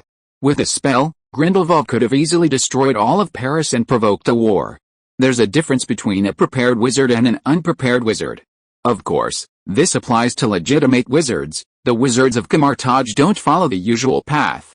As Mephisto's child, Blackheart's strength was undoubtedly considerable. However, this strength came with a prerequisite. In both hell and the human world, those from hell would be weakened, The stronger the strength, the more severe the weakening. Blackheart still had some fighting power in the human world, while Mephisto's was practically depleted. This was why Blackheart dared to challenge Mephisto in the human world. Even if Mephisto were completely powerless, he was no match for ordinary humans in the mortal realm. Shen Fei, for example, had never considered seizing the opportunity to kill Mephisto. With Shen Fei's current strength, killing Mephisto would be a piece of cake. However, the Mephisto that appeared in the mortal realm was merely a shadow of him. Killing him would not only offer no benefit, but would also provoke a powerful figure for no reason. Even if Shen Fei didn't believe he had a chance to go to hell, there was no need to fence such a powerful figure, who hadn't done any harm to the mortal realm. Even when Blackheart Demon threatened to harm the mortal realm, Mephisto sent Ghost Rider to deal with him. Blackheart Demon's desire to eliminate Mephisto and become the master of hell with a mere Samvanganza contract was sheer wishful thinking. Perhaps he'd spent too much time in hell, lacking the discipline of society, and had become overly complacent. Shen Fei wasn't afraid of Mephisto's resentment if he killed Blackheart Demon here. The reason was simple: the current Blackheart Demon wasn't the real one. As for killing Blackheart Demon's clone, he'd incur the resentment of the real Blackheart Demon in hell.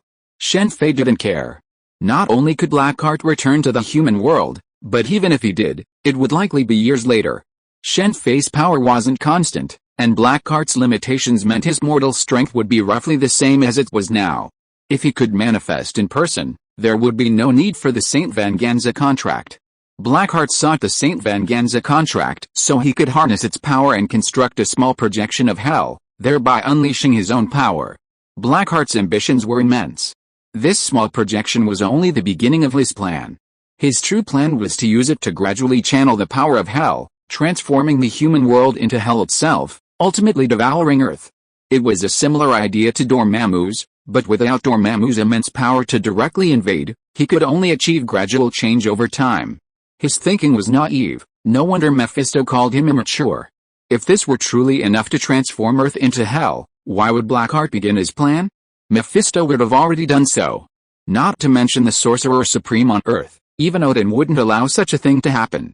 If Blackheart truly used the Samvanganza contract to create a miniature projection of hell, Ghost Rider wouldn't be the only one to attack.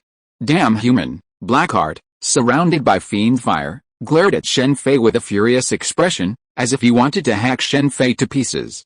Having finally found the opportunity to escape hell and return to the human world, on the verge of obtaining the Samvanganza contract and completing his plan, he was stopped by a suddenly appearing human. Remember, until then, Blackheart had always treated humans like trash. He even looked down on Ghost Rider. Ghost Rider was a force, but his power stemmed from Mephisto. While those three ghosts might be powerful to his minions, they were useless to Blackheart. In the original novel, if Blackheart hadn't absorbed the power of the souls from the Samvanganza contract, filling his soul with sin, Ghost Rider would have been powerless. Ghost Rider only has two moves, Hellfire and Eye of Punishment. Without the souls from the Saint Vanganza contract, Eye of Punishment has no effect on him. In reality, if it were just ordinary sinful souls, Blackheart wouldn't have suffered such significant side effects even if he had absorbed them. But after all, the souls from the Saint Vanganza contract are different. If it were just ordinary souls, Mephisto wouldn't have known he'd taken action. But no matter how furious Blackheart roared, it was useless now. Surrounded by the fiery flames, he had no chance of escape. As the fiery flames grew stronger, the black aura surrounding Blackheart steadily dwindled, and eventually, it could no longer withstand the fiery flames. "Goodbye," Shen Fei said gently, waving to Blackheart, as his body slowly disintegrated and disappeared. However, Blackheart could no longer see him. After Blackheart disappeared, Shen Fei didn't relax, but remained vigilant. After all, Blackheart was Mephisto's child. Mephisto couldn't just sit there and watch him die. Why hasn't he appeared? Is it because of this Ghost Rider? Or does he really not care at all? After all, Blackheart isn't really dead. After waiting for a long time without seeing Mephisto appear, Shen Fei immediately fell into deep thought. With Mephisto's strength, even if his strength was limited in the human world, it was impossible for him not to know that Blackheart was in trouble. "Now you can hand over the Saint Vanganza contract to me. As long as it exists, the people of hell will not give it up. Only by completely destroying it can they dispel their thoughts." Since Mephisto didn't appear, Shen Fei didn't care. After all, there was the tall man to hold up the sky if it fell. If the tall man was gone and couldn't stop it, Shen Fei would not be without a way out. At worst, he could escape to another dimension and chase him down if he had the courage. Silence. Although he had witnessed Shen Fei's destruction of Blackheart and his men, Carter Shredder remained silent. Can you really destroy the contract? Carter Shredder spoke after a long moment. Over the years, Carter Shredder had tried to destroy the contract. He, the Ghost Rider, had even visited famous cathedrals and even the Papal States, the Church's stronghold, to no avail. Carter Shredder believed that if hell existed, a corresponding heaven must also exist. They couldn't just ignore the presence of such a sinister street. Vengeance contract in such a place. Don't worry, even if I didn't have the power, I would find someone else to destroy the contract. If you've been following the news, you'll know that times have changed. Asgard has appeared. I have some connections with him, so you should trust that person's strength. To obtain the Saint Vengeance contract, Shen Fei didn't mind using false pretenses again. Besides, he wasn't lying, he simply didn't mention the person's name. To enhance his statement, Shen Fei transformed into the magician from the Battle of New York. Of course, this wasn't a real disguise, but rather an illusion. He wasn't skilled in the kind of costume-changing magic used by Loki. Okay, Carter Shredder said, raising his shovel and slamming it down on the ground. The handle instantly broke. Carter Shredder then pulled out a parchment scroll and solemnly handed it to Shen Fei. This kind of evil shouldn't exist in this world, don't worry, it won't appear again, Shen Fei nodded solemnly. Of course, it won't appear again, because they will become the Philosopher's Stone. Shen Fei felt a sense of reluctance when using others, even those who have committed many evil deeds, to refine the Philosopher's Stone. But he felt no reluctance when using the souls in the Saint Vengeance contract. Because the souls in the Saint Vengeance contract embody the ugliest evil within humanity, the ultimate evil. Finally done, with a parchment scroll in hand and Mephisto still gone, Shen Fei finally breathed a sigh of relief. What is the Saint Vengeance contract? And are those people really from hell? Hunter asked immediately after Shen Fei returned from the Quinjet. Let's talk about it when we get back, let's go back.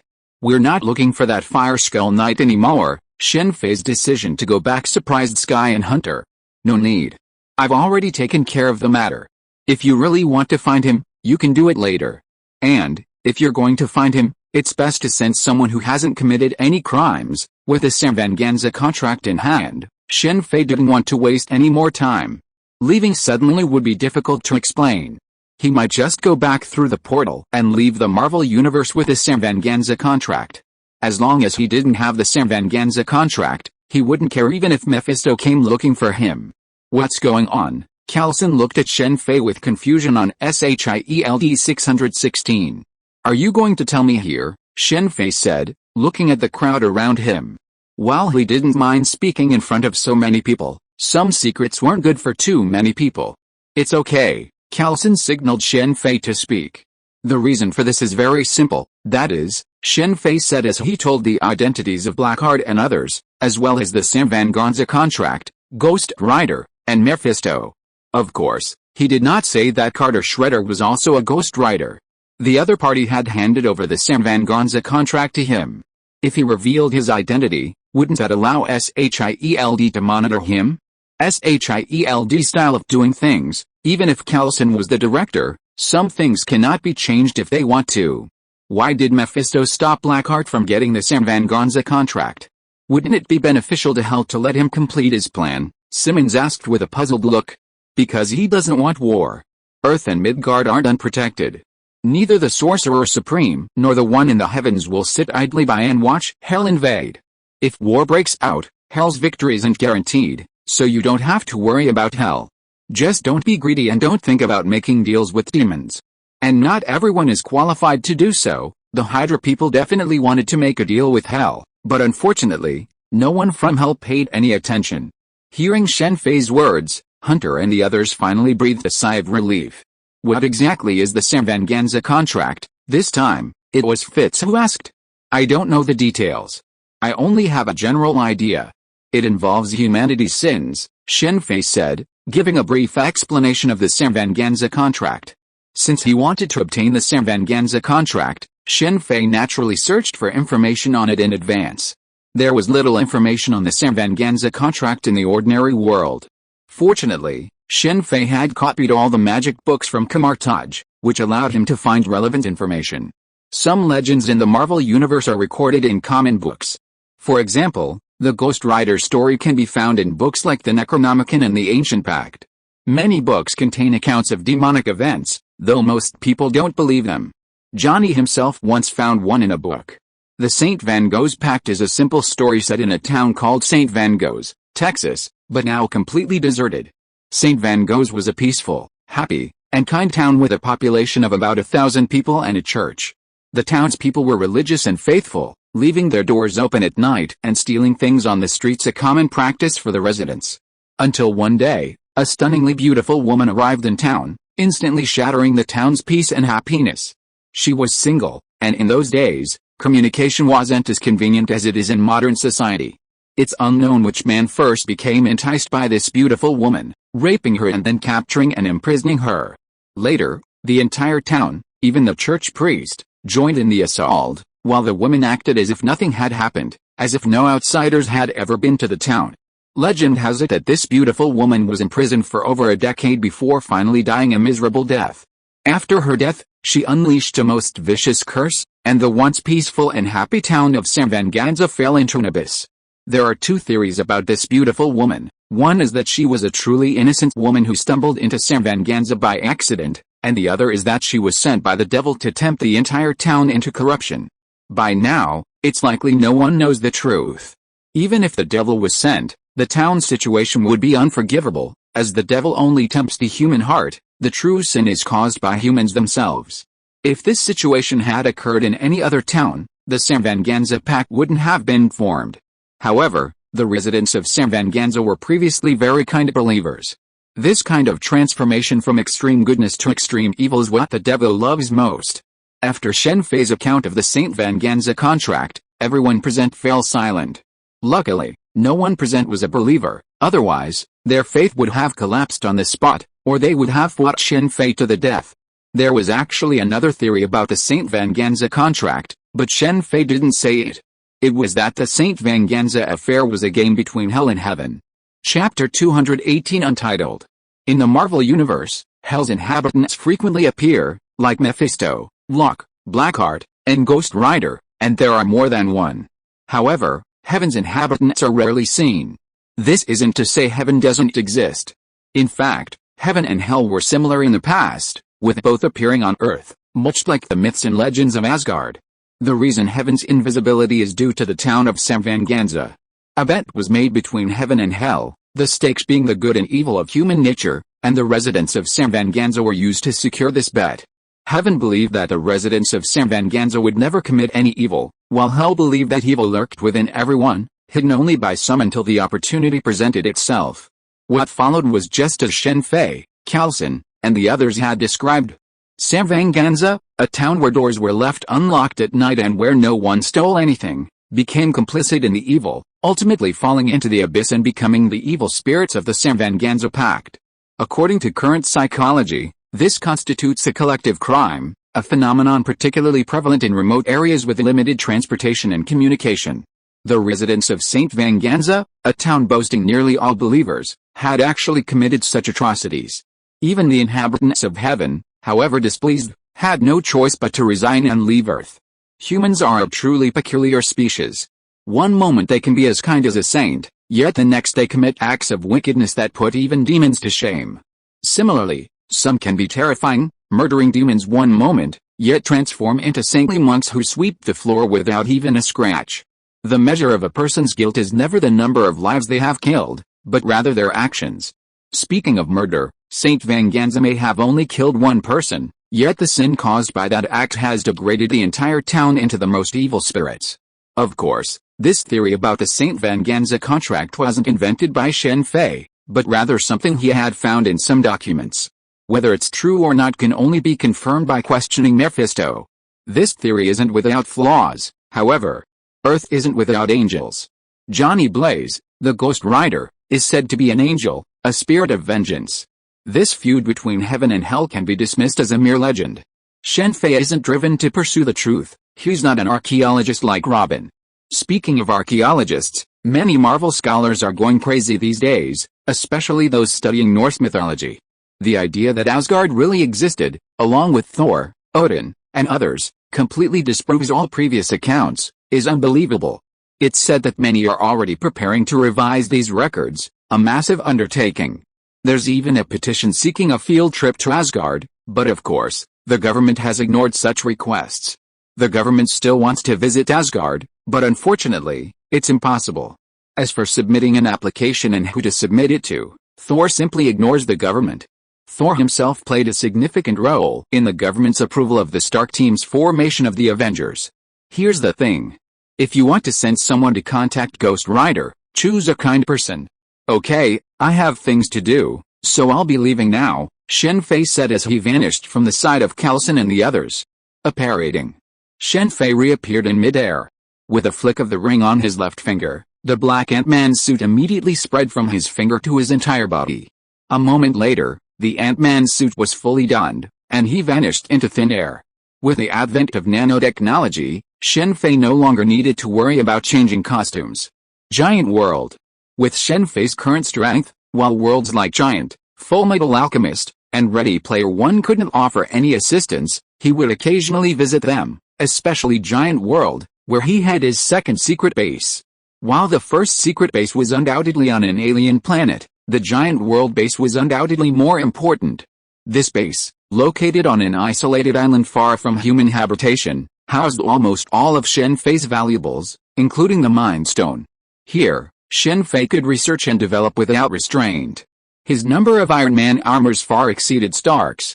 Not only could they be used for fireworks, but they were more than enough to fight a large-scale modern war. If all of these were brought to the pirate world, they might not be able to defeat the Navy or the world government, but they would certainly inflict heavy losses. The resources of multiple worlds made Shen Fei's world truly wealthy enough to rival a nation. Shen Fei had no intention of launching a large-scale war. He created these things largely out of boredom, as Red Queen had nothing else to do. He even used robots for mining. According to capitalism, this was undoubtedly a huge loss, but after all, these items belonged to Shen Fei himself, so there was no waste. This island looks useful. Shen Fei, clad in nano-iron armor, floated overhead. He gazed at a desolate island below and immediately descended, intending to use it to refine the Philosopher's Stone for the St. Venganza contract.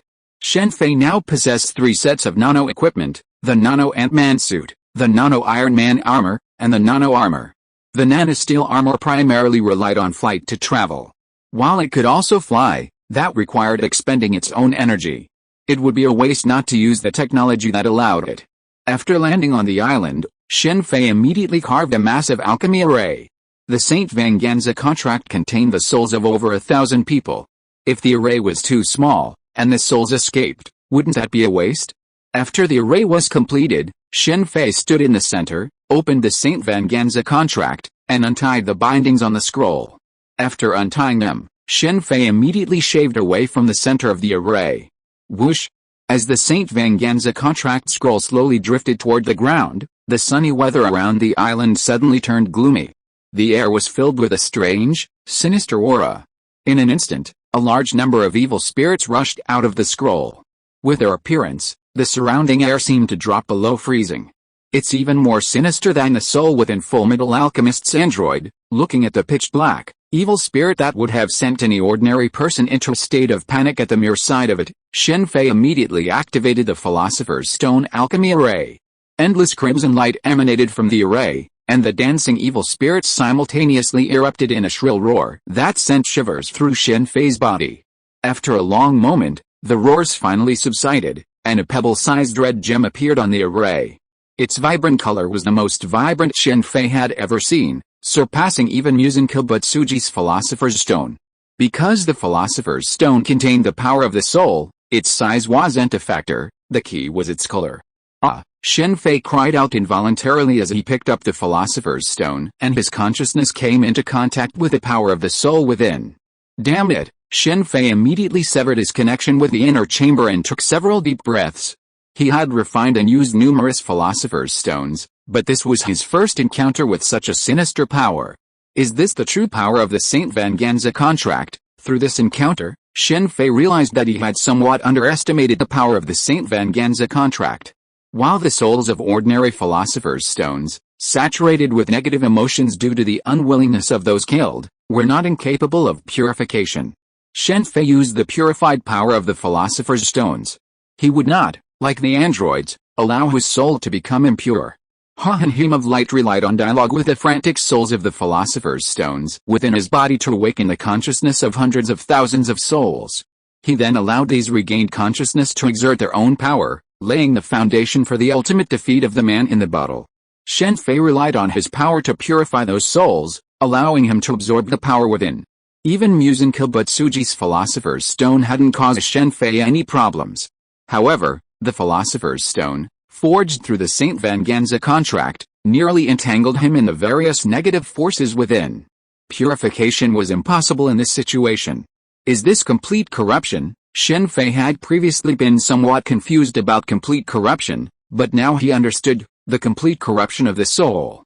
Generally speaking, no matter how evil a person is, there is always a soft spot on their heart, and the same is true for the soul.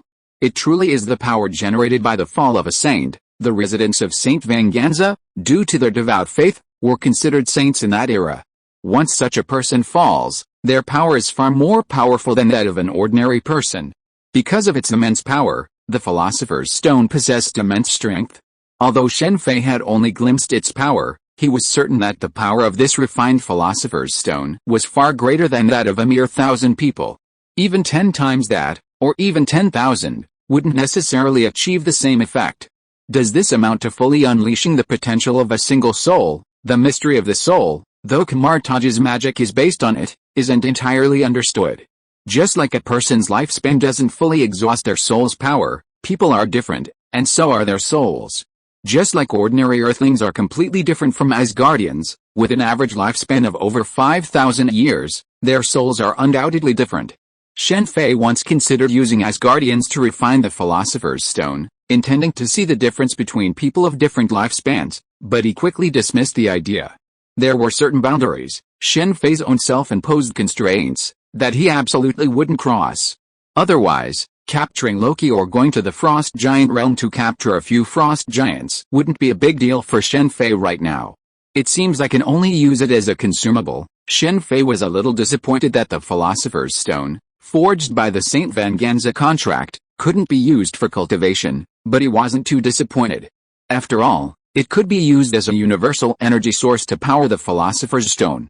For Shen Fei, the soul was a form of energy, and through alchemy, it was a universal energy source.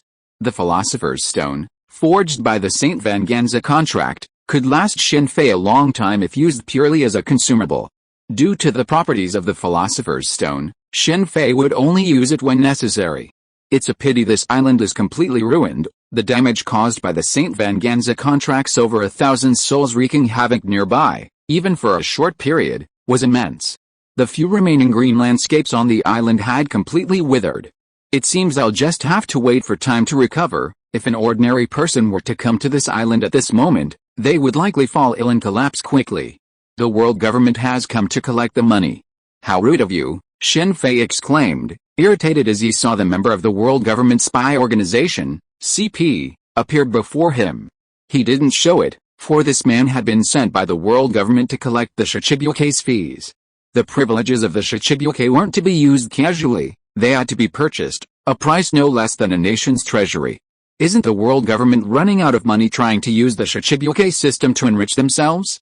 Otherwise, such a ruthless system wouldn't even be passed. Despite the arrogance of the man from the world government spy organization, Shen Fei still had the money paid. Now wasn't the time to fall out with the world government, for now, he still needed the privileges of the Shichibuke. The Shichibuke's privileges were incredibly useful. Just look at Blackbeard. If he weren't a Shichibuke, how could he have reached and paled down so easily and brought so many great pirates out of there? As long as he held the Shichibuke status, neither the Admiral nor the Grand Marshal, Sengoku, could touch him. To obtain the world government's technology, this layer of skin cannot be removed for the time being. I wonder if Hawkeye needs to pay a fee. Judging by his own farming, he shouldn't have to. Perhaps a symbolic payment of 100 berries or something like that. Shen Fei couldn't help but think so after seeing off the CP organization members. Don Quixote's slave hunting team has actually come here. How courageous. Is this trying to test me? Shen Fei snorted coldly at the intelligence report. As a modern person, he deeply abhors the institution of slavery. Shen Fei had a negative view of the Navy, and the slave auction house in the S.H.I.E.L.D archipelago was a large part of the reason. The Navy even euphemistically called it an employment agency. Whether it was Sengoku, Garp, or the three admirals, they all turned a blind eye to this. How could such a Navy keep talking about justice? It was ridiculous that they were still talking about justice when their own roots were rotten. Chapter 219, Death of the Weasel, Part 1. Not only have Ming's men arrived, but even the world government's slave hunting squad has arrived. They've been quite active lately, haven't they? It's peak season at the S.H.I.E.L.D archipelago slave auction, and they're looking to cash in. Shen Fei tapped his fingers lightly on the glass table before him, a smile playing on his face as he reviewed the latest intelligence. Compared to the ever-present prostitution, gambling, and drugs, the slave trade is far more lucrative. As long as there's enough profit, there's no shortage of people willing to take the risk. In reality, human trafficking is a crime that can't be eradicated even in modern society, let alone in the pirate world. It's a serious crime in any country, let alone in the world of pirates, where slavery is practically openly practiced. The so-called world government slave hunting squad isn't just a world government-sponsored slave hunting squad. The world government still has to maintain some dignity. It's a world government-sponsored slave hunting squad with privileges granted to it, similar to the S.H.I.E.L.D. In reality, if the S.H.I.E.L.D were willing to engage in such activities, they wouldn't have any problem. The world government is trying to be a whore while also trying to be a saint. Since you're here, don't leave. Others, fearing the Don Quixote family and the world government, dared not oppose them, but for Shen Fei, it was simply a matter of whether he wanted to or not. I wonder if I can defeat Ming purely with my current physical skills. With this thought in mind, Shen Fei prepared to act. Before he did, he took out a thin, almost invisible mask and placed it over his face. With a flash of light, Shen Fei's face instantly transformed into another person. It was a youthful yet handsome face, no less handsome than Shen Fei's original self. This mask, a technological gadget Shen Fei had acquired from Hydra, was the same mask used by the 33 good agents to transform into Melinda in the original novel. It possessed state-of-the-art facial storage and voice transformation technology. This meant that with this mask, voice actors could be eliminated from their jobs. Of all the abilities Shen Fei possessed, the only one he could perfectly transform into was the compound potion, but he didn't want to try the flavor without having to. If it were just the smell, it wouldn't be so bad. After all, Shen Fei wasn't rich before his time travel, so the taste was a little off. The key was the need for the person's hair, and that was the real reason Shen Fei refused the compound potion. Furthermore, the compound potion could only transform into a real person, not adjust it. It was a stark contrast to Hydra's transformation mask. If I had this mask back then, it would have definitely wowed everyone at comic conventions. I think this face belongs to Claude, and his weapon is a giant sword. Shen Fei, having transformed, a piece of metal appeared in his hand. He clasped his hands together and pressed his right hand against it, and the metal instantly transformed into a giant black sword. I remember Claude's weapon was like several swords combined together. What an amazing design. After slinging the giant swords behind his back, Shen Fei took out two Den Mushi and began dialing himself. So it's based on your face? That's good. Seeing the Den Mushi across from him mimicking his own face, Shen Fei felt relieved. In the pirate world, the Den Mushi are incredibly strange creatures, capable of mimicking the person who wields them. Shen Fei was genuinely worried that the Den Mushi could see through their disguises, but it now appears that the Den Mushi's disguise is confirmed through its eyes and then transmitted to the opposing Den Mushi. While it's difficult to expose one's true form and confront the Navy, the world government, or even a major pirate like Mingo, clones are different. They can wreak havoc with impunity. On the vast ocean, two large, somewhat damaged ships lay anchored. Numerous shattered bodies lay on their decks. A closer look revealed that the vast majority of these fallen bodies had been severed in half. Who the hell are you? How dare you go against us? Do you even know who we are? The surviving captain of the slave hunting squad stared in anger and fear at a young man standing not far away, wielding a terrifying giant sword. As slave hunting members of the Don Quixote family, Protected by the pirate flag of the Don Quixote family, they had never encountered anyone who dared to attack them. On this sea, the flags of the great pirates are more powerful than those of the Navy. Just look at Fishman Island. Because it's carrying the Whitebird Pirates flag, no one from the slave hunting squad dares to go there to capture the mermaid. At most, they're just lurking around, waiting to see if the mermaid escapes. Doflamingo's flag, let alone in the first half of the Grand Line, even in the New World holds some respect. It's the only one of the 7 warlords of the sea with a base there. Of course I know. Inform your master. Shen Fei ignored the other party's threats. If he didn't need a message, he wouldn't have spared him. The Don Quixote family's slave hunting squad is not weak. If they were, they wouldn't have been able to capture slaves. But facing Shen Fei, they stand no chance. What's the matter with contacting me now? The captain of the slave hunting squad quickly contacted his boss via Den Mushi. As someone involved in the slave hunting squad, of course, no one would swear to die. Boss, something's happened. Someone attacked us. Who is it? How dare they? It doesn't look like Ming-Jet. That's right. If someone like that could talk directly to Ming-Jet, he'd be a disgrace. Seeing the Den Mushi's disguise, Shen Fei immediately knew it wasn't Ming-Jet. It's me.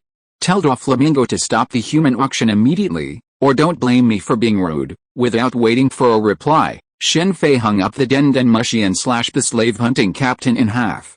It's not easy to die so quickly. Beheading was one of the ancient tortures Shen Fei knew, and he certainly wouldn't show any mercy to these human traffickers. Revenge for revenge, vengeance for grievances. Respect for what you give me is reward for what you give. This was Shen Fei's style. In his previous life, as an ordinary person, this style wasn't apparent at all. But things were different now. After killing all the members of the slave hunting team, Shen Fei immediately released the slaves imprisoned on the ship, and then gave the slave hunting teams money to them. He found a few strong people among them to be leaders, responsible for sending the people back, and then left with a few sea-stone handcuffs. As a slave hunting team, there are always some people with devil fruits. The purpose of equipping sea-stone handcuffs is probably to catch these people. No one can tell how many devil fruit users there are in the Grand Line, especially the animal-type devil fruit, which is the most numerous devil fruit to date. Even the Drum Kingdom of Walper has a bold bull fruit user, not to mention other places. The adventures of Luffy and his crew only expose them to a tiny fraction of this world. How dare you? Do you know who these slaves are for? Take a good look at what this is. Compared to Don Quixote's slave hunting squad, the world government was far more arrogant. After Shen Fei had annihilated most of their men, they actually produced their world government passes, seemingly hoping to use them to deter Shen Fei. Their thinking was quite remarkable. Of course I know. The world government, the 5 elders, the celestial dragons, those are just trash. Shen Fei's words caused the man's mouth to drop open, his pupils bulging. In this world, the celestial dragons were gods, representing supreme power. It's a shame we didn't encounter any celestial dragons. Killing a few would have been quite interesting. Upon hearing Shen Fei's announcement of killing celestial dragons, the man pointed a finger at him, his mouth opening and closing several times, but no sound came out. He looked utterly terrified. How boring, Shen Fei said, grabbing his head with his left hand and activating his lenses, beginning to scan his mind. Killing the celestial dragons wasn't just Shen Fei's talk. He wouldn't dare use his true identity yet, but this fake one wouldn't matter. It wasn't like celestial dragons hadn't been killed before. Shen Fei remembered a user of the Momo fruit attacking one. Shen Fei didn't think he'd just gone to beat him up after sensing the attack. The celestial dragons were supreme, and they were killed in public. Killing someone in secret was just a death, at most an accident. Just like the celestial dragon whose ship was destroyed by a storm in the original novel, whether it was a genuine storm or a deliberate act of treachery was hard to say. Fishman Island is 10,000 meters below the sea. The idea of a shipwreck on the surface being brought there was unbelievable. The pressure at 10,000 meters underwater was too much for even the most physically imposing celestial dragons to handle. Of course, this wasn't impossible. The pirate world, especially the Grand Line, was rife with bizarre weather phenomena, from inverted mountains and rising currents to white dragon undercurrents. It wasn't impossible for the celestial dragons to be taken to Fishman Island. This is the 16th slave hunting crew. They're truly inexhaustible. We're almost to the S.H.I.E.L.D. archipelago. Using lexicon, Shen Fei knew the connections between the slave-hunting crews were untraceable. Combined with the speed of his iron armor, he fought his way directly from Alabasta to the vicinity of the S.H.I.E.L.D archipelago. Having made it to the pirate world, Shen Fei naturally wanted to explore a bit. This trip was a perfect combination. First, he rescued a large number of captives. Second, he honed his skills. And third, he just wandered around and memorized the map for use with the arcane gate and apparition. The place closest to Marine headquarters is the most chaotic. It's quite interesting, thinking of the S.H.I.E.L.D archipelago and the nearby Marine headquarters, Marineford, Shen Fei couldn't help but smile sarcastically. I don't know where the future Fugitor Ichijo is now, so I could see if I could recruit him. It's a pity I didn't know who Green Bull was when I traveled through time, but I could have contacted him. It would be a shame for Fugitor Ichijo, who already possesses the strength of an admiral, to join the Navy. How could such a talented person be given to the Navy? Unfortunately, finding the relatively unknown Fugitor Ichijo in such a vast sea of people is incredibly difficult. I could contact the former Admiral Zephyr, but it doesn't seem like the opportunity is right now. The best chance to contact him would probably be after the Battle of Marineford. As a former admiral, Zephyr's life can be described as tragic, ultimately ending in death at the hands of his own disciple. Such a tragedy, now that he's here, he must avoid. As a former admiral, Zephyr's whereabouts are easy to track. He's been training new recruits in the G1 branch of the Navy. It's safe to say that the vast majority of the mid and high-ranking members of the Mother Navy were trained by Zephyr. From the current 3 admirals to Smoker, Tina, and others, he has educated many, truly a legacy of disciples. However, under the current world government, such a figure can only be a tragedy. That's 100 million bounty. It seems the world government thinks highly of me. Shen Fei couldn't help but laugh at the latest bounty in his hand. It shouldn't be clouds, but it was a supernova bounty.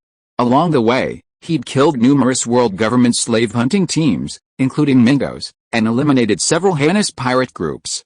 Shen Fei had originally planned to claim the bounty on the captain of one of those pirate groups, but when he went, he discovered he was wanted for murder. The Bloody Butcher was Cloud's current nickname, for he slashed those he killed in half. This ruined Shen Fei's plan to turn Cloud into a bounty hunter. Furious, Shen Fei nearly slaughtered the entire Navy chasing him. If he hadn't retained some sense, he would have done it. After this incident, Shen Fei was completely disillusioned with the Navy. Perhaps, to the Navy, a mere clod was nothing, and all this was for the greater good. But in Shen Fei's view, such arbitrary frame-ups showed the Navy had lost its sense of justice. I'll change my alias later. This time, it'll be Sephiroth. The Navy loved issuing bounties, so Shen Fei thought, let's change his alias a dozen times and have him wanted. Speaking of which, the Navy is showing Kiritsugu-style justice. Sacrifice 100 to save 200. A Navy warship is actually heading straight this way. Is it coming for me? They really think highly of me. A vice admiral has personally dispatched, standing on the beach of a small, deserted island, watching the Navy warships rushing towards them from afar. Shen Fei intuited that they were coming for him. Of course, this was just nonsense, as Shen Fei was the only one on the island. How did he know it was a vice admiral who was dispatching? Because the Navy warships were of vice admiral caliber. An admiral's warship was also of this caliber, but it would fly the admiral's flag. Of course, this warship also flew the vice admiral's flag. A weasel? An elite vice admiral from the Marine headquarters?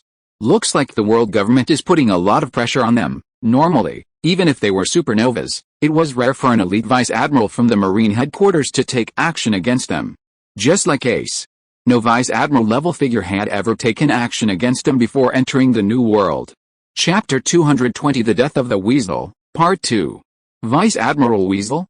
He'd be a good test of his strength. Watching the approaching Navy ships from the distance, Shen Fei didn't flee to avoid them, but instead stood still, awaiting their arrival. For Shen Fei, evading the Navy was easy. Even if Admiral Kizaru arrived, he could simply leave if he wanted. Spatial abilities, regardless of the world, were considered superior. For example, if Tyrant Bear, possessing the meatball fruit, tried to escape alone, the world government wouldn't have much to do. Similarly, if a user of the Gate fruit from CP9 wanted to escape, they'd be extremely difficult to track down. The reason he didn't leave was that Shen Fei wanted to take advantage of the situation. After all, his identity was fake, so even if the Navy sent a general to hunt him down, it wouldn't matter.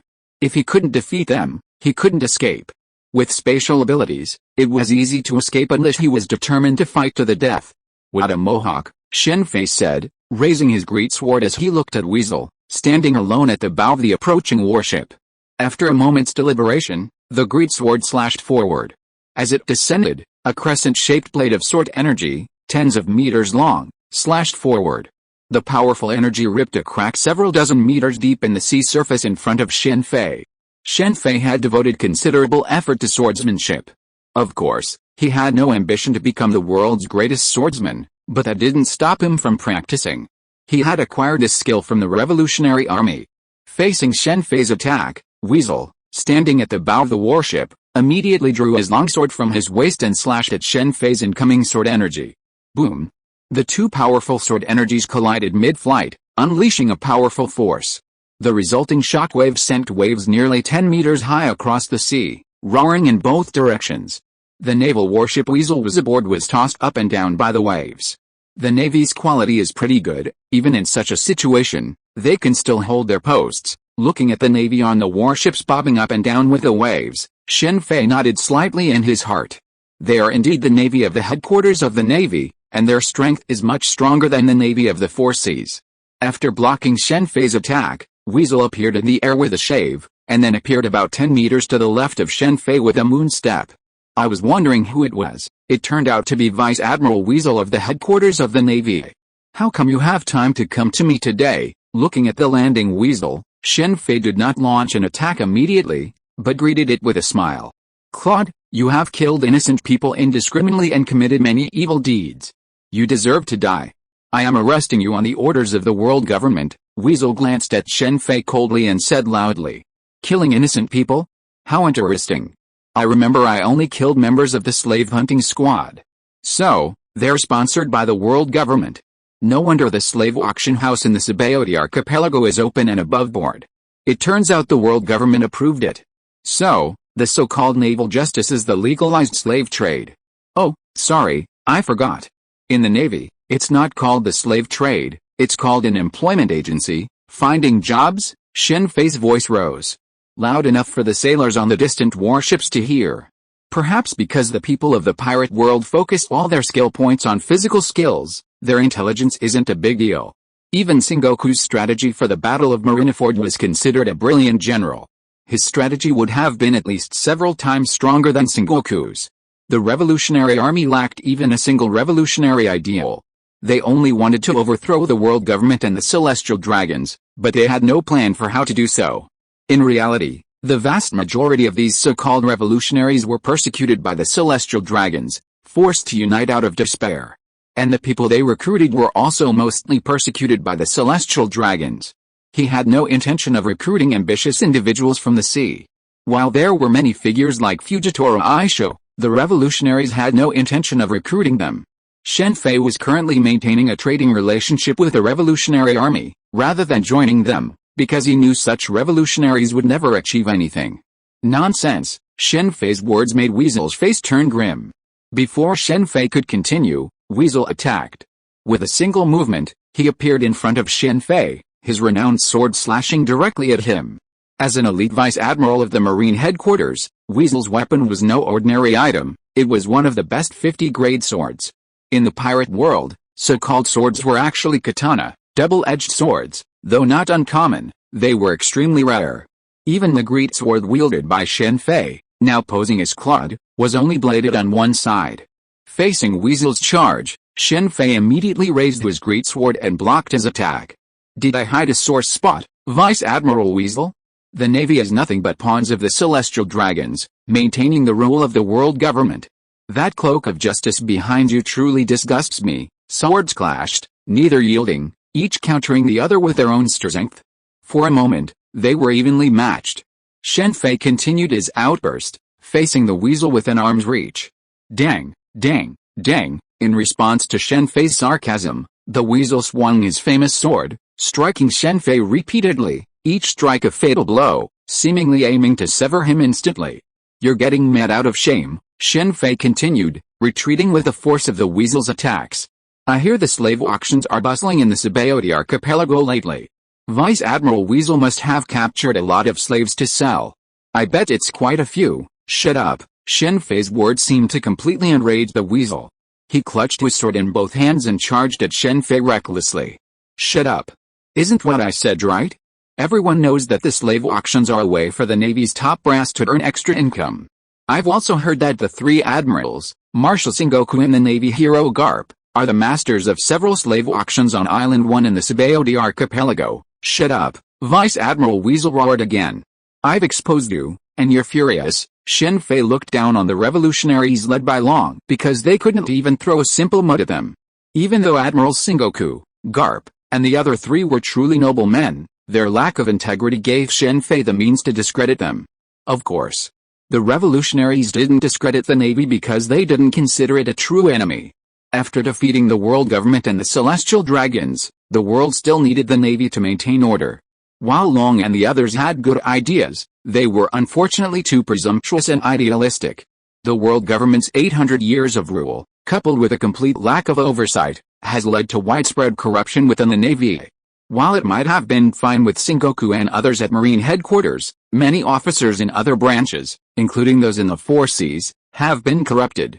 Luffy hadn't been out to sea long when he encountered 2 corrupt Marines. This wasn't unique to the Navy, and it wasn't just Luffy himself. Who the hell are you, Weasel? Taking several deep breaths and forcing himself to calm down, stared at Shen Fei and spoke with gritted teeth. Shen Fei had portrayed the Navy's righteousness as a fraud, and Shen Fei was the first to attack the Navy from this perspective. As an elite vice admiral, Weasel was truly murderous. If someone like Shen Fei were allowed to survive, the storm would surely grow. And this wasn't just any storm, it was a storm the Navy feared even more than the emergence of another pirate king in the New World. Who am I? A celestial dragon's lackey, a slave trader. I have no right to know, Shen Fei said, glancing at the sailors aboard the nearby warship. Every word he spoke was loud and clear, heard by all the sailors aboard. Some cursed Shen Fei, others bowed their heads in thought, and still others, furious but silent, looked on. Not even the sailors in Marineford, the very near headquarters, knew the true situation in the S.H.I.E.L.D. archipelago. Just as the people of the 4 seas regarded devil fruit users as monsters, such monsters were countless in the Grand Line. Not only in the world of pirates, with its backward intelligence transmission, but even in the technologically advanced world of Marvel, there were still countless secrets unknown to ordinary people. You, Shen Fei's words made Weasel's face flush crimson, his lips trembling several times, and he said nothing. The Navy is righteous. This is ridiculous. The S.H.I.E.L.D. archipelago is teeming with pirates, and they're openly showing up. The Marines' headquarters, Marineford, is nearby, and they can't even deal with the pirates there. Yet, in these circumstances, the Navy is still wearing skins that represent justice. I'm ashamed of you. Oh, sorry, I forgot you slavers don't have the feeling of shame. How to make a big news story in the pirate world? It's simple, put the blame for the slave trade on the Navy. This method wouldn't work in other worlds, but it does work in the pirate world because it's not fabricated, it's real. If Shen Fei starts something like this, the Navy can't wash themselves clean even if they jump into the Yellow River. You look like you want to silence me, but do you really think you can do it? Looking at the Weasel, whose eyes had turned bloodshot and filled with murderous intent, Shen Fei felt quite proud. With just a few words, he had driven an elite vice admiral of the Navy into the state. In this world, he was the first. Shave. The silent Weasel attacked again. Shen Fei's previous words had made it clear to it that this was a threat, a great threat. Determined to kill, the Weasel's renowned sword instantly turned pitch black, hardening with armament haki. Dang. Facing the Weasel's attack, Shen Fei's great sword also began to harden with armament haki. This time, Shen Fei remained silent, for all that needed to be said had been said. The real battle was about to begin. Now that the Weasel had arrived, he had no intention of letting it go. Dang dang dang. The relentless clash of blades echoed around the island. As the two fought, the few trees surrounding the island were destroyed, the earth cracked, and the rocks shattered. Is this the strength of an elite vice admiral of the Marine headquarters? It's lower than I expected. Have I become stronger? The Weasel's strength was ranked high among the elite vice admirals of the Marine headquarters, but for Shen Fei now, this strength was no longer too much of a challenge. The Weasel's 6 specialties were shaving and moon steps, perfectly complementing his swordsmanship. That's enough, Your Excellency Vice Admiral Weasel. Facing Weasel / Shen Fei didn't dodge this time. He took the blow with his body, simultaneously slashing at Weasel with his greatsword, seemingly intent on exchanging wounds for wounds. Faced with Shen Fei's attack, Weasel didn't change his tactics, continuing to slash at Shen Fei. At the same time, a black sheen spread across the area about to be struck by Shen Fei, and his armament haki hardened. With a determined strike, Weasel struck Shen Fei's chest, sending sparks flying. The powerful recoil caused Weasel's sword to deflect. Simultaneously, Shen Fei's attack arrived. Bang! Weasel's hastily applied armament haki hardening failed to stop Shen Fei's attack. The greatsword pierced 3 inches deep into his body. As the greatsword was withdrawn, a large amount of blood was carried into the air. Idiot, you really thought I'd trade wounds with you? Shen Fei smiled and shook his head slightly, looking at the slight mark of armor on his chest. Combat isn't training, so Shen Fei certainly wouldn't be complacent. As he prepared to engage Weasel, he activated his nano armor. Combining rare metals like vibranium and titanium, these special metals, combined through the swallow fruit, offer exceptional defense, force absorption, and shock absorption. To put it bluntly, wearing this armor, he could easily face Hawkeye in a duel. Not to mention his inherent strength surpassed Weasel's. Even if he wasn't, wearing this armor would still allow him to turn the tables. A fair fight? Don't be ridiculous, there's no such thing as a fair fight. This was just Shen Fei's desire to test his physical skills. If he combined his alchemy and the magic of Kamar-Taj, he could defeat Weasel even without the nano armor. Goodbye, Weasel. Facing the severely injured Weasel, Shen Fei didn't hesitate, swiftly striking with his greatsword. Dang! One of Weasel's sharp swords was instantly severed by Shen Fei's greatsword. While Weasel's weapon was formidable, it was still vastly inferior to Shen Fei's. His greatsword was made of the same metal as the nano armor. Had Weasel not been using armament haki to harden his sword, his famous sword would have been broken long ago. Poof! With a single blow, Shen Fei showed no mercy to Weasel, an elite vice admiral of the Marine headquarters who could have lived to later age. Lord Weasel, the sailors on the distant warships froze upon seeing Weasel's head fly off. The sight of Vice Admiral Weasel, who had previously seemed evenly matched, being eliminated in the blink of an eye filled the sailors with shock. A moment later, several sailors, using shaving techniques and moon steps, charged at Shen Fei. They had previously stayed out of the fight because they believed Weasel could win. Chapter 221 Vomiting Blood in the Warring States Period, Part 1. They're all colonels, worthy of being called the Navy. Shen Fei couldn't help but smile as he watched the 6 Marines using the moon step approach him. 6 of them, 1 colonel, 2 lieutenant colonels, and 3 majors. As an elite vice admiral of the Navy headquarters, Weasel's command was naturally composed of elite Marines. Generally speaking, a figure of Weasel's rank wouldn't have any recruits under his command. The lowest-ranking Marines were at least sergeants. Of course, this didn't include those doing odd jobs aboard the warships. The rank system in the Navy, from smallest to highest, was sergeant, private, private first class, corporal, sergeant, and sergeant major. These were enlisted ranks. Above these were the officer ranks, lieutenant, colonel, and general. However, among the generals, there was no admiral, only general. This meant that, under normal circumstances, the average Marine could only reach the rank of lieutenant general based on merit. Beyond that, promotion to general wasn't based on merit, strength was the primary criterion for determining rank. Swept kick, facing 3 Marines, a colonel and 2 lieutenant colonels, rushing toward him in a fan formation, Shen Fei lifted his right foot and launched a massive, crescent-shaped air blade toward them.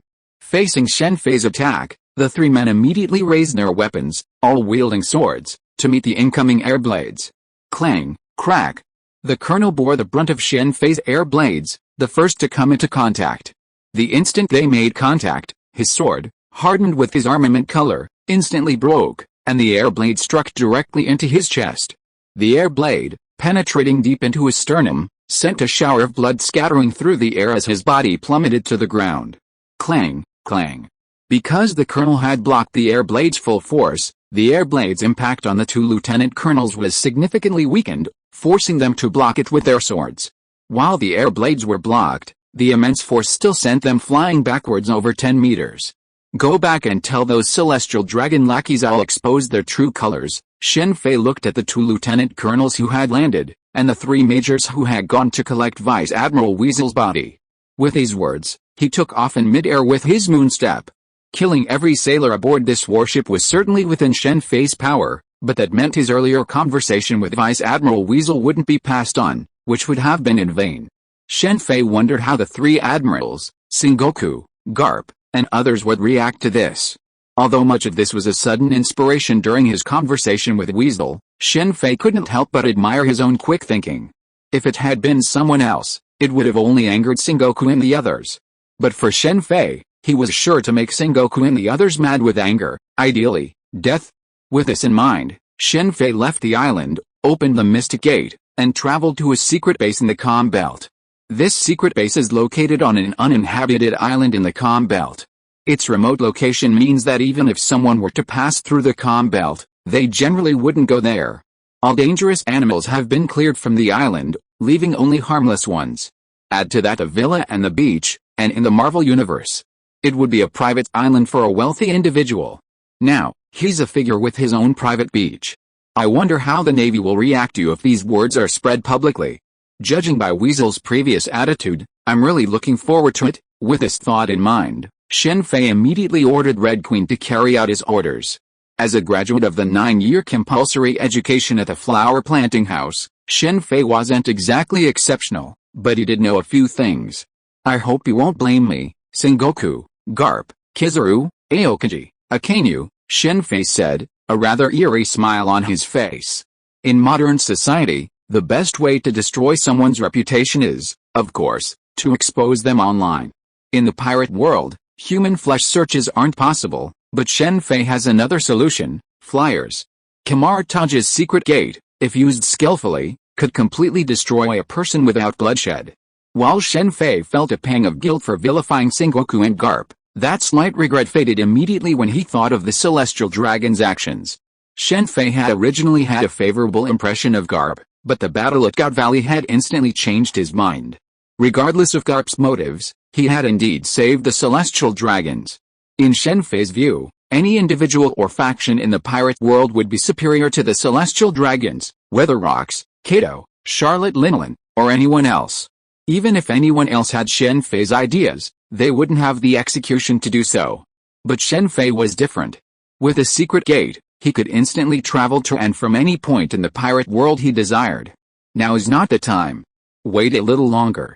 I'm increasingly eager to see the expressions of Zanguo and the others at that time. With this thought in mind, Shen Fei returned to his original location, disguised himself, and headed towards Marineford. As the base of the naval headquarters, the island of Marineford is primarily populated by Marines and their families. Outsiders entering or leaving the island require a special pass issued by the Navy, although those with a pass issued by the world government also require the same pass. Martial law has been declared. It seems the Navy's top brass is furious over Vice Admiral Weasel's death. Shen Fei, hidden within a merchant ship, observed the situation at the harbor ahead and immediately apparated away. He had come to Marineford solely to confirm his location so he could prepare for his next plan. Damn it! In the office of Marshal Zanguo, the highest level of the naval headquarters, Zanguo was in a state of rage.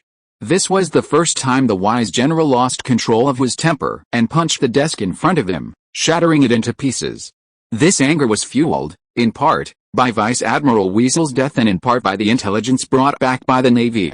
Nearly 300 Marines aboard the warship had heard Shen Fei's words, and this surely infuriated Sengoku. Not only Sengoku, but Garp had lost his senbei cravings, Aokiji was no longer as lazy as he once was, and even Kizaru had become more serious. Akainu's eyes burned with the blazing fury. It wasn't Sengoku's fault that Sengoku and the others were acting differently than usual, it was simply because Shen Fei's words were so vicious, shifting the blame for the slave trade from the world government to the Navy. Crucially, some of those 300 Marines actually believed them. To prevent the spread of the news, Sengoku placed them under house arrest. Sengoku, of course, had a clear conscience regarding the slave auction house, claiming it had nothing to do with him. However, the existence of the slave auction house and the employment agency was a fact that, despite his reputation as a wise general, he couldn't offer a convincing excuse. If this news got out, and Sengoku had no way to justify it, the blow to the Navy would undoubtedly be enormous.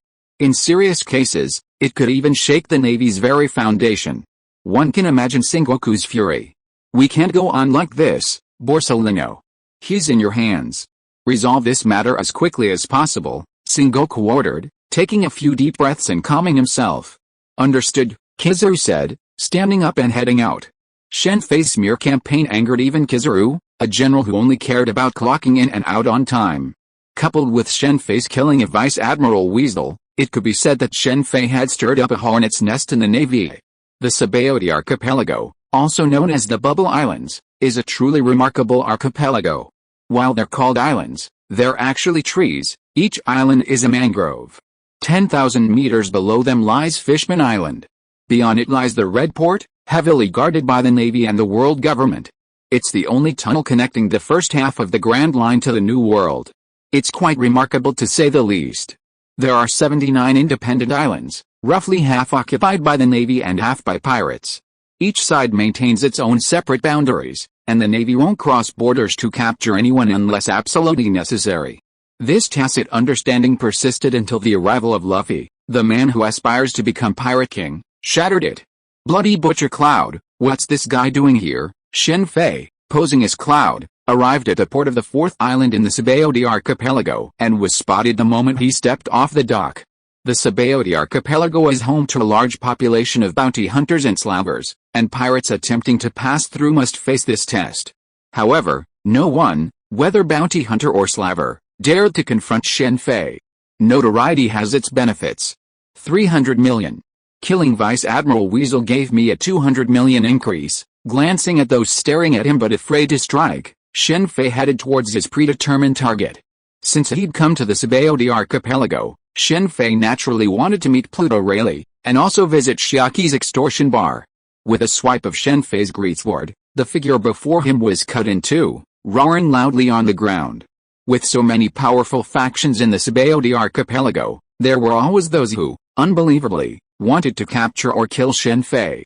That was a bounty of 300 million, more than an average person could earn in a lifetime. Brother Sting has been killed.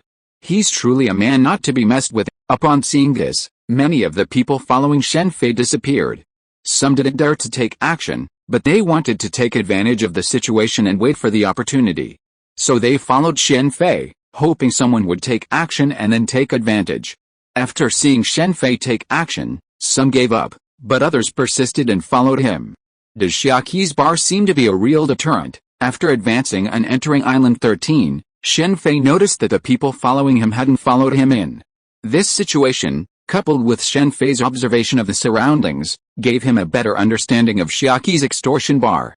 In the entire island number 13, only Shiaki's small bar stood on a high slope. The rest of the place was deserted. As the doorbell rang, Shen Fei walked into Shiaki's bar. What a rare guest.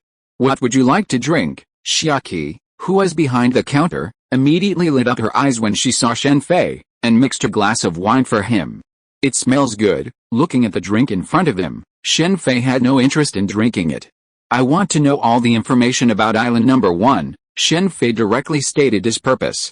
After receiving Crocodile's intelligence, although Shen Fei also put a lot of effort into the intelligence, he did not achieve much results in a short period of time. "What do you want to do?" Shiaki said, lighting a lady's cigarette.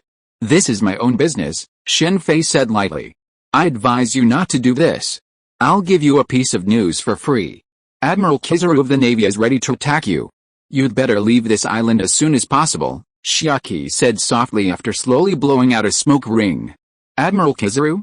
That's really bad news." Shiaki's words startled Shen Fei. A person's reputation is like the shadow of a tree. Although he killed Weasel, Shen Fei still felt a little guilty when facing the Admiral. The difference between the strength of the elite Vice Admirals of the Navy headquarters and the Admirals is a qualitative difference. Shen Fei is not so arrogant that he thinks he can fight against the Admirals with his current strength. "So what about the intelligence?" Shen Fei asked. "I have it, but the price is very high." Since Shen Fei insisted on buying it, Shiaki didn't say much. The reason why she could give Shen Fei the intelligence for free was because of what Shen Fei had done before. Others didn't know who Shen Fei had killed, but Shiaki knew it very well, So she had the free intelligence. Tell me about it. Just as Shiaki was about to speak, the ringing of a den mushi suddenly came from a room. Shiaki nodded to Shen Fei and went inside to answer the phone. I'm giving you a free piece of information. Kizaru has arrived. After Shiaki walked out of the room, she looked at Shen Fei in surprise. I'm really curious. What did you do to make the Admiral of the Navy so eager to deal with you? Killing a Vice Admiral alone doesn't seem to be enough to do that. Even though Shiaki was very well informed, there were some pieces of information that she couldn't get just because she wanted to know. Maybe you'll know soon. Thank you for your hospitality. Shen Fei stood up and prepared to leave. The other party was Admiral Kizaru, the one with a full salary and one of the 4 emperors. Shen Fei would not be careless against such an enemy. Although leaving now was the best option, if he left like this, wouldn't it mean that he was afraid of the Navy? He could leave, but he had to finish his business first. After leaving Shiaki's rip-off bar, Shen Fei immediately sped towards Island 12. As he moved, his illusion magic activated, and the mask on his face began to transforming into a seemingly ordinary middle-aged man in the blink of an eye. Business is booming, but it seems no celestial dragons are coming. On Island 1, Shen Fei looked at the rows of slave auction houses lining the street and the people happily entering and leaving them. And a sneer appeared on his face. The next step is to open. Chapter 222, Vomiting Blood in the Warring States Period, Part 2. This is truly insane. Shen Fei, having evaded the guards and entered the largest human trafficking ring on Island 1 of the S.H.I.E.L.D. archipelago, was met with frantic bidding. The auctioneer was a beautiful human woman, described as a former singer. While the pirate world lacked modern technology, it possessed the unique technology of den mushi, so the existence of celebrities was not surprising. One of Gecko Mariah's doctors had once been in love with a female celebrity. The auctioneers, especially the men and elderly, seemed incredibly excited about the rare opportunity to auction off a beautiful slave woman, bidding frantically. Shen Fei even heard some whispering about how they would train the slaves once they were acquired. It was quite peculiar. The celestial dragon seemed lawless, but even they couldn't take these slaves for free, they had to pay for them. Yet, these celestial dragons could simply snatch anyone off the street and enslave them without paying a penny. I really want to transform all of these into philosopher's stones. Shen Fei couldn't help but think of this, watching the packed auction hall. Of course, this was just a fleeting thought, a result of Shen Fei's anger. He simply couldn't do it right now. Creating such a large philosopher's stone formation quietly in a place like this was simply impossible. 7 million berries, 7 million berries. Is there a higher price? No more. Congratulations to this gentleman on successfully bidding on our beautiful singer Sharon. Next up, please, on the stage in front of the auction hall, Disco shouted, microphone in hand. This human trafficking agency, under Ming Ji's control, was also the largest human auction house on Island 1. They held human auctions almost weekly, with even larger auctions during peak season, when celestial dragons were rumored to appear. The crowd, eagerly anticipating the next auctioneer, booed when they saw an elderly man appear, some even shouting for a change of names. Pluto Rayleigh, you really love to play. While everyone else was uninterested in the old man appearing on the stage, Shen Fei's pupils shrank because he recognized him. Pluto Rayleigh, the man who was said to occasionally sell himself at auction. Due to his advanced age and lack of special skills, no one had ever bid for him. In the S.H.I.E.L.D. archipelago, the average auction price for a human male is 1 million, with prices fluctuating depending on their status and abilities. Human females generally fetch higher prices than men, with prices varying greatly depending on their appearance. The most valuable slaves are the mermaids of Fishman Island and the giants, each fetching at least 50 million. Did it fail to sell? Finally, Pluto Rayleigh failed to sell due to no bids. When the disco was announced, Shen Fei considered bidding, but changed his mind and decided against it. You're lucky today. A faint smile played on Shen Fei's lips as he watched another beautiful woman appear on the stage. He then quietly and swiftly moved around the auction hall. Art is explosion, Shen Fei thought to himself. He placed his right hand on the wall, an especially crafted time bomb, implanted in it using earth alchemy, was planted there. Along the way, Shen Fei planted numerous time bombs on the surrounding walls and the ground. After completing this, Shen Fei simply walked out of one auction house and entered another, repeating this process until every auction house on Island 1 was filled with bombs. Kizaru, since you're here, you're out of luck. With this thought in mind, Shen Fei opened the secret door and returned to his secret base, where he retrieved the item he had previously ordered Red Queen to create. "It's gone," said Admiral Kizaru, who had arrived at the S.H.I.E.L.D. archipelago. Upon hearing the report from the world government's intelligence department, he frowned. The Navy hadn't made much infiltration into the S.H.I.E.L.D. archipelago. Out of sight, out of mind, this was the warring state's strategy. Since he hated it and had no way to change it, he could only pretend to be deaf and dumb. But this doesn't mean the world government's intelligence organizations aren't involved. The world government's ability to maintain its power is certainly no folly. Its intelligence organizations have consistently infiltrated the major powers on the sea, and with remarkable success. It's safe to say that every major power on the sea today undoubtedly has world government spies within it. The only difference is their rank.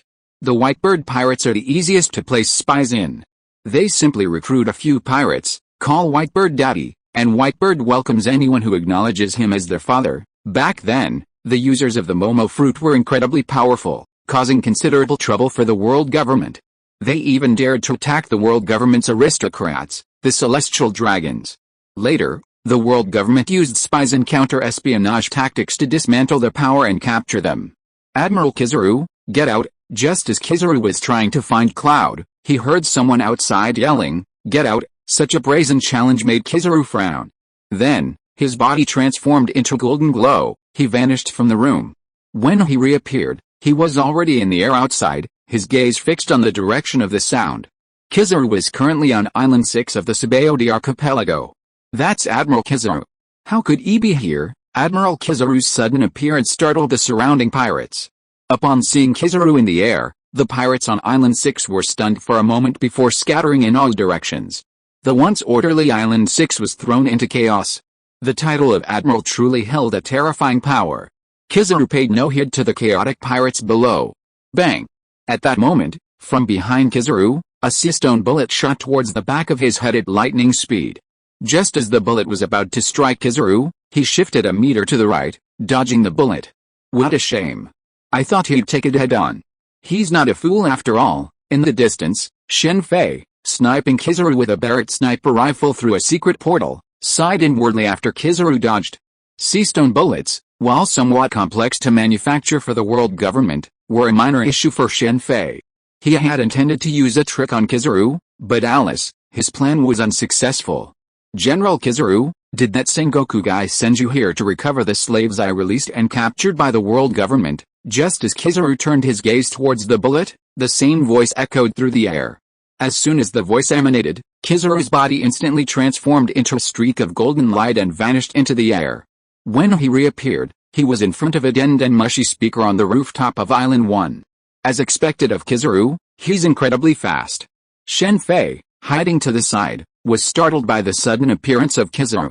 The real Kizaru's speed was even more terrifying. "Who are you, and what do you want?" Kizaru suddenly spoke up, standing on the rooftop, looking at the Den Mushy speaker before him. "Haha, Admiral Kizaru, are you playing dumb? What I'm going to do is obvious. Expose the Navy's true colors, let the people see the true face of you so-called righteous Marines." Kizaru's sudden appearance on Island 1 startled many, and many were about to flee, but the words carried in the air immediately attracted their attention. They were also extremely curious about the true face of the so-called Marines. "A mere pirate, playing tricks here," Kizaru said, lightly tapping his left index finger, and a golden light pierced through the speaker. "Haha, Admiral Kizaru, are you afraid that I will expose the Navy's true colors? You're so impatient to destroy the body," the same voice echoed from another direction. Kizaru moved and soon found another Den Mushy speaker in another direction. On another rooftop, this speaker was instantly destroyed, and the Den Mushy was also killed. As expected of a celestial dragon's lackey, "You're truly dedicated," the voice rang out again.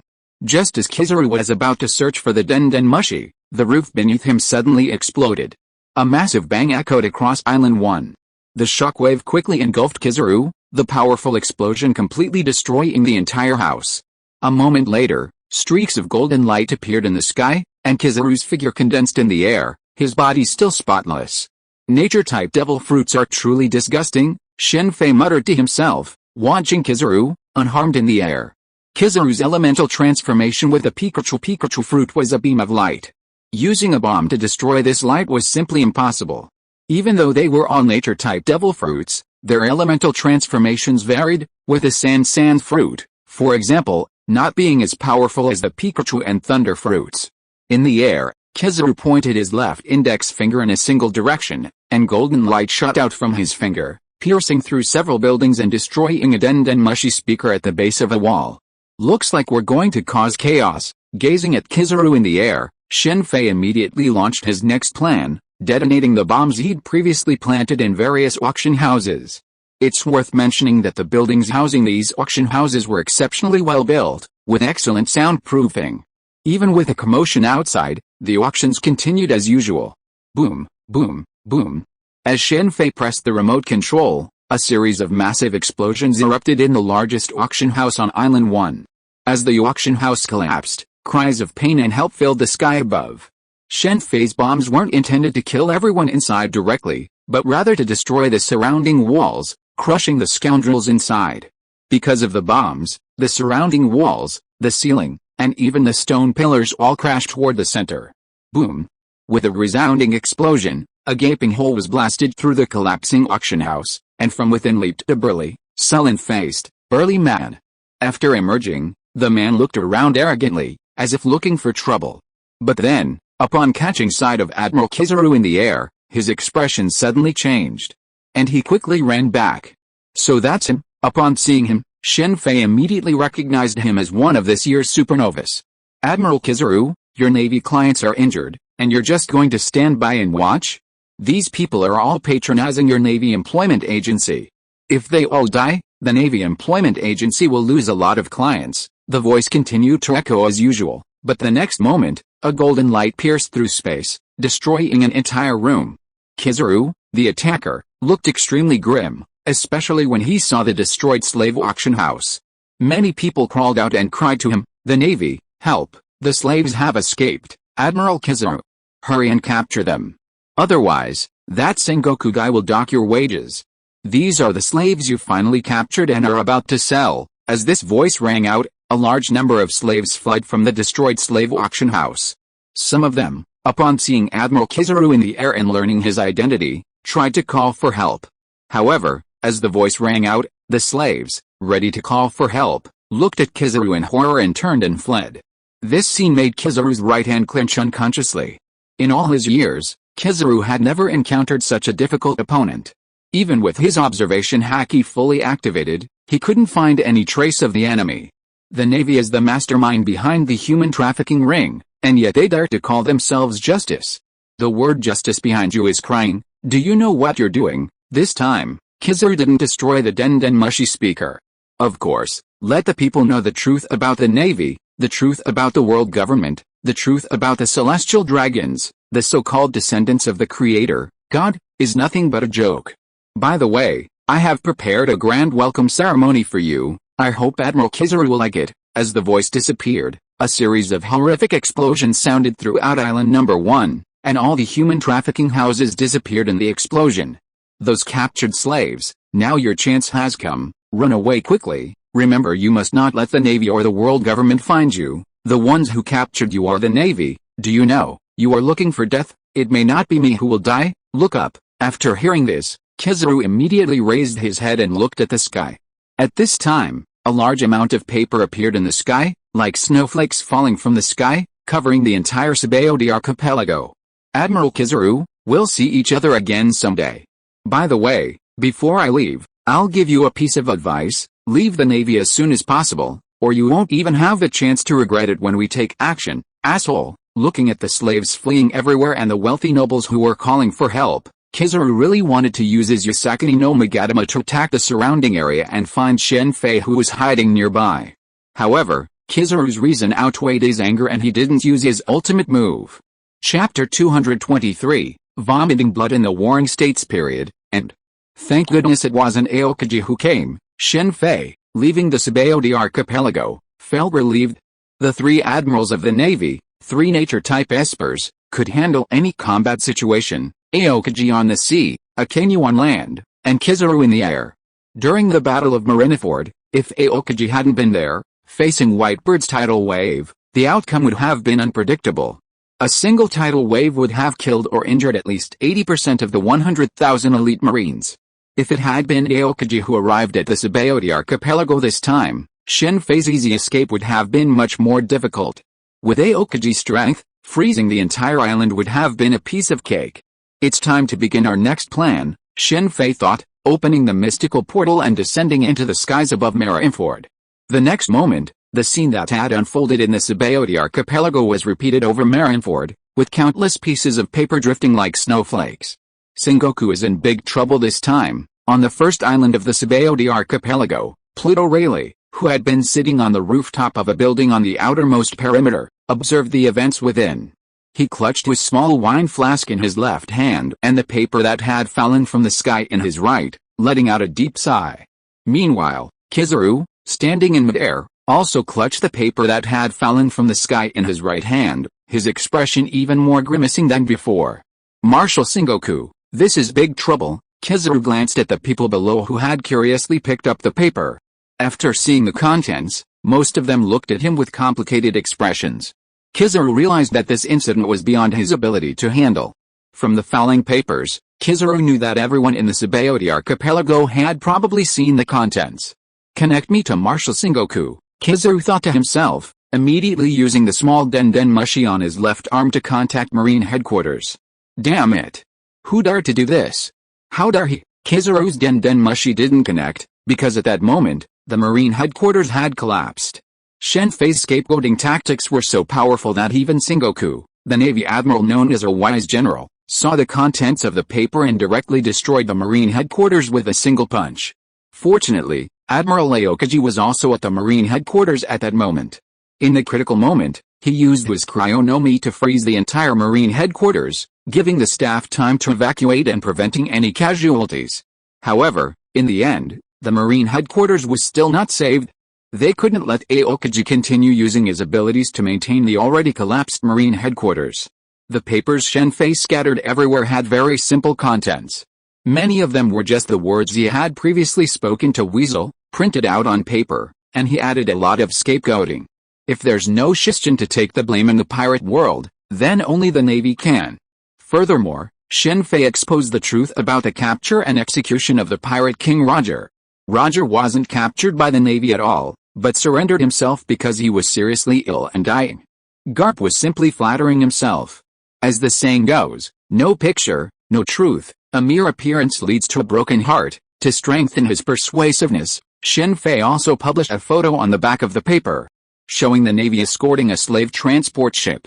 The Navy's arrogant and evil appearance in the photo would definitely upset anyone with a sense of justice.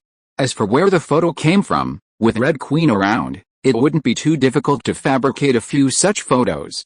Marshal, G2 branch has intelligence reports, G4 branch, G6 branch, as reports from the 5 naval branches in the first half of the Grand Line arrived one after another. 2, 4, 6, 8, and 80 pages of information rained down from the sky.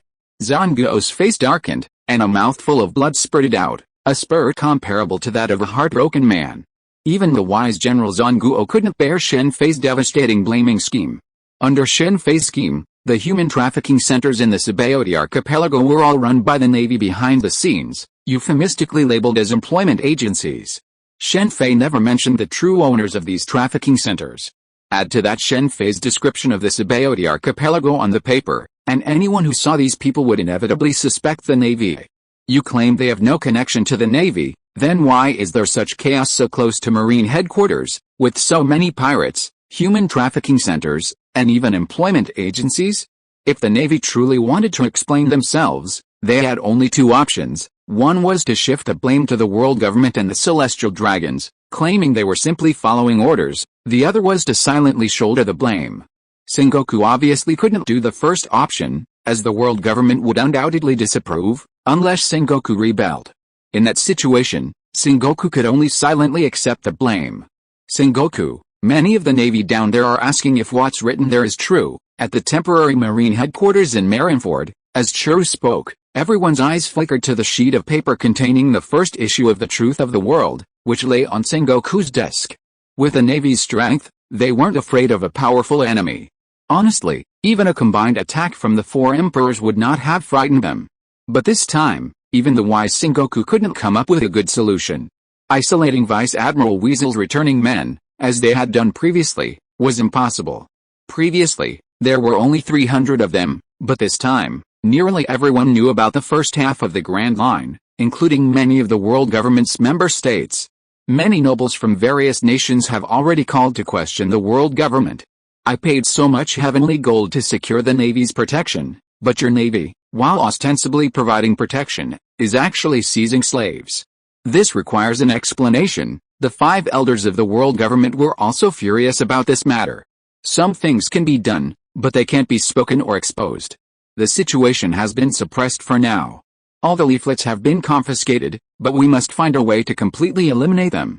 Otherwise, what will happen? Crane didn't finish their words, but everyone present understood our meaning even if Crane didn't say the rest.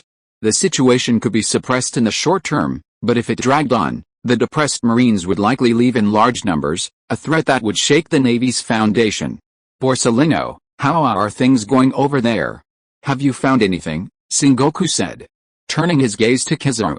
Because of Shen Fei's follow-up actions, Sengoku didn't feel like blaming Kizaru for the failure of his operation in the S.H.I.E.L.D. archipelago.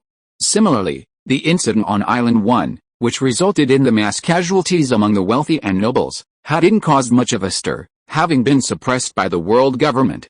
Now, the world government has set its sights on Claude, giving him a higher priority than the 4 emperors. We've gotten some intelligence from there. It seems the enemy was initially targeting human trafficking, or employment agencies. Kizaru's expression suddenly grew subtle. After a brief pause, Kizaru continued, as for further information, she doesn't seem to have any, and the world government doesn't seem to have any more information either. Could it be the Revolutionary Army's doing? Zanguo asked. That doesn't seem like their modus operandi. Furthermore, according to our investigation, from the S.H.I.E.L.D. archipelago to the Marine headquarters and then to the 5 major branches, the incidents occurred almost simultaneously.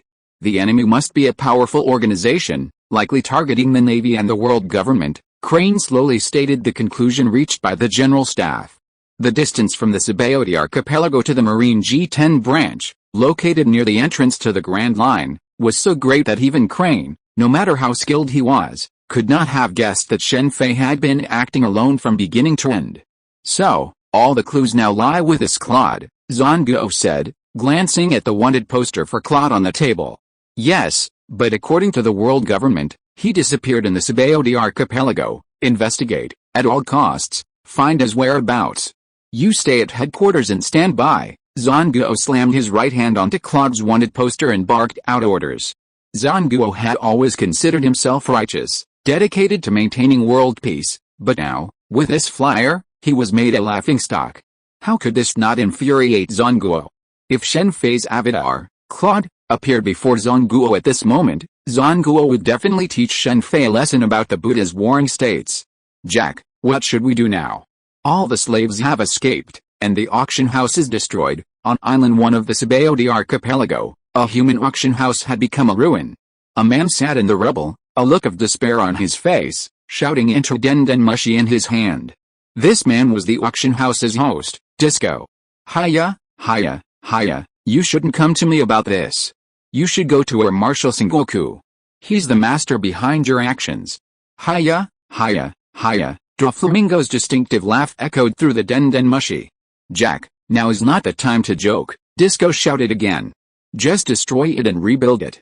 It's a small matter, you decide for yourself, Ming said, hanging up the Denden Mushi without waiting for Disco to speak again. Hiya, hiya, hiya, hiya.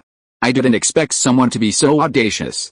This world is getting more and more interesting, Doflamingo said, waving his left hand and grasping the incoming weapon. Then, with a wave of his hand, he threw the weapon and the person holding it away. The 3 people sitting next to Ming seemed accustomed to this and pretended not to notice. Captain, something's wrong. Something terrible, on an unnamed island in the West Sea. The entire Red Hair pirates were resting and enjoying a banquet.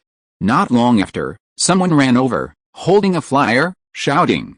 What's going on? The Red Hair, who was missing an arm, took the flyer nonchalantly. Once he saw what it said, his expression changed. Captain, what's wrong? A portly man in green striped clothes, chewing on a chicken drumstick, asked curiously. As one of the four emperors, not many things in this world could change Red Hair's expression. "Take a look at this," he said, handing the flyer to his vice captain, Beckman. Trouble. Beckman's expression darkened upon reading the flyer's contents. As the Red Hair pirate's brain trust, he immediately understood the potential impact of this flyer. They'd already gotten this in such a remote part of the West Sea. It's easy to imagine that even if the flyer hadn't spread across the entire ocean, everyone who needed to know about it would have gotten it. "I wonder who dared to do such a thing. Ha ha ha, that Sengoku guy is probably going to vomit blood now." Aboard the New World Medivh, Whitebird, upon seeing the flyer, burst into laughter, lifted a large wine flask beside him, and emptied it. "I wonder who has the audacity to do this? Sengoku looks like he's met his match, and so has Garp." Meanwhile, two of the four emperors also received the relevant flyers. Kato and Charlotte Linland were overjoyed after seeing them. Kato, on a whim, once again contemplated suicide, while Charlotte Linland devoured her delicious cake. As a pirate, it would be strange if he wasn't happy to see the Navy suffer. Bardugo, headquarters of the Revolutionary Army. "Take a look at this." "What do you think?" Long said, handing the flyer to the young man before him. He was a strikingly handsome young man, his handsomeness undimmed by the scars on his face. This man was none other than Sabo, the current Chief of Staff of the Revolutionary Army. The fact that he held the position of Chief of Staff at such a young age not only demonstrated Sabo's intelligence, but also revealed the Revolutionary Army's lack of talent in this area. The educational system in the pirate world, aside from the Navy, was extremely backward, even in the wealthy kingdoms.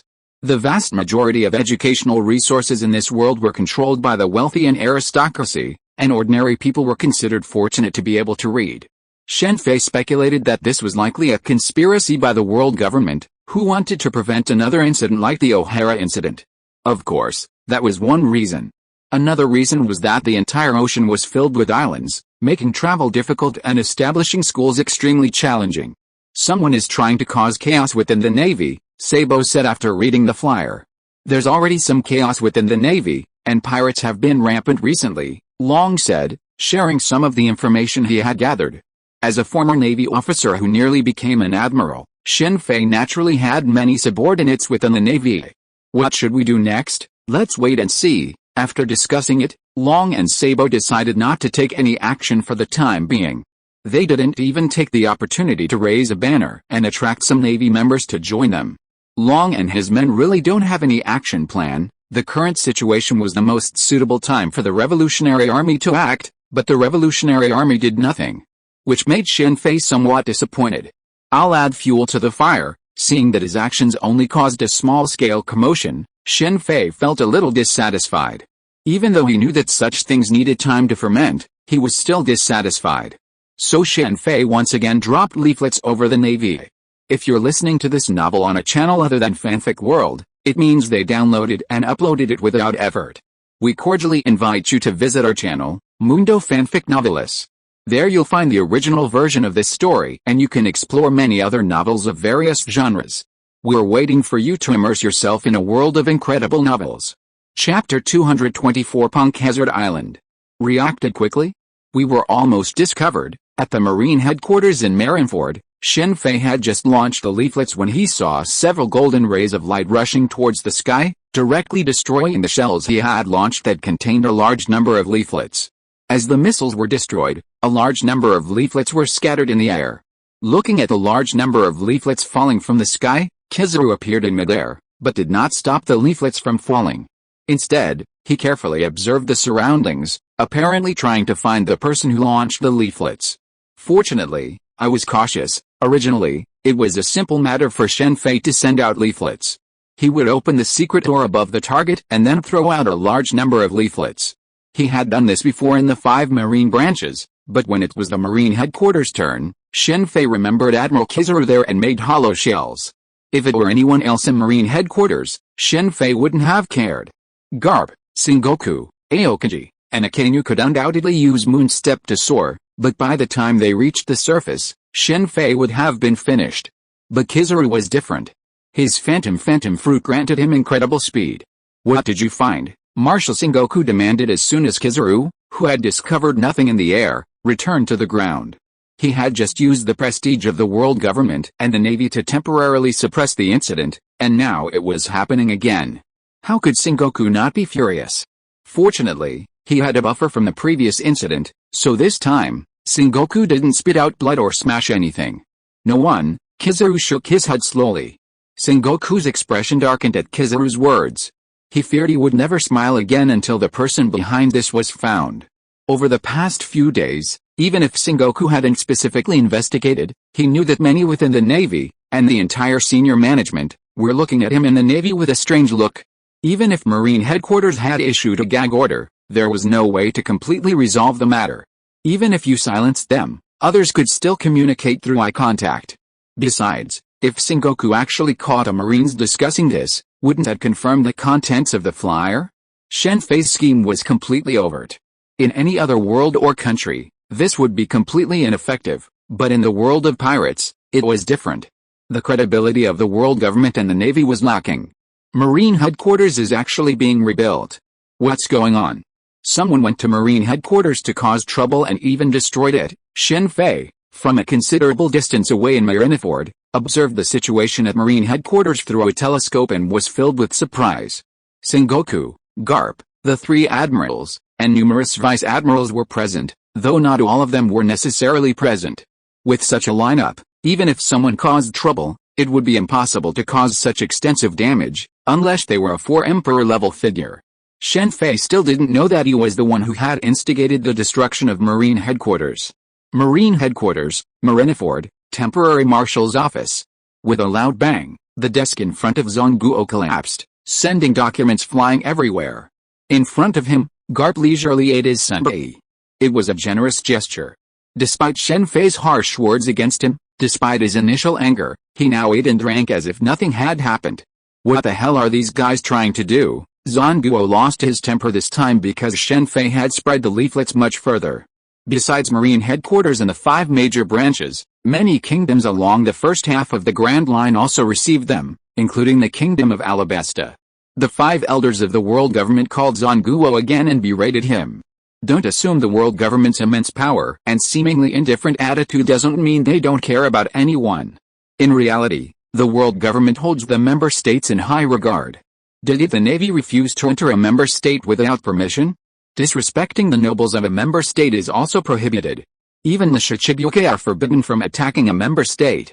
The world government system protects the nobles of the member nations, using them to collect the sky gold. To maintain their status, the nobles of the member nations are forced to exploit the lowest classes of the population, constantly seeking to meet their annual sky gold targets.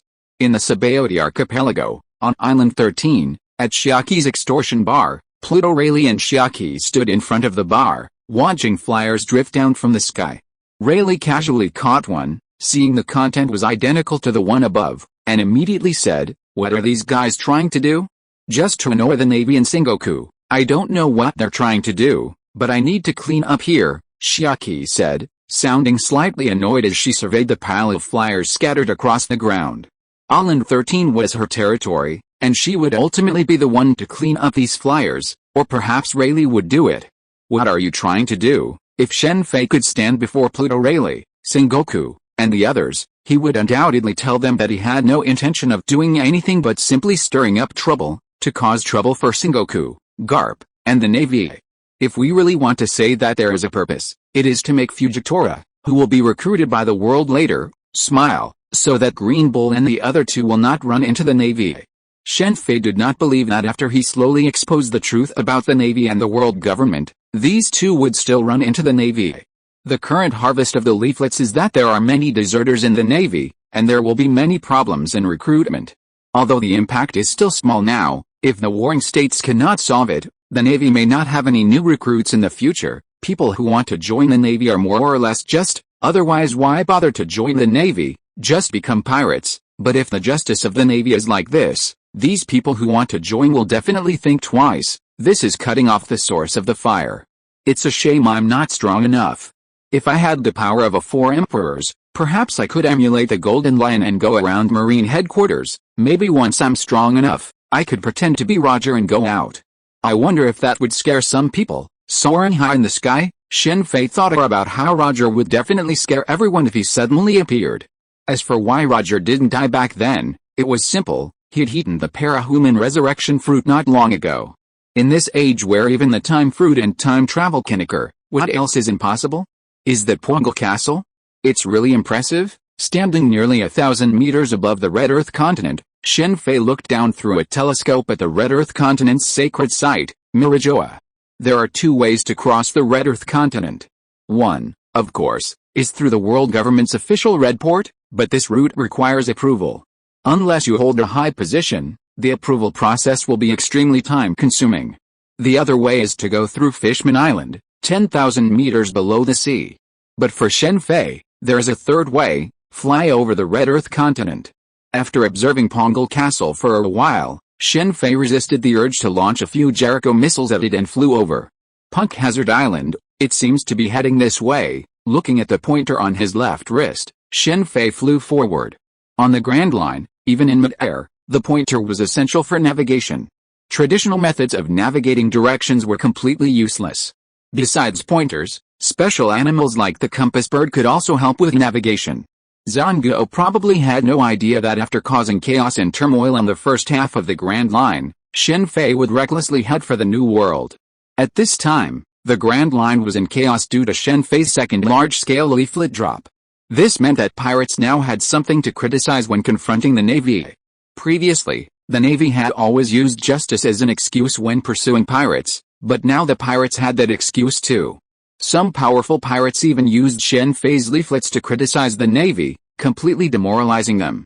Besides these, the number of pirates in the first half of the Grand Line has been steadily increasing. The Great Pirate Age, ushered in by Roger before his death, has lasted over 20 years. In all these years, no second pirate king has appeared, and no one has found Raftel. Many suspect the so-called Raftel was just a joke Roger played before his death, so the pirate craze has been slowly fading. Shen Fei is now creating a small surge of interest. This situation has fueled Sengoku's deep hatred for Shen Fei.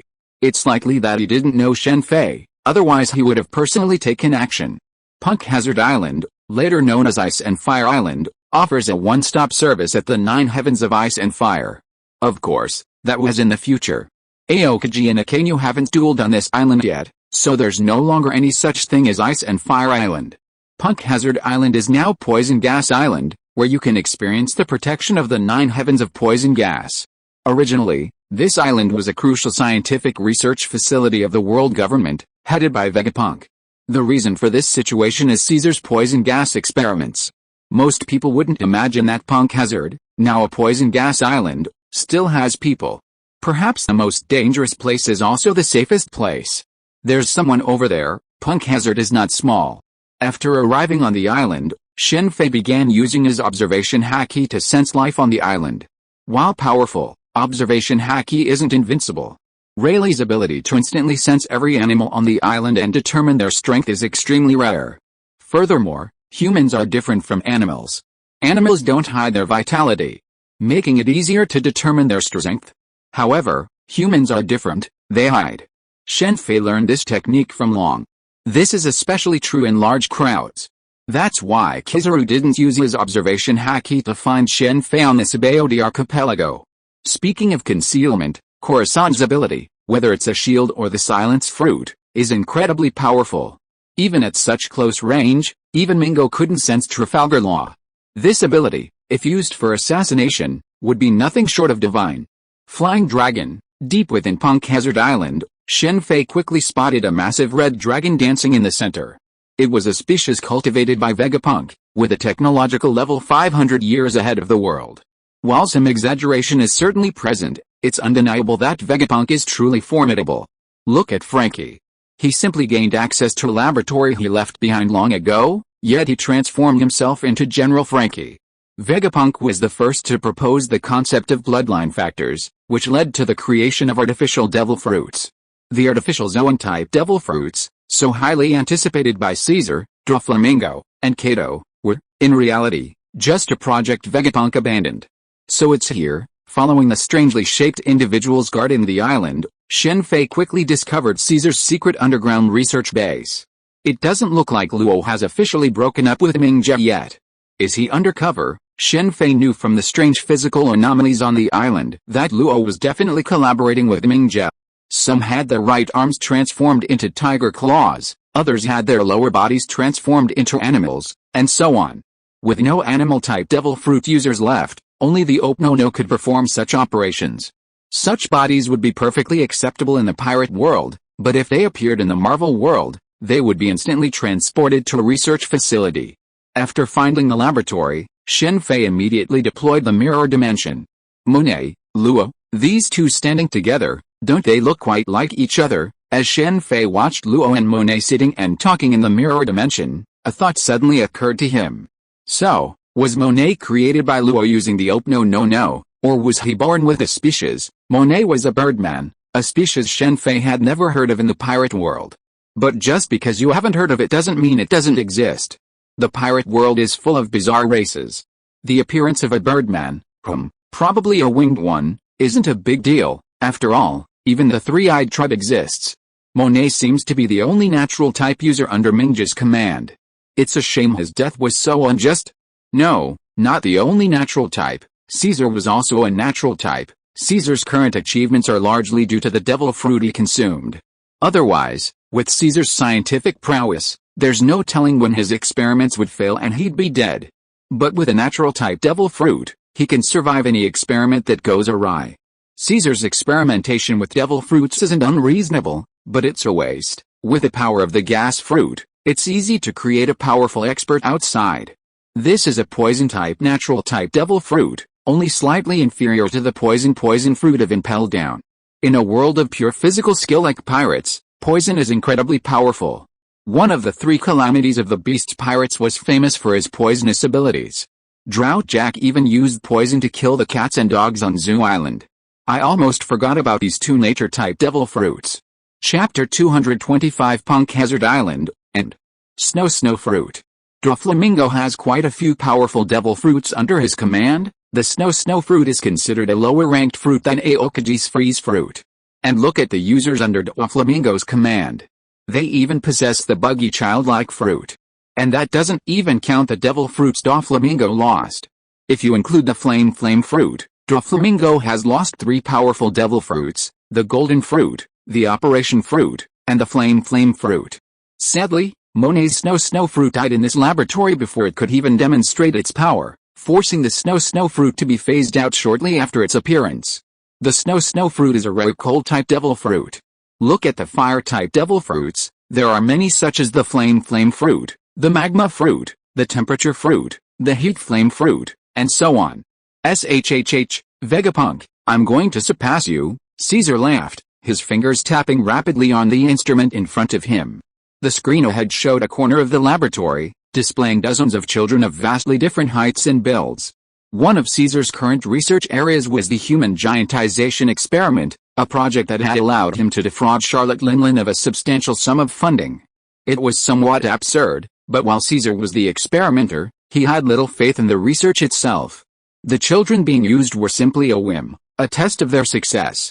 Of course, Caesar would not publicly reveal this, maintaining a confident facade, as it was the only way to secure funding. As for the children used as test subjects and their families, Caesar showed no concern, nor did Doflamingo or even Trafalgar Law. And it seemed as if Caesar might even be able to clear his name later. Luffy's friendly fist was truly remarkable. Throughout his journey, Luffy relied on it to slay any and all who stood in his way.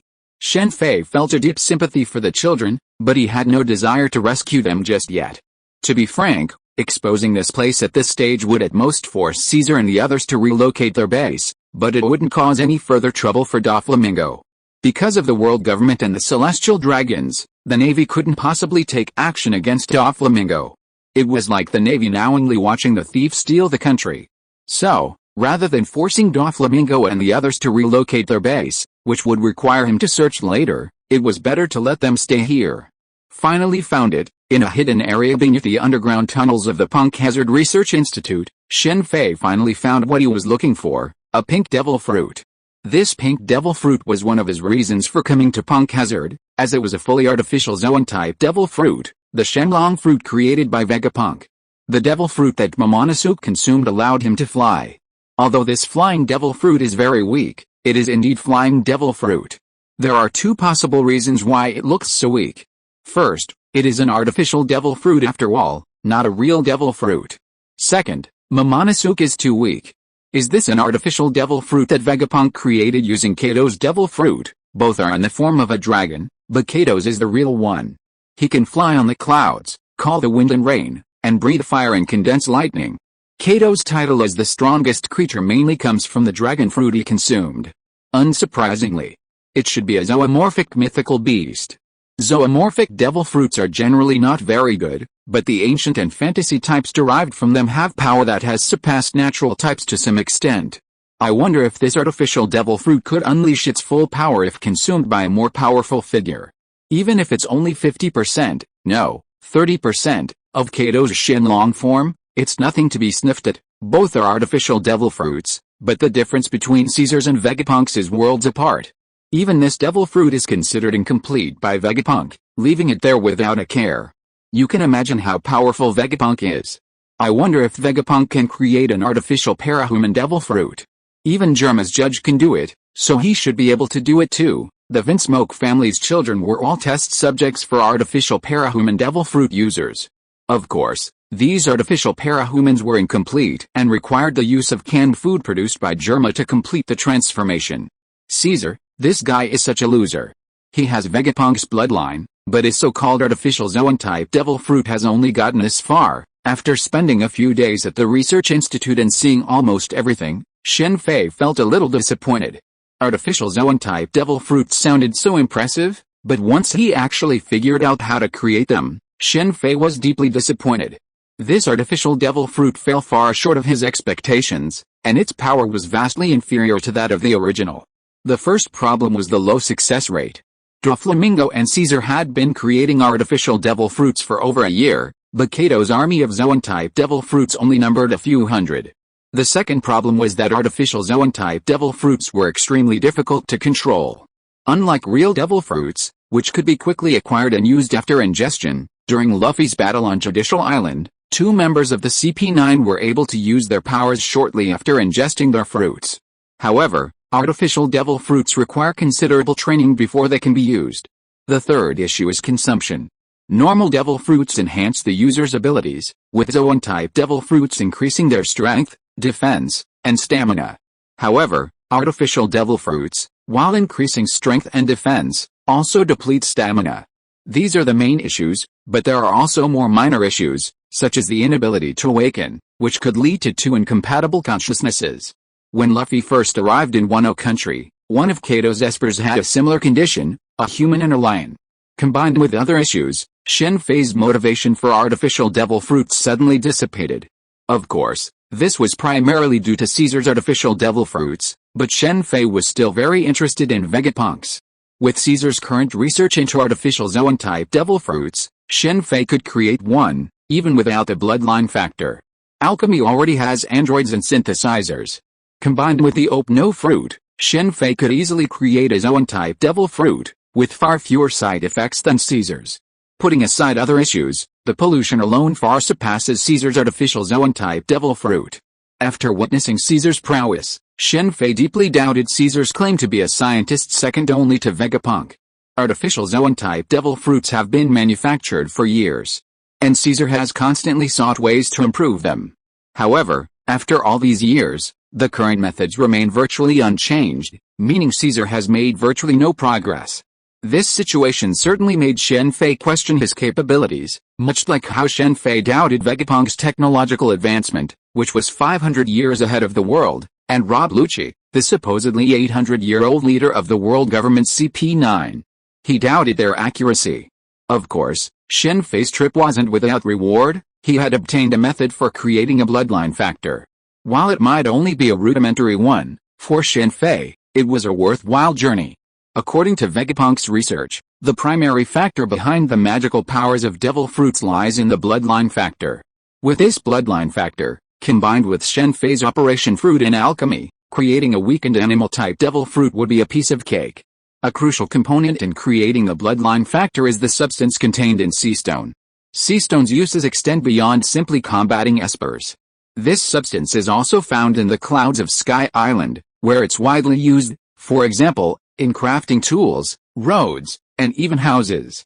It's a shame there's no technology here to allow items to ingest devil fruits, even though there is one that has. On Punk Hazard Island, Shen Fei was disappointed to find no technology to allow items to ingest devil fruits. He only encountered one such item, a poisonous gas bomb that had ingested a salamander fruit.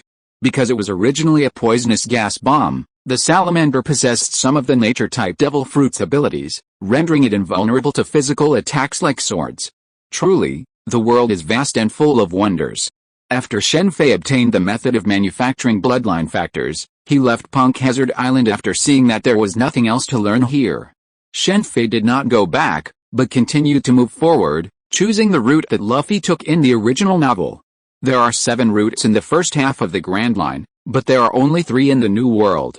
Except for the Whitebird Pirates, the remaining 3 emperors each occupy one route forward. Luffy's route is to the Kingdom of Dressrosa, and behind it is Kato in Wano Country. If it weren't for the problem with Sanji, Luffy would not have gone to Cake Island. The Kingdom of Dressrosa is a very enthusiastic island country. It rules a main island and several surrounding small islands. The women here are very enthusiastic, and it is known as the country of love, passion and toys. The bullfighting arena in the country is famous throughout the New World, attracting many bounty hunters, pirates, etc. to participate, because each competition has a large prize. Doflamingo's subordinate, Diamante, currently reigning supreme as the arena champion, possesses the power of the floating fruit. His seemingly flimsy clothing is actually crafted from a heavy, yet incredibly durable metal. This powerful armor makes him unstoppable. In some ways, Diamante resembles Shen Fei. The wielder of the floating fruit can cause objects, no matter how heavy, to flutter in the wind like a banner. But that's only for him. To others, it's not a banner, but metal.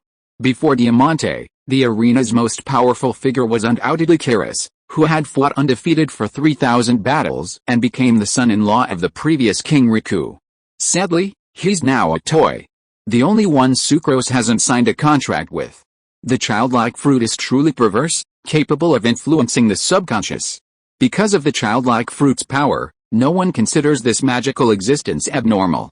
Ladies and gentlemen, today it's time for Our Lady Diamante to appear again, the host shouted, stirring up the crowd inside the bullfighting arena. Because Diamante was the champion of the arena, this battle wasn't a one-on-one, but a 4-on-1-1, with these 4 being the champions of the 4 divisions. Seeing Diamante casually fling his cape and charging towards the person, it was as if he had been hit by a heavy vehicle, his entire face deflated. Shen Fei smiled and shook his head, thinking that this was simply bullying the other party for not knowing his abilities. This kind of bullfighting arena is difficult to attract unless there are big prizes like the flame fruit. Over the years, Doflamingo has won many big prizes to make the arena popular, one of which was the golden fruit. As a result, the other party didn't come to participate at all, but instead gathered a group of people and directly snatched the devil fruit away. Using the golden fruit, they are now thriving, which makes Doflamingo very depressed. Not everyone will follow the rules like Luffy and Sabo. Aside from his human trafficking issues, which bothered Shen Fei, Doflamingo was otherwise quite good. He cared deeply for his family and was a man of his word. Anyone else would never have offered the flame fruit as a reward. As for the bloody matches in the bullfighting arena, that wasn't Doflamingo's fault. The bullfighting arena existed even when King Riku was around. It was something King Riku's clan had orchestrated. As expected of a country of love and passion, so welcoming, Shen Fei smiled, brushing off 2 women who had approached him, and then left. He had come all the way here to confirm the location so he could access his secret gate later. The dwarfs. In Dressrosa, Shen Fei occasionally spotted 1 or 2 dwarfs. Wano Country. This place is truly. Kurazumi Orochi is truly ruthless. This is the first time I've seen a ruler of a country whose sole purpose is destruction. After leaving Dressrosa, Shen Fei continued on his journey, arriving in Wano Country.